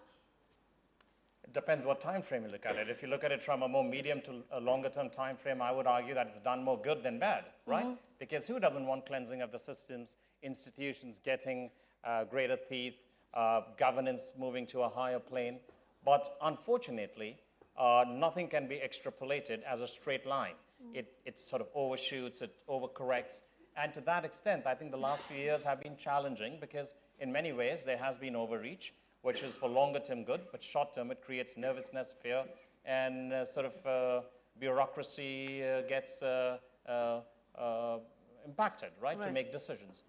Over a 10-year window, would I have rather had it than not? Absolutely. The spot does get challenging and erodes confidence of entrepreneurs who want to invest further. Would you concur? Because I think decision making has become far more tougher now. It's happening. Everything's on the radar. Everything's under the scanner. You never know who's going to drag you to courts next. You clear deals, they end up in courts.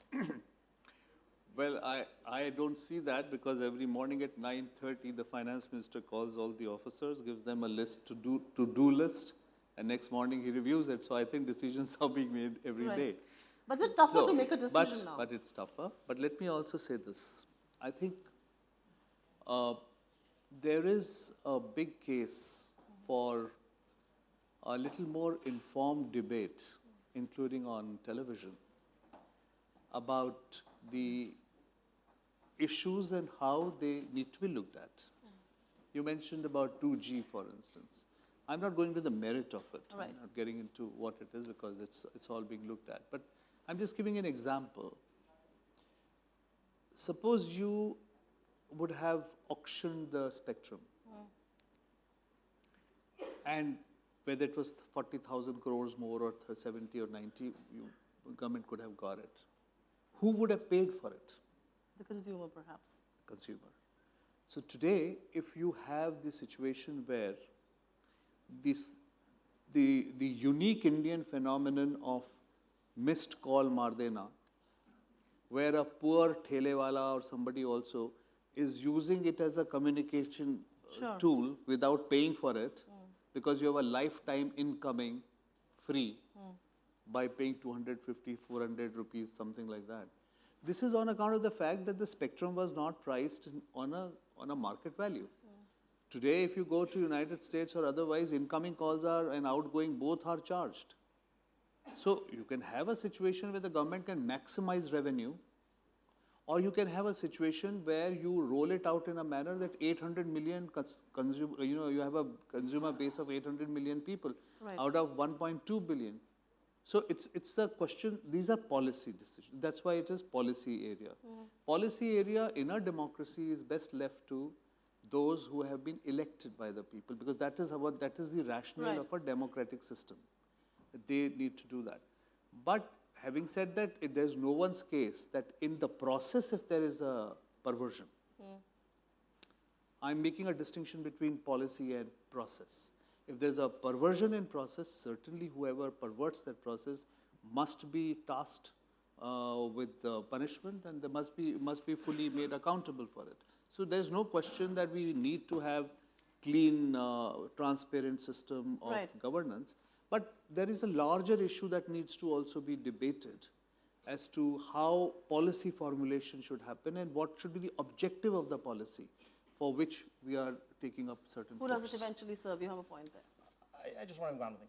Let's not hide all the good of India under the barrier. I think it's amazing how India is self-inflicting on itself. Look at the China challenges, from sort of investment-led to consumption, from state-led to private sector-led, from one child coming back to two child, from a shadow banking system, which is a big challenge to get in. Look at US, right? You saw what happened with the Obama healthcare and the fiscal coalition in Germany. I just think these are issues, these are challenges which exist in every different market with different nuances. Transition times are tough, and it's tough for India. My biggest fear is if this transition overstretches itself and carries on for the next 3 years, right? Then I think it's a big issue, because then there's a bigger issue. That is why they perhaps say decisions with deadline. But I'm going to ask you a question. Because you have the liberty of seeing things by stepping out of the mess that we see around, do you think at one level we've talked ourselves into a slowdown, into pessimism? Like you said, let us not hide the good of India under all the bad that we want. So numbers don't lie. So how can we say we've talked ourselves into the bad numbers? But yes, what we do tend to do is the less informed people who are sitting in the fence, multinationals who are looking for confidence, Indian entrepreneurs who talk to each other, if frankly confidence gets impacted, which is what when people talk themselves into it, then investment does slow down. I suspect that's got a part to do with that. Media's got a part to do with that. Yeah. How many good stories get onto the front page? Rarely these days. It seems the bad sells better. But I have a That's question to ask you. When you're dealing with the fiscal deficit or the current account deficit or reining in the currency or preparing for the Fed taper, bringing investments back on track, is the biggest challenge to revive domestic confidence, like you said. It is confidence that has been hit. And somehow, in all your attempt to do everything, that confidence is not being bridged. Well, what is the barometer of confidence that you need to see? For instance, I would say stock markets are doing fairly well, so there is confidence. But having said that, I also believe the way the discourse has shifted in the last 6 months, even with corporate India, I mean, they may not be investing for several other reasons. Some of them are over-leveraged, there are bank financing issues and so on. But when you speak with them, once again, there is a marked difference, a marked change in the way they interact with us. What is the change? The change is the same, whereas now there is much greater acknowledgement of things that are happening. There is much greater acknowledgement of the structural changes which have come, the reforms which are happening. Of course, they have impatience with the implementation pace, which is understandable. But I do believe that there is less skepticism now than there was 6 months ago. And I think I get into India probably once every 4 weeks, spend time with entrepreneurs, meet with other bank CEOs, etc. I think what I've noticed on this trip, I won't even say the last trip, this trip of mine is many of the corporate entrepreneurs and CEOs are finally talking growth, right? Are talking about margins stabilizing, if not coming back right now. Confidence coming back, but still well short of putting new capex to work here. So you see the HULs, you see the Pepsis, you see the Vodafones of the world, they want to pump in money in India. It is perhaps the Indian companies, the Indian entrepreneurs who are wary, right? Well, Europe is growing. Europe is shrinking at 0.2% this year. India is growing at 5%. Take your pick. That's an easy call to make. Where do you want to invest? That's an easy call to make, but I have another call to ask of you, and because he's a huge believer in this whole rural bet, do you think investors sometimes, because they choose to stay on sidelines, tend to ignore that a little? The whole rural story? Or do you think we over-talk ourselves into a demographic dividend, talk ourselves into the whole consumption pattern? Do you really think there's a consumption story out there which is real? We think there's rural strength as much as there's urban weakness, whether it's the NREGA, whether it's rising aspirations, income levels, consumption levels. You talk to the rural, the companies who are doing business in rural India, we think there's significant strength. Urban, we find weakness. Infrastructure, middle-class inflation. So it's virtually India of two different chapters, right? But That's not bad. Rural strength is very important and good as well. Fact is, urban weakness needs to get corrected. When you make policy, and when you say you've been making policy at a fairly frequent pace, is there a policy that you make for Bharat and a policy for India? Like you said, there is one rural India that exists and there is the urban mess. I wouldn't say it's an urban mess. We have urban challenges. Urban challenges. I didn't use the word mess at all. I use that. Because you're the same camp, you conceded. But no, policies are not made in this manner. You make policies, and that is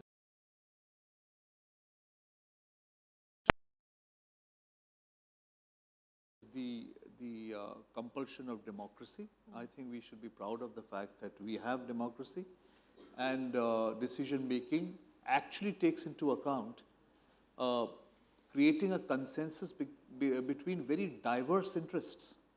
That's why sometimes it's frustrating, it's very noisy, it takes more time. But despite whatever form of, whatever party may be in governance, that's a representative form of government. And the decision making is always a consensus that you have to create. Right. So the policies are not made in a manner as if they are one for Bharat and one for India. Policies are made which span the interests of different people.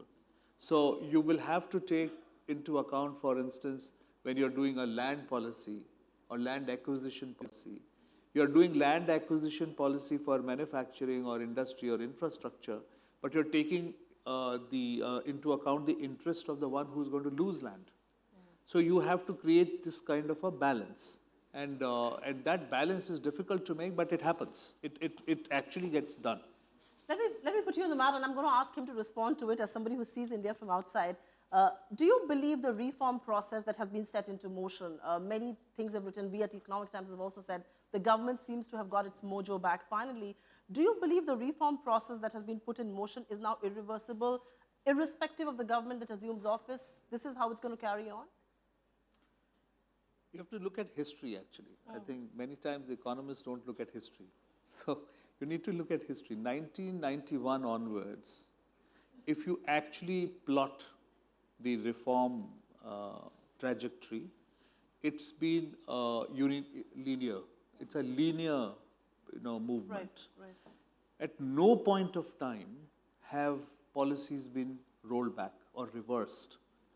And I think that's a major strength of Indian policy making. Right. Irrespective of which government comes, once the policy is set, there's only movement forward. Sometimes it will be slow, sometimes it will be fast.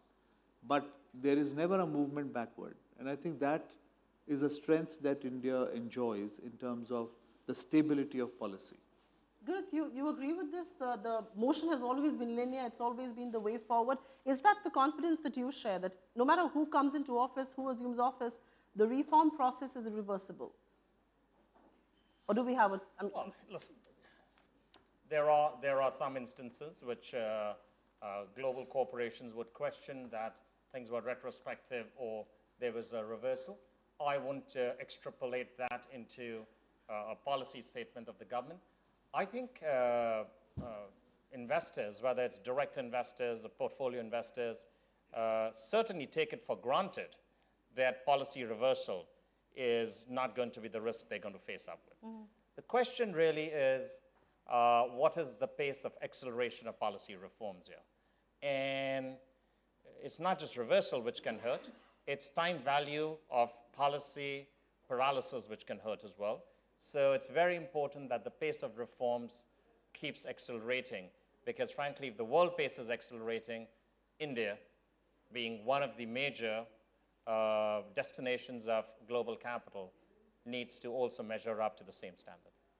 Let me ask you this question. We've spoken about the many challenges, we've spoken about the many issues, but the fear also in India Inc., and some of them you speak outside, off cameras, off record, there is this fear of the unknown. They believe the government will do the right thing, they believe the decisions will eventually be executed, but there is this fear of the unknown. You know, I mean, when a deal is signed, nobody knows how many regulatory hurdles will it have to cross, which regulator is going to raise the red alarm, who is perhaps going to file a PI on this and move court. Do you think this is a new phenomena that you see? Is this the conversation that India Inc. makes with you, the fear of the unknown, so to say? Like I said, the predictability part. So I mentioned this earlier, Right. that there is this concern about predictability. That if I want to do some business here, there is a predictability in X number of days or months. I should be able to go through the entire requirements and then be able to invest and do business. Right. So that predictability has to come. I think we are also constantly at the moment on a learning curve. And that learning curve also is coming on account of very rapid globalization which happens. So new practices, new technologies, new methods of doing things, new concerns, clash of old concerns and new concerns. These are all areas where there is a huge amount of churning happening. So judicial pronouncements are also coming in a way, in a manner, to be able to create some kind of a framework for the emerging economy, in a Right. sense of the future coming into the present. And so therefore there is a bit of a confusion on that count. But I have a sense that going forward, these things will settle down. They are already settling down. In many cases, they are settling down now. You see many issues which are now being settled as a policy issue. So over a period of time, I believe that this turmoil that we have seen in the last 4 or 5 years, this is going to settle down. Like you said, the transition cannot just get longer than what it should be. For a country like India, it's always said the most ideal thing is less government in governance. Do you think for a country like India that's possible? You know, if you go into the rest of the world, frankly, right now, there is more government, and the market forces alone can't decide the destination of economies. I mean, look at what's happening to the banking industry. There's more state government play, there's more contract back with society, there's more regulation. So, and which frankly is good for the industry, it's not bad for the industry. Overreach gets challenging. I think governments have to be the architect of laying down policies, transparency, predictability about regulation, no backtrack, and then leave it to the market forces. But you can't have just market forces as well. So I think it's a balance. Just to the last point which you asked Dr. Myram, global investors are willing to live with the volatility of business, right? What they cannot take is volatility or unpredictability of regulation and a political risk here. That becomes very difficult to fathom, and the risk of regulation, the risk of litigation is frankly more worrying today, not just in India, but across the world, right, than really the business risk, which boardrooms are well trained to take. I'm going to ask you a question because you mentioned elections happen around the world. We're perhaps over-obsessed with elections here in India. You will have a poll in 2014. Here's a government that's occupied office for 2 straight terms, going into elections, a rival party with its poster boy for development, challenging the government. That's not occupying space for investors globally? Sorry, it was garbled what I heard. No, I'm saying... No, I'm making a facetious statement. I'm not really going to comment on. Right. I think people care about governance rather than about governments here. So, yeah. So the exuberance, euphoria is not really one particular person or one particular regime. Yeah. We'll not let you do the controversial bit. I'm going to open it to the floor for questions. Please identify yourselves. We'll have a mic sent to you. Right here, Rajiv. Yes, so we'll come to you.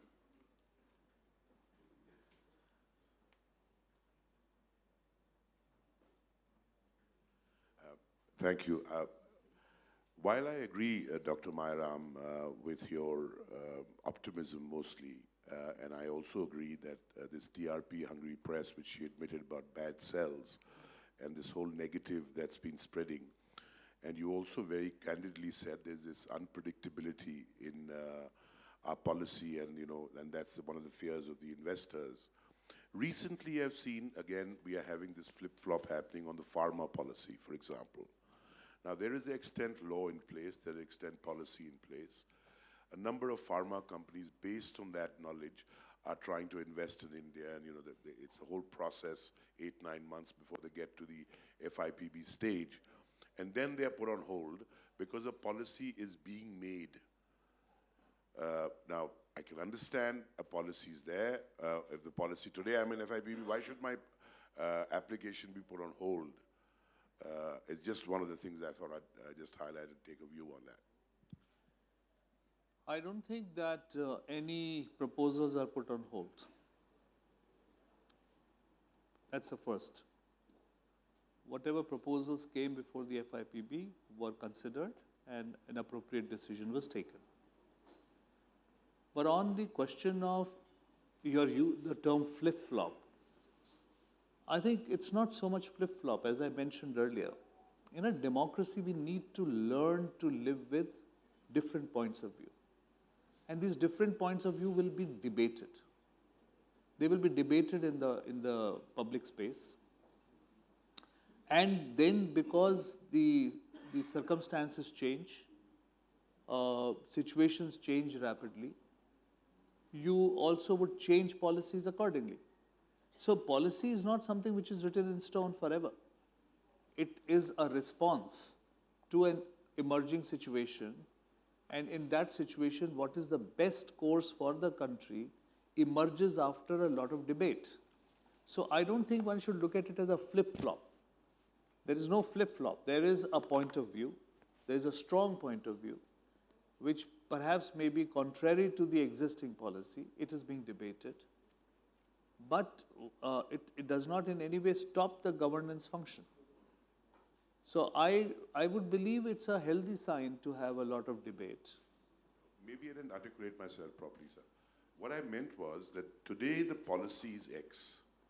For the last 9 months or the last 3 years, it's been that X.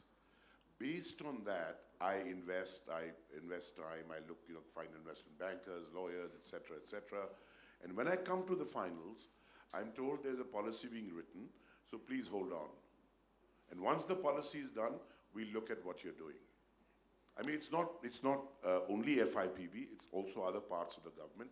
And while I fully appreciate the government can change policy, but then it should be something dated, say, okay, if we change policy, it'll come into effect 2 months from today or 3 months from today. So all the other stuff you can clean up. This whole uncertainty adds to that, sir. No, but like I said, these are outliers. These are outliers. In every other case, there is no uncertainty. But some outliers will always remain. For instance, if tomorrow there was a sudden outbreak of some massive plague or something, and you require a huge amount of medicine of a particular kind, and therefore you direct industry to do that. Now, you can't say that pharma policy never envisaged that the government will take over manufacturing facilities, and therefore it becomes unpredictable and so on. What I'm trying to explain to you is that there may be some points of time, and I'm not talking about pharma because like I explained to you, in the pharma sector, no applications which had already been given or submitted to the FIPB were put on hold. But all I'm explaining to you is in any area. There are possibilities. So see, there's no extreme position that you can take. You have to understand, if it is not a principle by which the government functions, which means that every policy is kind of put on hold whenever they wish to. If there are going to be outliers, we will have to learn to live with it, because this is true in every country. Every country it happens. United States, I can give you 20 examples where all of a sudden one day they will issue an order and stop everything. Because in their consideration, there is a situation which requires a particular response. But that doesn't change the entire environment for investment, etc. So I would perhaps differ with you on this, that in the government of India's policies are such where, it is always a flip-flop, etc. I don't believe so. Mr. Sharma had a question. I'm just going to come to you, sir. I'm R.S. Sharma, former chairman of ONGC. Well, Mr. Mairam, Dr. Mairam, of course, I have been, over the last 2.5 years, very intensely interacting with some of the very, very large funds holding huge treasuries. And I tell you that those investors are waiting to come and invest into India. Still, this economy has been growing, as you rightly said, more than double the size of the US economy in terms of the growth. But I recall that 3 years back, we had been talking of 8–9%, we had been talking of the double-digit growth. So what has gone wrong? Personally, I feel this economy has much more potential to perform. Something has gone amiss, sentiments have turned negative, and if I can point out, very vocally, somewhere the executive has stopped functioning. And everybody knows executive has stopped functioning, whether it is the RTI, too much of activism, too much of investigative agencies, CAG, CVC, themselves acting like, activists, the decisions being directed by the judiciary. So this has all gone dilution has happened in the last 3 to 4 years. Can somebody, answer that? How do I answer those investors that what has gone wrong and how the things, they will correct themselves and how they will come and invest into this country? So let's take two parts in this. There are just clearly two parts. One is large funds, including pension funds, sovereign wealth funds and so on, who have deployable surpluses and they want to invest. Why is it they're not coming in a big way into the country? Very clearly, they are not being able to come into the country because they are not being able to find the right instruments through which they can move. Because they don't, invest directly. They are patient equity investors. They want long-term returns of near assured returns and so on. There is completely a different set. We have been working on that. Infrastructure debt funds, for instance, which have been announced, is one such instrument where we expect that long-term investors will come in. We are also looking at the possibility of creating a framework for REITs, the real estate trusts, where the investment can come in the trust structure. We are looking at all these, and there is a lot of enthusiasm, a lot of excitement in this. In fact, if you recall, just this morning I read the Canadian Pension Fund has tied up with Shapurji Palonji. This morning I was reading in the newspaper to invest largely in the real estate sector. So there is this movement which is happening. It is not as if it is not happening. But what we must remember on the second part of it, which you are mentioning, is that I agree and accept that there has to be a rebalance in terms of where the decision-making authority and responsibility must lie. There has to be a rebalance. But we also must remember that the slowdown is not only account of India or what is happening in India. We also, I think, give excessive importance to bureaucrats like me or to the government. It's not, we don't make that much of a difference that the economy will slow down from 8% to 5% because of our misdeeds. It doesn't happen that way. Look at China. It's very interesting that where China and India have always grown in tandem with a difference of 2%, average 2%. This time, of course, as Gunit is saying, maybe China will go back to 8%. We'll have to see.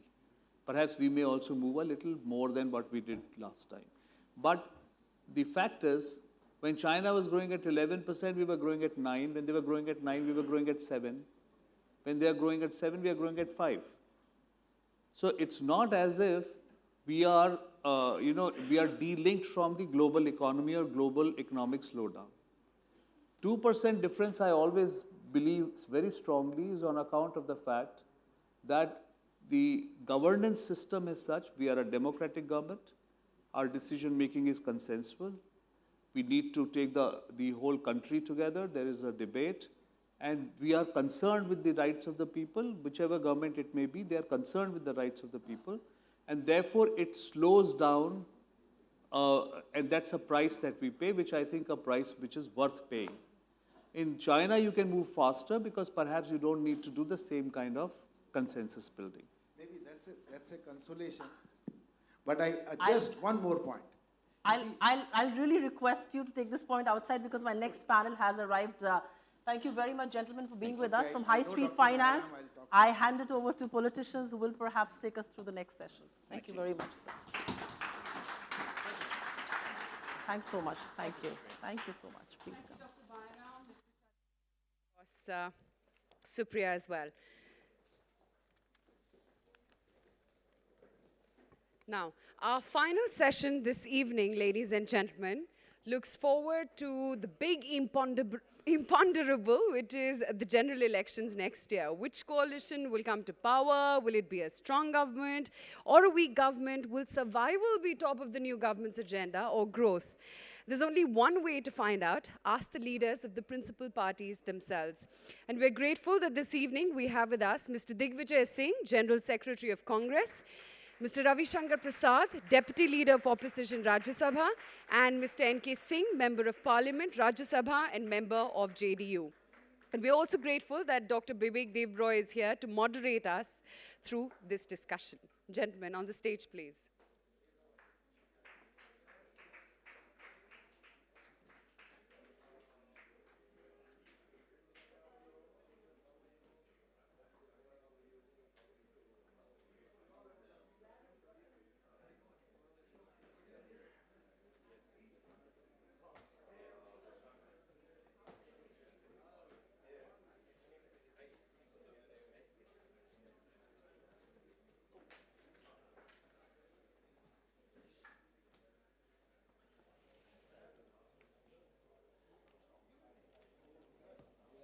Are we ready to start?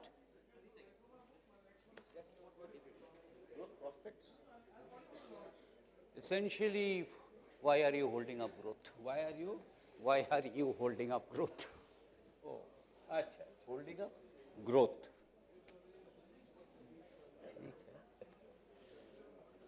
This is basically a TV show, is it? Is it a TV show? It's not live, it's being shown also. I see, but is it on in the print media? No. No. Whether it's I on think the it's print on media, the I think television. it's on print. It's live. No, not live, recorded and then played probably. Yeah. Acha, okay. Okay, thank you, ladies and gentlemen. We are ready to start.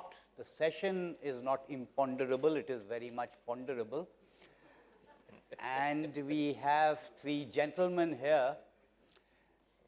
I think it's reasonably certain that whatever happens in 2014, one of them, not all of them, simultaneously might be invited here as ministers. The politician, of course, is a favorite whipping boy, but we are not really discussing the broader issues of politics here. All of this is against the context of an economic conclave and against the context of growth flagging in India. For those of you who do not know, the Q2 numbers have just come out, it's 4.8%. It's improved, not that much. So I would suggest that we begin with three kinds of issues. One, why is the average politician and the average political party not interested as much as they should be in growth, despite the fact that growth leads to employment, growth leads to jobs, despite the fact that growth is good for the country. Second one, what on earth is this expression of inclusive growth? Does it mean providing equitable opportunities of access to everyone to physical infrastructure, social infrastructure, the judicial system, etc., or does it mean doling out freebies? Question number three, whenever I'm doling out freebies, there are opportunity costs of those resources. Whatever I'm giving through a food subsidy is money that I could have spent elsewhere, on a rural school, on a primary health center. Fourthly and finally, why do political parties and politicians get obsessed with interfering so much in terms of the functioning of market forces? Let me begin with Mr. Digvijay Singh, whose party at least has been popularly identified as one that believes a lot in freebies. Mr. Digvijay Singh first. Well, first of all, Vivek, let me put it this way. The Congress party since independence has been an instrument of change. We started with, of course, the most minimum growth rate. And Pandit Jawaharlal Nehru built up these basic institutions of, I would say, which you call temples of modern India, which the PSUs have done exceedingly well over the years. And after that, slowly, the Congress leadership, the then Prime Minister, Mrs. Indira Gandhi, brought the bank nationalization. And then computerization, IT, economic reforms followed. So we've not been dogmatic in our approach as far as the economic policy in this country is concerned. On the contrary, we have been very pragmatic. Now, you've raised 3 points. Of course, one is, of course, everyone wants growth with jobs. No one wants a jobless growth. And therefore, if you see the UPA 1, UPA 2, and before that, Mr. Narasimha Rao's government, and before that, Mr. Rajiv Gandhi's government, we have been keeping our eyes open and also trying to fit into the global economic structure. And over the years, we have been slowly sort of bringing the economy under the global scenario. In fact, if you see even the NDA government, by and large, carried the same policies. They did not make any major changes in the policies. Now, post-2004, if you see that, if you see the Congress ideology has always been, I would say, left of center. In this country, which is still very low in the human development indicators, can we ignore the poverty in this country? Can we ignore the incidence of malnourishment in this country? I think we cannot sort of think of economic policy keeping these freebies, what you call subsidies, out of sight whenever any government functions. So therefore, you may call them freebies, but the fact remains that the subsidies have to be in any, I would say, government, a welfare, with welfare as one of the major criteria. If you see post-2004, we brought the food security as one of the major programs, pumped in huge sums in our National Rural Employment Guarantee schemes, increased our spendings in education and health.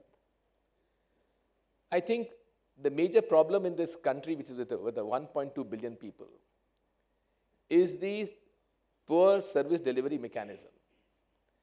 The federal system that we have, whatever we do at the Government of India level, we should not forget also that we changed the parameters of our central tax devolution also with a much higher grants into the states. In fact, I remember as a chief minister, every state government before 2004 was running on overdrafts for most part of the year.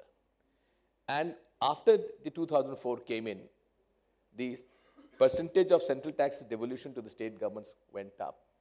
And today, only 3 states in this country, Punjab, Kerala, and West Bengal, is an overdraft. The point I'm trying to make is that because of the PDS and higher infusion of capital in the rural areas, we have seen that in spite of the global recession, the rural economy grew, and for the first time, the purchasing power in the rural areas overshot the urban areas. So therefore, I think let us not look at this country only from a perspective of how best we can sort of use our resources to, for other things, and ignore the reality which exists in this country, which is we have to ensure that the poverty has to decline. And of course, there was a report in Economic Times only that because of the PDS, NREG, and the fastest decline has taken place during this period. Thank you. I just want to park a question. It's not a question addressed to you, but I'm just mentioning it, that you have talked about, or your party has talked about, targeting subsidies and identifying BPL. No one is against subsidies provided they are targeted. I totally agree. In 2009, you made the President say in her address to Parliament that in the first 100 days, BPL identification would be done in a decentralized fashion by the Gram Sabhas. It has not been done. And as I said, I'm just parking this thought. I don't expect you to answer a question because may I? Yeah, we'll come back to this issue. Okay. We'll come back to this. But you may forget later on. No, I won't. I won't. Who can forget Digvijay Singh's question? Let me turn to Mr. Ravi Shankar Prasad. When the Congress party wants to implement a food subsidy legislation in Delhi, you oppose it. But you do the same kind of thing at the level of the states, Chhattisgarh being an obvious one. So what is the BJP's position on this issue of subsidies? What does the BJP understand by inclusive growth? Remembering, of course, that if there's no growth, you don't also have the resources that you might want to spend in the social sectors. Well, Mr. Vivek Debroy, let me begin with this whole concept of growth as we see it. Growth can be without equity. It will be lopsided, it will be pro-rich. But to have genuine equity, you need to have growth. You need to enlarge the cake for proper distribution. And right from the Jansangh days, we have always taken a very clear view that we need, apart from the state, that the entrepreneur ability of India and Indians must be given due recognition. There has to be a proper blend. And I can give a very concrete example instead of making a long speech. When Mr. Bajpayee became the Prime Minister in 1998, in which I had the privilege to work, India's growth rate was 4.8%. When we demitted office in 2004, 22nd of May 2004 to be exact, it was 8.5%. During this period, we had the sanctions of the world because of Pokhran II. We had the East Asian crisis. We had the Kargil war. And we have many other instances. But we never took an alibi. We worked our best. That base of 8.5 of 22nd May 2004 to be exact, today is 4.8 if I can quote you. How do you take it is a larger question. Let me flag the second issue. For good economy, you need good polity. And the only link between good economy and good polity is good governance. Let me give you a very concrete example. FDI or investment in infrastructure is ideologically neutral. Any party welcomes it. Power, roads, telecommunication, real estate. All four states today are in limbo because of corruption, because of uncertainty, because of paralysis, because of a whatnot of things as to how the Ministry of Environment worked. Therefore, I say that is very important. Now, coming to your own issue, how does growth happen? You have a leader who can command authority. You have a decision-making process which is fair, non-discriminatory. You have an implementing agency properly monitored, and you have an accountable governance, all a hallmark. Let me not go into it. Now, coming to this food subsidy part, any political party in India cannot afford to be anti-poor. It has to be pro-poor. How to approach the problem can give rise to difference of approach. Yes, in the food subsidy bill when it came in the parliament, we supported it. We lodged our caveat, including issues of investment and availability of resources. In Chhattisgarh, Raman Singh's PDS model is widely appreciated. In Delhi, on the issue of implementation, sought to be done in a half, we had raised the issue. We had not opposed in principle. In Madhya Pradesh it is there, in many other, in the other states also it can be there. The point is, either you are going to ensure growth with proper investment, manufacturing sector growing, service sector growing, other sectors growing, government earning good revenue, people earning good profit, sharing that, paying taxes, and also giving good subsidy to the people who are targeted, who needs to be done. The problem as I see it, as to how you go about it. And unless you set right that process, this problem would come on. One last take I would like to make. And what is this last take? And which I very strongly believe. This young population of India, I don't want to quote that figure too often quoted, has one motto: India deserves better. Okay? They want to have subsidy, they're not problem with that. But they also want their aspiration to be properly recognized and facilitated. Is the government of the day going to do it? Is a larger question. And my last take is, as my opening comment, Vivek, is that when the country's growth rate is 4.8%, there is pessimism, global crisis, comparison with China. Why is it and how is it that states after a state are notching 10% growth rate in the same so-called atmosphere of gloom and global crisis? This issue needs to be addressed, and I think the element of difference is good governance. You deliver, people trust, they invest, because the question today is important. Why Indians are not investing in India? Forget the foreigners. This question has to be honestly answered. Thank you. We'll come back to the question of growth, but let's for the moment stick to the question of identifying the poor and the subsidy issue.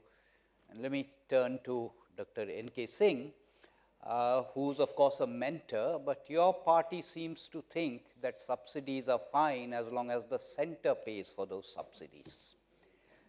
But you have been at the Planning Commission, and since at least the 9th five-year plan, people have talked about decentralized identification on the basis of ownership of consumer durables, assets, whatever. So what is the problem politically with clearly identifying who is BPL instead of thinking that everyone deserves subsidies? And this is the issue that we'll come back to.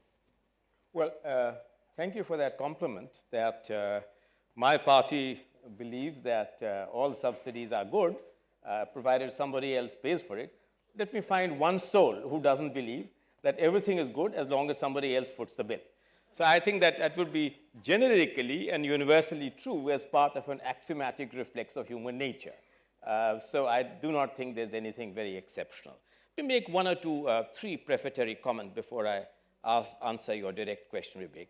First of all, I entirely agree with Digvijay Singh ji that I think that by and large, having worked with the Congress government from 91 to at the time of the balance payments crisis when Dr. Manmohan Singh was the finance minister, and then having worked closely with Mr. Vajpayee in the NDA government, it is broadly true that one of the things that by and large people applaud India is the continuity of policies irrespective of the change and track of governments in the broad strand of things. What I agree with Ravi Bhai is that, yes, certainly growth without equity would be unacceptable. An era on a decade of jobless growth, which, by the way, is what India has faced.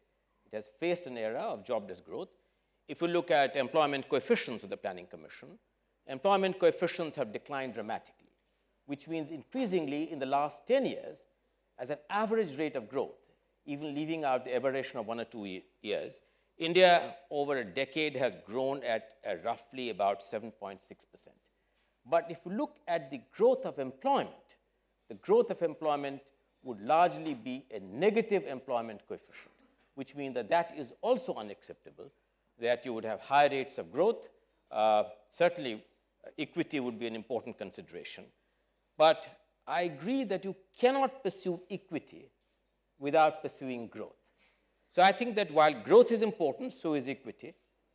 And I do not want to go into the Amartya Sen Jagdish Bhagwati debate, which is what whole thing is all about. Amartya having pointed out India in uncertain glory, which hasn't paid adequate attention to social development, to education, to health, and the rest of it.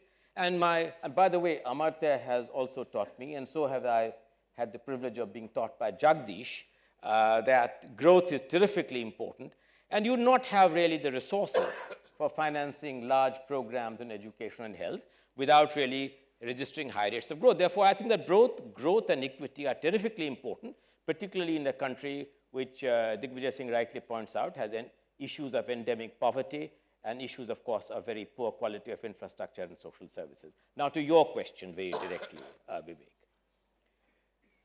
You see, when it comes to identification of people below the poverty line, regrettably, during the same period that we have been trying to deal with this issue, the international definitional acceptance of what constitutes poverty has undergone a tectonic shift.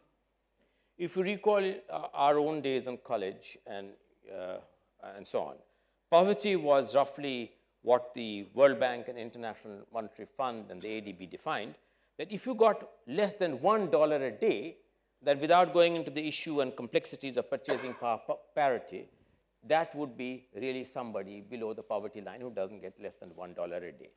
That subsequently got redefined a few years ago. The Asian Development Bank put it at $1.25 a day. The World Bank put it at $1.5 a day. Also, the ingredients of what constitutes poverty. Is it abject hunger? Or is it, for instance, a little bit for education, a little bit for health, and a little bit for one or two other things? Incidentally, the most comprehensive definition of poverty that I have come across so far is a definition first given by Dadaji Nauroji when he began to write the architecture of what constituted the first manifesto of the Congress Party. And he said very clearly that while defining poverty, one must steer away from the danger of doing so in terms of equating it to hunger. But you must provide for a little opium for days when people express joy and those for moments of sadness and grief. So I thought that in a certain generic sense, what constitutes poverty has regrettably eluded acceptance and eluded definition. Now, if we do not agree on what constitutes poverty, that who constitutes those below the poverty line would also, to some extent, elude identification in the manner which would be helpful. Okay, so let's come back to this equity question. What is equity? And the reason I'm flagging this is probably not arguably, the pursuit of equity has messed up labor markets, has messed up land markets, has messed up capital markets, has led to capital flight. So how does one pin down this equity, especially if arguably or non-arguably, equity or pursuit of equity has a consequence in terms of shackling growth? Vivek, let me put it this way. First of all, the poverty levels have been declining. Country as such, we cannot sort of overlook the malnourishment and the poor social indicators in this country. See, identification of BPL is the responsibility of the state government. Planning Commission has been sort of experimenting with different formulations. But to me, the first sign of poverty in a human being is the malnourishment. Hunger drives people and because of lack of food, the first sign of poverty you can visually see is on any person. And I've been saying this for a long time, that why can't we have malnourishment as one of the indicators of poverty? You see, when you leave it to Gram Sabha, the identification of BPL in a Gram Sabha is just not possible. Because everyone in the Gram Sabha would say that I'm poor. So therefore, we tried this in Madhya Pradesh in 1994-95, and we suddenly found that the BPL, the numbers had shot up by 3 to 4 times.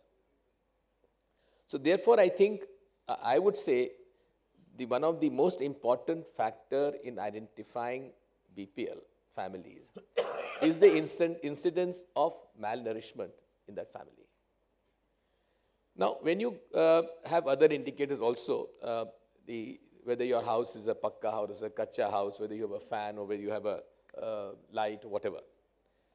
But what this country needs is closer targeting of subsidies. Like, for example, in petroleum. Only 12% of the diesel consumers are farmers. Why can't we target, why can't we have a dual pricing system and give this subsidy directly to the farmers through cash transfer? Of course, one of the major programs of the government, UPA government, has been the Aadhaar card, which can be the basis on which the cash transfer can take place. I personally was very much against the cash transfer, but I have changed my views on that. I think cash transfer would be one of the most efficient forms of transferring subsidies to the individual. So therefore, I think when you talk of equity, we have to look at the gap between the rich and the poor. We have seen over the years, the world over, of the economic reforms, that the gap between the rich and the poor has been growing. So therefore, I think much more intensive, closer targeting of resources available with any country have to be given to the poorest of the poor so that the gap gets reduced.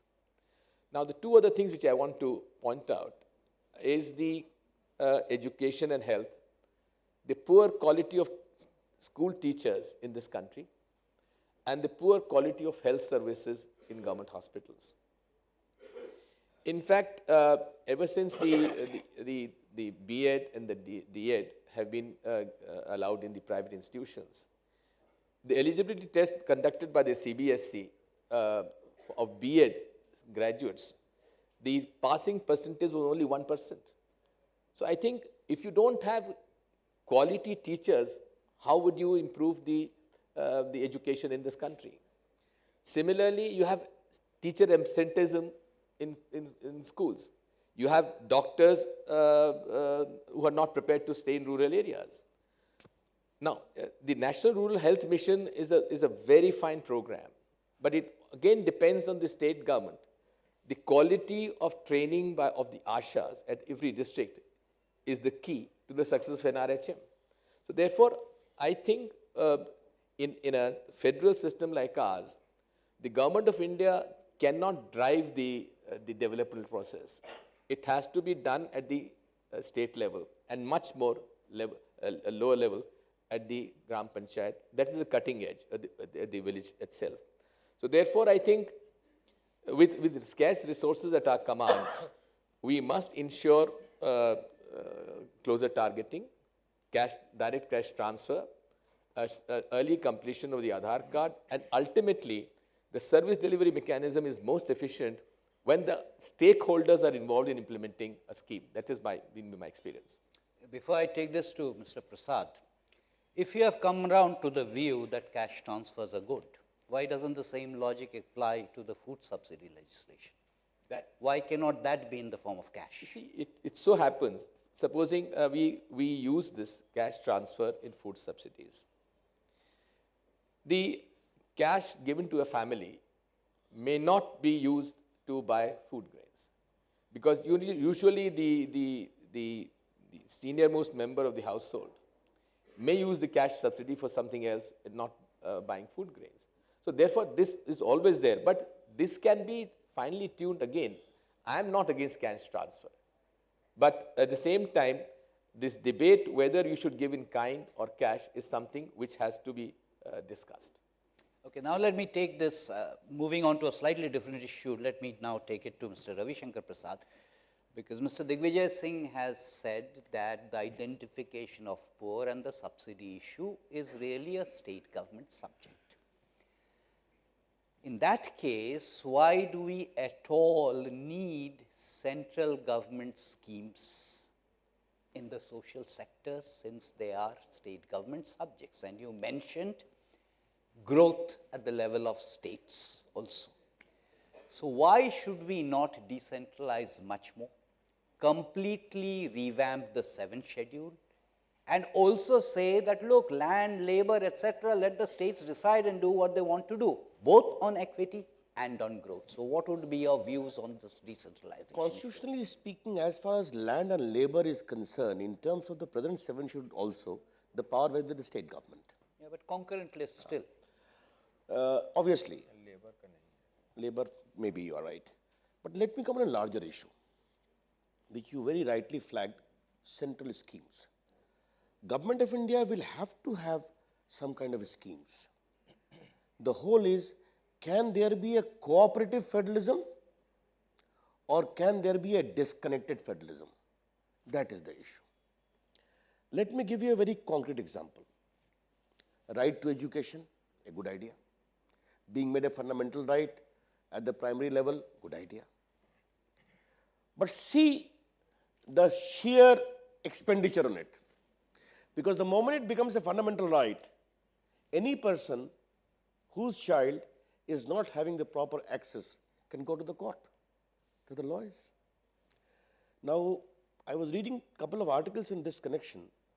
The sheer expenditure on creating the infrastructure in big states like Bihar, Madhya Pradesh, Uttar Pradesh, Rajasthan, East Gujarat, Andhra Pradesh, Maharashtra, is to the tune of 45,000 crores to 70,000 crores.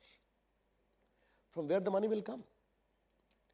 Just to support your contention indirectly, the government of India say, हमने तो bill pass कर दिया, now it is a fundamental right, but where is the money to concretize it? Therefore, I always say it has to be a cooperative federalism, a cooperative endeavor in these matters. More the state concern should also be taken on board. And if that concern is there, because in terms of the scheme, what is there? The government of India initiated a scheme. A particular share is to be given by the state government. The government of India gives the initial share, and then ultimately it becomes a problem. On the issue of healthcare, I will completely agree with Divya Singh. We need to have a proper augmentation of the infrastructure as far as state health apparatus is concerned. And to do it is very good, because you talked about the state's role. Many states are doing quite well, because rural infrastructure in healthcare is becoming a good agenda. It needs to be pursued more vigorously, where the government of India and the state government have to work in a coordinated way. One last issue I would like to flag. This whole Aadhaar Yojana, other Yojanas, I will not go into the details of it. But why can't we replicate the Amul model? You know, I come from Bihar. This Amul model started in Gujarat. This cooperative milk collection. We had long patches of bad governance in our state, also uncertainty. But amidst all those, a stake was created that in the morning, the collection vehicle will come at 5 o'clock in the morning, collect the milk there, take it to the processing center, and thereafter the entire rural community come to have a stake in that process. I think if we can create a stake in the process, whatever be the process, whatever be the objective, I think growth even in the field of equity will have a different connotation altogether. That's how the experience of India is. Let me take this decentralization and devolution question to Dr. N.K. Singh, but I want to add another question to his list, particularly because both Digvijay Singh and Ravi Shankar Prasad have mentioned the National Rural Health Mission. Any government has limited resources. They worked in the finance ministry. Why cannot the finance minister of the country, and no finance minister since 1991 has done this, stand up and say, these are my limited resources. This, therefore, is my list of priorities, because I can only do this much and no more. So why doesn't a finance minister do this? Well, first let me answer your first question, which you said about decentralization and so on. Now, I totally agree with you. I wish that the question which you asked Ravi Bhai, you had addressed to Digvijay Singh. because I wish to tickle his memory that while We'll bring it back to while centrally sponsored schemes proliferated galore, a committee under his chairmanship, when he was Chief Minister of Madhya Pradesh, and I was a member. he was a member on rationalization of centrally sponsored schemes. Yes. And I think that there were some good recommendations which that committee made in rationalizing centrally sponsored schemes. Some schemes were rationalized. But over the years, just like everything once it is rationalized, there is the opposite thing that takes place. There is also accretion. As of right now, Vivek, there are 110 centrally sponsored schemes. I'm pleasantly surprised. I thought it was 155. No. It's 110, but I believe it should be no more than 10. I believe that these vast sums of resources are being taken away from the states on one pretext or the other in sheer disregard of the provisions of the Constitution, where the states should have these resources. And when the allocation looks like in an overall picture, these are resources which should have gone directly to the state. So notwithstanding the love of labor of Digvijay Singh ji in that committee and the late lamented Pant Sahab, regrettably, not much progress has been made in that direction on rationalizing centrally sponsored schemes. And I think that's a direction in which we need to evolve more aggressively. Now, on your broad question of equality, look, those of us who have pursued economics would know that there is only one measure that the world knows. That is to measure it in terms of Gini coefficient. You look at Gini coefficient for the country as a whole, or you look at Gini coefficient between urban-rural divide, and on that Gini coefficient, contrary to what popular imagination would have in terms of extreme of wealth, there has been no significant deterioration in the Gini coefficient as far as India's growth trends are concerned. I do not know whether there is any contemporary study in the last 3 years on the behavioral pattern of the Gini coefficient, but I think I'd be encouraged to read if there is some improvement and so on. On the question of malnutrition, which Digvijay Singh ji pointed out very correctly, yes, I agree that malnutrition has to be a very important ingredient, but you have to reckon the fact that you cannot absorb food till you are in reasonable health. And I think that in order to get to reasonable health, you have to have reasonable education. And that is why I believe that the broad thrust of the argument of Amartya in his India and Uncertain Glory, where he has linked up issues of poverty with issues of education and access to minimum health, is critically important if you want to go forward in terms of any inclusive agenda of growth. Your last point. Why can't any finance minister come out that this is my resources and these are my priorities? Why hasn't that happened so far? And I believe it's not likely to happen, I think, also in the very foreseeable future. And the reason is very simple. Every finance minister is keen to present the next budget and to protect his job. So I think that as long as finance ministers are keen to protect the job that they have, they will say everything from A to Z, making sure that at least some mention of something or the other, which may be somebody's special interest, has not been left out from the budget speech. One indication, in the very first economic survey, which was prepared under Dr. I.G. Patel's chief economic advisor, the economic survey was exactly 15 pages, which was read like a white paper in the economy. The current size of the economic survey is roughly 175 pages, has become increasingly unreasonable. The first budget which was presented to India had a very short budget speech. Every finance minister has gone on adding subjects and gone on adding pages, and it has become increasingly unreadable. That much for something which is to address every possible constituency which is what finance ministers do, because they are in the business of protecting their jobs and protecting the jobs of the government for which they work for. The rural Gini, by the way, is more or less flat. This is consumption expenditure. The urban Gini has gone up a little bit. It's not income consumption expenditure. You wanted to say something on the centrally sponsored schemes, but let me sort of add one other thing. When you go out to campaign, typically, I'm not picking on you individually, you typically campaign on the basis of populist schemes and subsidies. Why don't you campaign on the basis of a growth agenda? What's the political problem? See, first of all, let me put the record straight. Mr. K.C. Pant was the Deputy Chairman of the Planning Commission when the National Development Council had resolved that the centrally sponsored schemes must be reduced and the funds should be directly transferred to the state governments. The first meeting we held was after 1.5 years.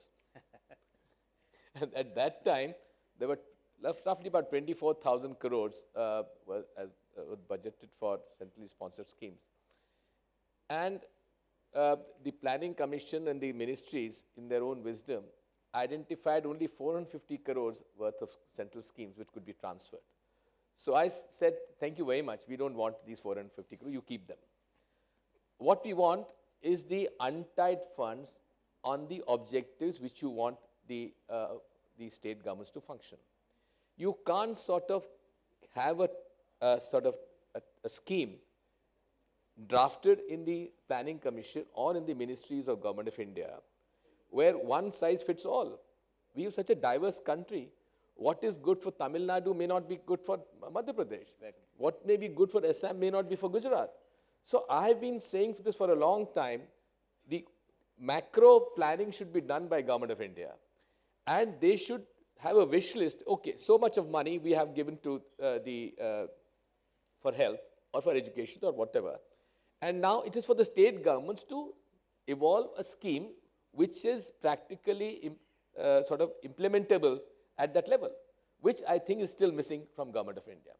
Every ministry tries to in its own wisdom, draft a scheme and give a spin or a new name to take credit for that. But ultimately, no one looks at the issues of the state, how this can be implemented. I'll give you a small example. There was a scheme for contour bunding. And the then Agriculture Secretary said it should be done on a vegetational contour bunding. I said this is just not possible in Madhya Pradesh, in a black cotton soil. So, but it totally ignored. Now, coming back to that, you see the issue is of malnutrition is, NK has rightly pointed out, it has to be seen in a totality. Now, contaminated water, clean drinking water is not available. And contaminated drinking water is one of the major source of disease and ill health in this country. So when you talk of malnourishment or poverty, you can't ignore the education, safe drinking water. Now, public health is one of the most neglected sectors in this country. We are all talking of occurrence of disease treatment, but we are not looking at the prevention at the same time. In none of our medical colleges, public health is given importance which it should be given. So therefore, I think in totality, what Mr. Amartya Sen rightly says, you can't remove poverty if you have an illiterate population, or if you have if you don't have a proper sanitation, or if you don't have a clean drinking water. So all this leads to malnutrition, and which leads up to the poverty. Now, when you start going to campaign, who are the voters? This is an August audience, they will understand growth rate. But would people in Uttar Pradesh or Madhya Pradesh or West Bengal, would they think of will they understand the language of growth rate? They will understand the language of food. They would understand the language of good education, health, and employment. But we have to translate that. Whenever we draw out our election manifesto, we take into all these things into consideration. But at the same time, in totality, we have to relate this as to what is the best way for achieving higher growth in a state or at the central level. But the point still remains that economic growth, without looking at the issues of employment, without looking at the issues of poverty, is not really possible in a country like ours. Let me take that to Ravi Shankar Prasad, and I'm going to ask an additional question. If you were to be the government in power, what are the 3 or 4 most important things you'd do to restore growth? One answer is not acceptable. Vote the BJP back is not acceptable. So ignoring that, what do you think are the 3 or 4 most important issues to be addressed for restoring growth? And that earlier question also remains. Why cannot that growth message, let's say through employment creation, job creation, be packaged and politically sold? I think let me take your second query first. I think it will not be right to say that the voters all over the country only want freebies or only talk poverty elevation. They understand the issues of India. We cannot wish away the urge of the aspirational India also. That's what the young population is about. One of my favorite area of observation when I go to my campaign is English medium school in the remotest part of India when I travel by in my course of my campaign. I think whether right or wrong is not the question of debate. It is an urge. I think growth can be packaged also in a manner. For instance, if there is a good national highway going in a particular area, people can see the result. People saw the benefit of this mobile revolution, how the prices came down. They could get connected. You not had to talk about it. Now, having a mobile phone in a rural area is not more a luxury. The question of power. If power is there, if you want power to be maintained, you have to pay for power. But that you can make an issue only if you assure uninterrupted power supply. I think it is very similar in the case of education, of higher education. These things will have to be made a part of our agenda of growth also in political campaign. And I think if people are changing that, they are willing to accept and willing to appreciate. Now, coming to 3, 4 questions you have asked, I can straight away say a leadership whose decision is final, number 1, who is accountable, number 2, who takes a decision as the final decision to be obeyed and followed by all in the team, the first thing. Second, who have a very clear policy regime to be conveyed to the investors that here is my regime, come and invest, and we will give you the best. I think investors' confidence is not a kind of a need to have a barometer for that. They observe. We will have to do away with this concept that earning profit is a dirty word. Sorry, if they invest, they need to save, they need to earn. If these kind of things you can do, for instance, let me tell you very honestly, this whole Vodafone issue, obviously I am speaking in my personal capacity today, one stroke, what kind of image you gave to the entire world? That even if you have a proper order of the Supreme Court in your favor, that will not be obeyed. That shattered the confidence. Therefore, for investment, you need to have a proper climate, assurance, no policy paralysis. And lastly, what I have been telling you is the 4th thing which I am flagging. Giving an example of good governance, because those who invest have not to govern, those who are in power have to govern. And if they give a good account of governance, surely growth will go up. That's how I see it. So this proposition, let's accept for the moment that this proposition of packaging growth appropriately is a message that has now begun to be acceptable to a young and urban, perhaps semi-urban India. I'm sorry to interrupt. When I talked about that English medium school, I'm no. only talking of the very rural areas. I know, I didn't misunderstand you. I'm just saying that that proposition will probably be accepted by a lot of people, but as a metaphor, purely as a metaphor, I know you come from the same state, people will say, but this is not a message that works in Bihar, this is not a message that works in UP, and perhaps even in Orissa and West Bengal and Jharkhand. So let me take this question to Dr. N.K. Singh. We both who has done, state. Yes, but he has also done a lot of work on states in India. So when you stand for the elections, Lok Sabha elections in 2014, Do you think this is a message you will be able to sell, the growth message, even in what is perceived to be rural India? Well, if you stand for the election. You know, one thing I can assure you, Vivek, and I totally agree with both Digvijay Bhai and Ravi Shankar ji, that growth per se may not make sense, but the attributes of growth, better infrastructure, better health, better education, better access, greater employment opportunities, all this only is possible and emanates if you have high rates of growth.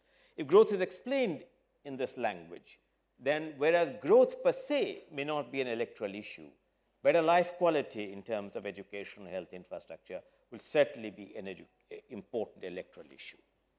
Second, where I also agree, is that one of the ingredients of a maturing of the voter psychology in this country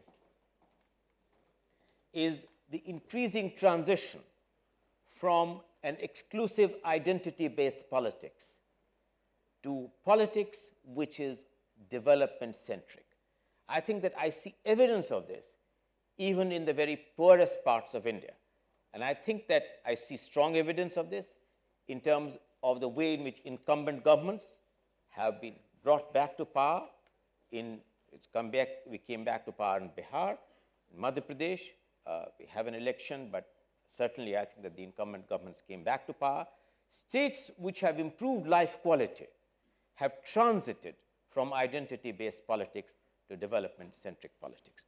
In the state of Bihar, I think that one of the slogans of Nitish Kumar for the 2014 election is he has said that if I, for instance, do not improve significantly the availability of energy and power in Bihar, I will foreclose the right to seek a renewed mandate. So I think the increasing focus on development away from a mere narrow arithmetic of identity politics is one very major transitional change.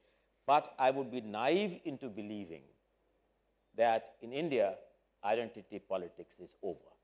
And I think what clever chief ministers do is a clever blend of what is called rainbow politics, blend identity politics with development-centric politics. Okay, ladies and gentlemen, sorry. Because since you named my state. And for the moment, I had labeled it as his state. Right, no problem.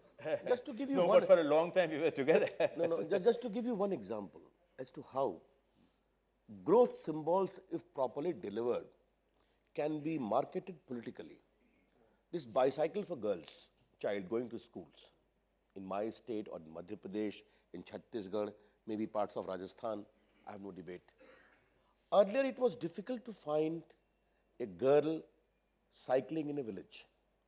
Today if you go in a school dress, a girl hailing from a very conservative rural family, cycling her way to a school and returning in the evening, I see a different empowerment which is happening and which is being recognized, which is being rewarded. The point is how you package it and how you convey is important. Okay, ladies and gentlemen, this is, we now have time for the question and answer session. 3 simple rules. Rule number 1, please identify yourself and say who the question is directed to. Rule number 2, please do be advised that if it is a comment, they will veto it. 3, most important rule, the longer the question, the shorter the answer will be. The shorter the question, the longer the answer will be. Yes, I see. Rahul Basin. Just a question on, there was a lot of discussion on the food security bill. And I know that only 2.77% of Indians pay income tax, which means that the rest of the taxes are indirectly collected. So if you give subsidies to 2/3 of the population, means that you're indirectly collecting the same money from the same population and giving it back to them. And as far as food security is concerned, or the food schemes of the government of India are concerned, your own records show that between 38 to 51% leakage in those schemes. But yet you choose to scale that up, which means that you're taking money from the same set of people, giving it, the government is administering purchase of food, giving it to them with the leakage of roughly half of that. How does that make any sense? I've never managed to understand it. Maybe you all can educate me on this. This is addressed to Digvijay Singh. He's the person in power, so I guess. I think I got this on. See, we still are a country in the ranking of the country all over the world with one of the where the population who is suffering from hunger is one of the highest. So therefore, we can't sort of wish away withdrawing the food security or PDS system from the government, from the policies as a policy. At the same time, don't forget that the combination of rural employment and the public distribution system has really contributed to a much faster decline in poverty levels, and which has been studied and proved correct. In your Economic Times only, you should have seen that more than 36 million people came above the poverty line. So therefore, what the issue is, how best we can plug the leakages, and this is what I've said, that there are two ways in which this can be plugged. One is a direct cash transfer scheme. The number two is to empower the stakeholders to run the PDS themselves. Okay, gentlemen here, second row. You had a question? Okay. My question is for Mr. Prasad. This is about the Aadhaar card. Mr. Singh mentioned it briefly. This was what I feel is a very good mechanism to, identify the beneficiaries and reduce corruption. It could be my perception, but you seem to be a little dismissive of it. So I just thought I'll check. What is your views on the Aadhaar card scheme? And if you come to your government comes to power, would you support and continue this scheme? First of all, my apology to all. I'm coughing a lot. It is the after effect of campaign for the last 20 days. Thank you. At least we can meet on this Vicks. Huh? Well, we have not opposed Aadhaar in principle. We have only lodged certain caveats. Even now the Supreme Court is considering that. Because when you give Aadhaar, the first is it must go to bona fide Indians. The kind of standards you have done, there is no filtration at all about the citizenship issue. That's the first flag we have concerned. Second, in many of our states, for instance, Chhattisgarh, this PDS scheme, leakage is not there to the best of its capacity. It's spoken about. Aadhaar card in some other forms have come about. Therefore, some kind of mechanism through the instrument of software, if being employed to deliver these kind of doles by the government of India or scholarship, there's no problem with that. But what is important is, we are faced with a serious security issue as well. And let Aadhaar card does not become some kind of a justification for people who otherwise do not have a claim to stay here. That is our very first serious concern. The second is, how can we implement in the best manner possible? There are certain issues of implementation. In principle, we have not opposed Aadhaar. And this will probably have to be the last question. Well, I see two more people, so those two last questions. One here. Gentleman on the second row. Let's have both these questions together. You want Vicks or you want this? Hello? Yeah, please, go ahead. Can you hear me? Yeah, sure, go ahead. No, I see a paradox in the sitting arrangement also. The economist is so much away from the politician. That was deliberate. No, it didn't happen in the early morning. Maybe it's an after effect of what Ajit Singh said in the morning. So the question is related to that only, that he mentioned that economics is not the compulsion when we do elections. And this is for both the panelists and also for N.K. Singh, who is now a politician. What I meant was, he said that that government is already on a sleep mode and the fickle-minded policy and all that.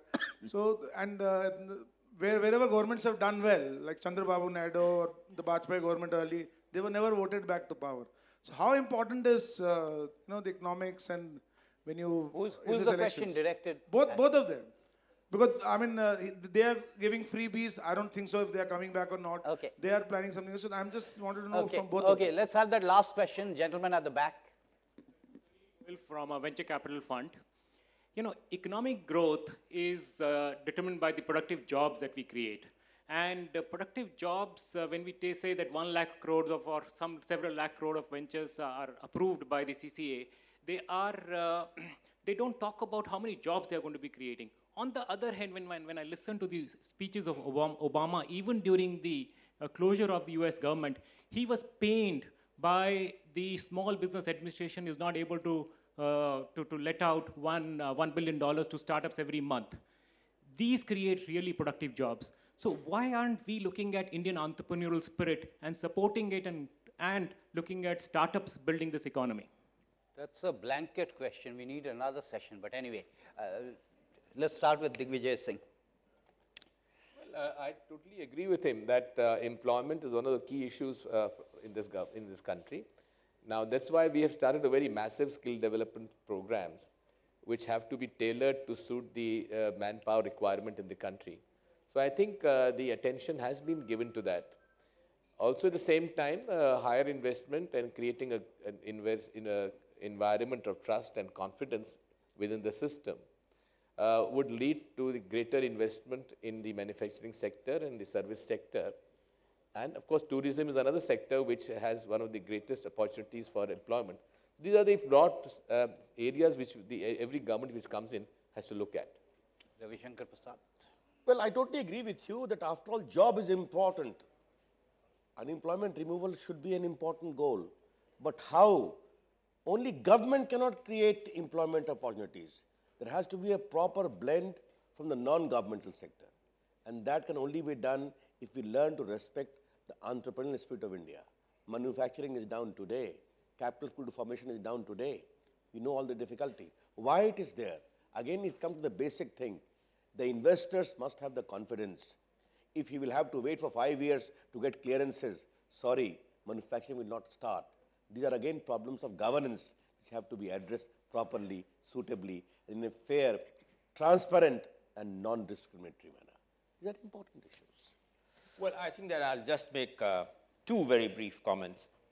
First, I think that the comment where economists have been driven to fringes, perhaps he meant you and me both. I don't know what Ajit Singh ji said in the morning, but I don't accept the view that it's not possible to blend sensible economics with sensible politics. Because I think that the politics of change is about finding the middle ground where good economics meets good politics. So that's my comment to your question. To the general question on employment, I agree with the broad drift of the remarks of both my other co-panelists, but the broad fact remains that, and this is not true only of this government, this has historically been true, that the share of manufacturing in India's GDP has hung around between 15 to 16%. And the reason why the India's manufacturing sector has not really, and this will not depend if the government comes out with another manufacturing policy, it means nothing. There's a manufacturing guideline, it means nothing. The country's dedication to boost up the manufacturing sector means nothing, unless a whole host of other changes. And they are difficult decisions. They are not easy decisions. They are not low-hanging fruits in the economy. Unless the priority is given to according the manufacturing sector the importance which it deserves, you will not improve the employment coefficient of growth, and we will not get over the somewhat inglorious period of an era of jobless growth. So I think that one of the things which I think must be the centerpiece of any new government must be the boost to the manufacturing sector and a boost to improving the employment coefficients of growth. Okay, ladies and gentlemen, will you join me in thanking the three panelists for a very rich discussion, and please do thank me for having engineered the impossible agreement across three political parties. Thank you, Vivek. Thank you to our panelists, and thank you, ladies and gentlemen. But before we wrap up, I'd like to also invite Mr. Arun Kumar Jagatranka, Chairman and MD, Gujarat NRE, to propose a vote of thanks, please. Thank you. Distinguished guests, ladies and gentlemen, a very good evening to you all.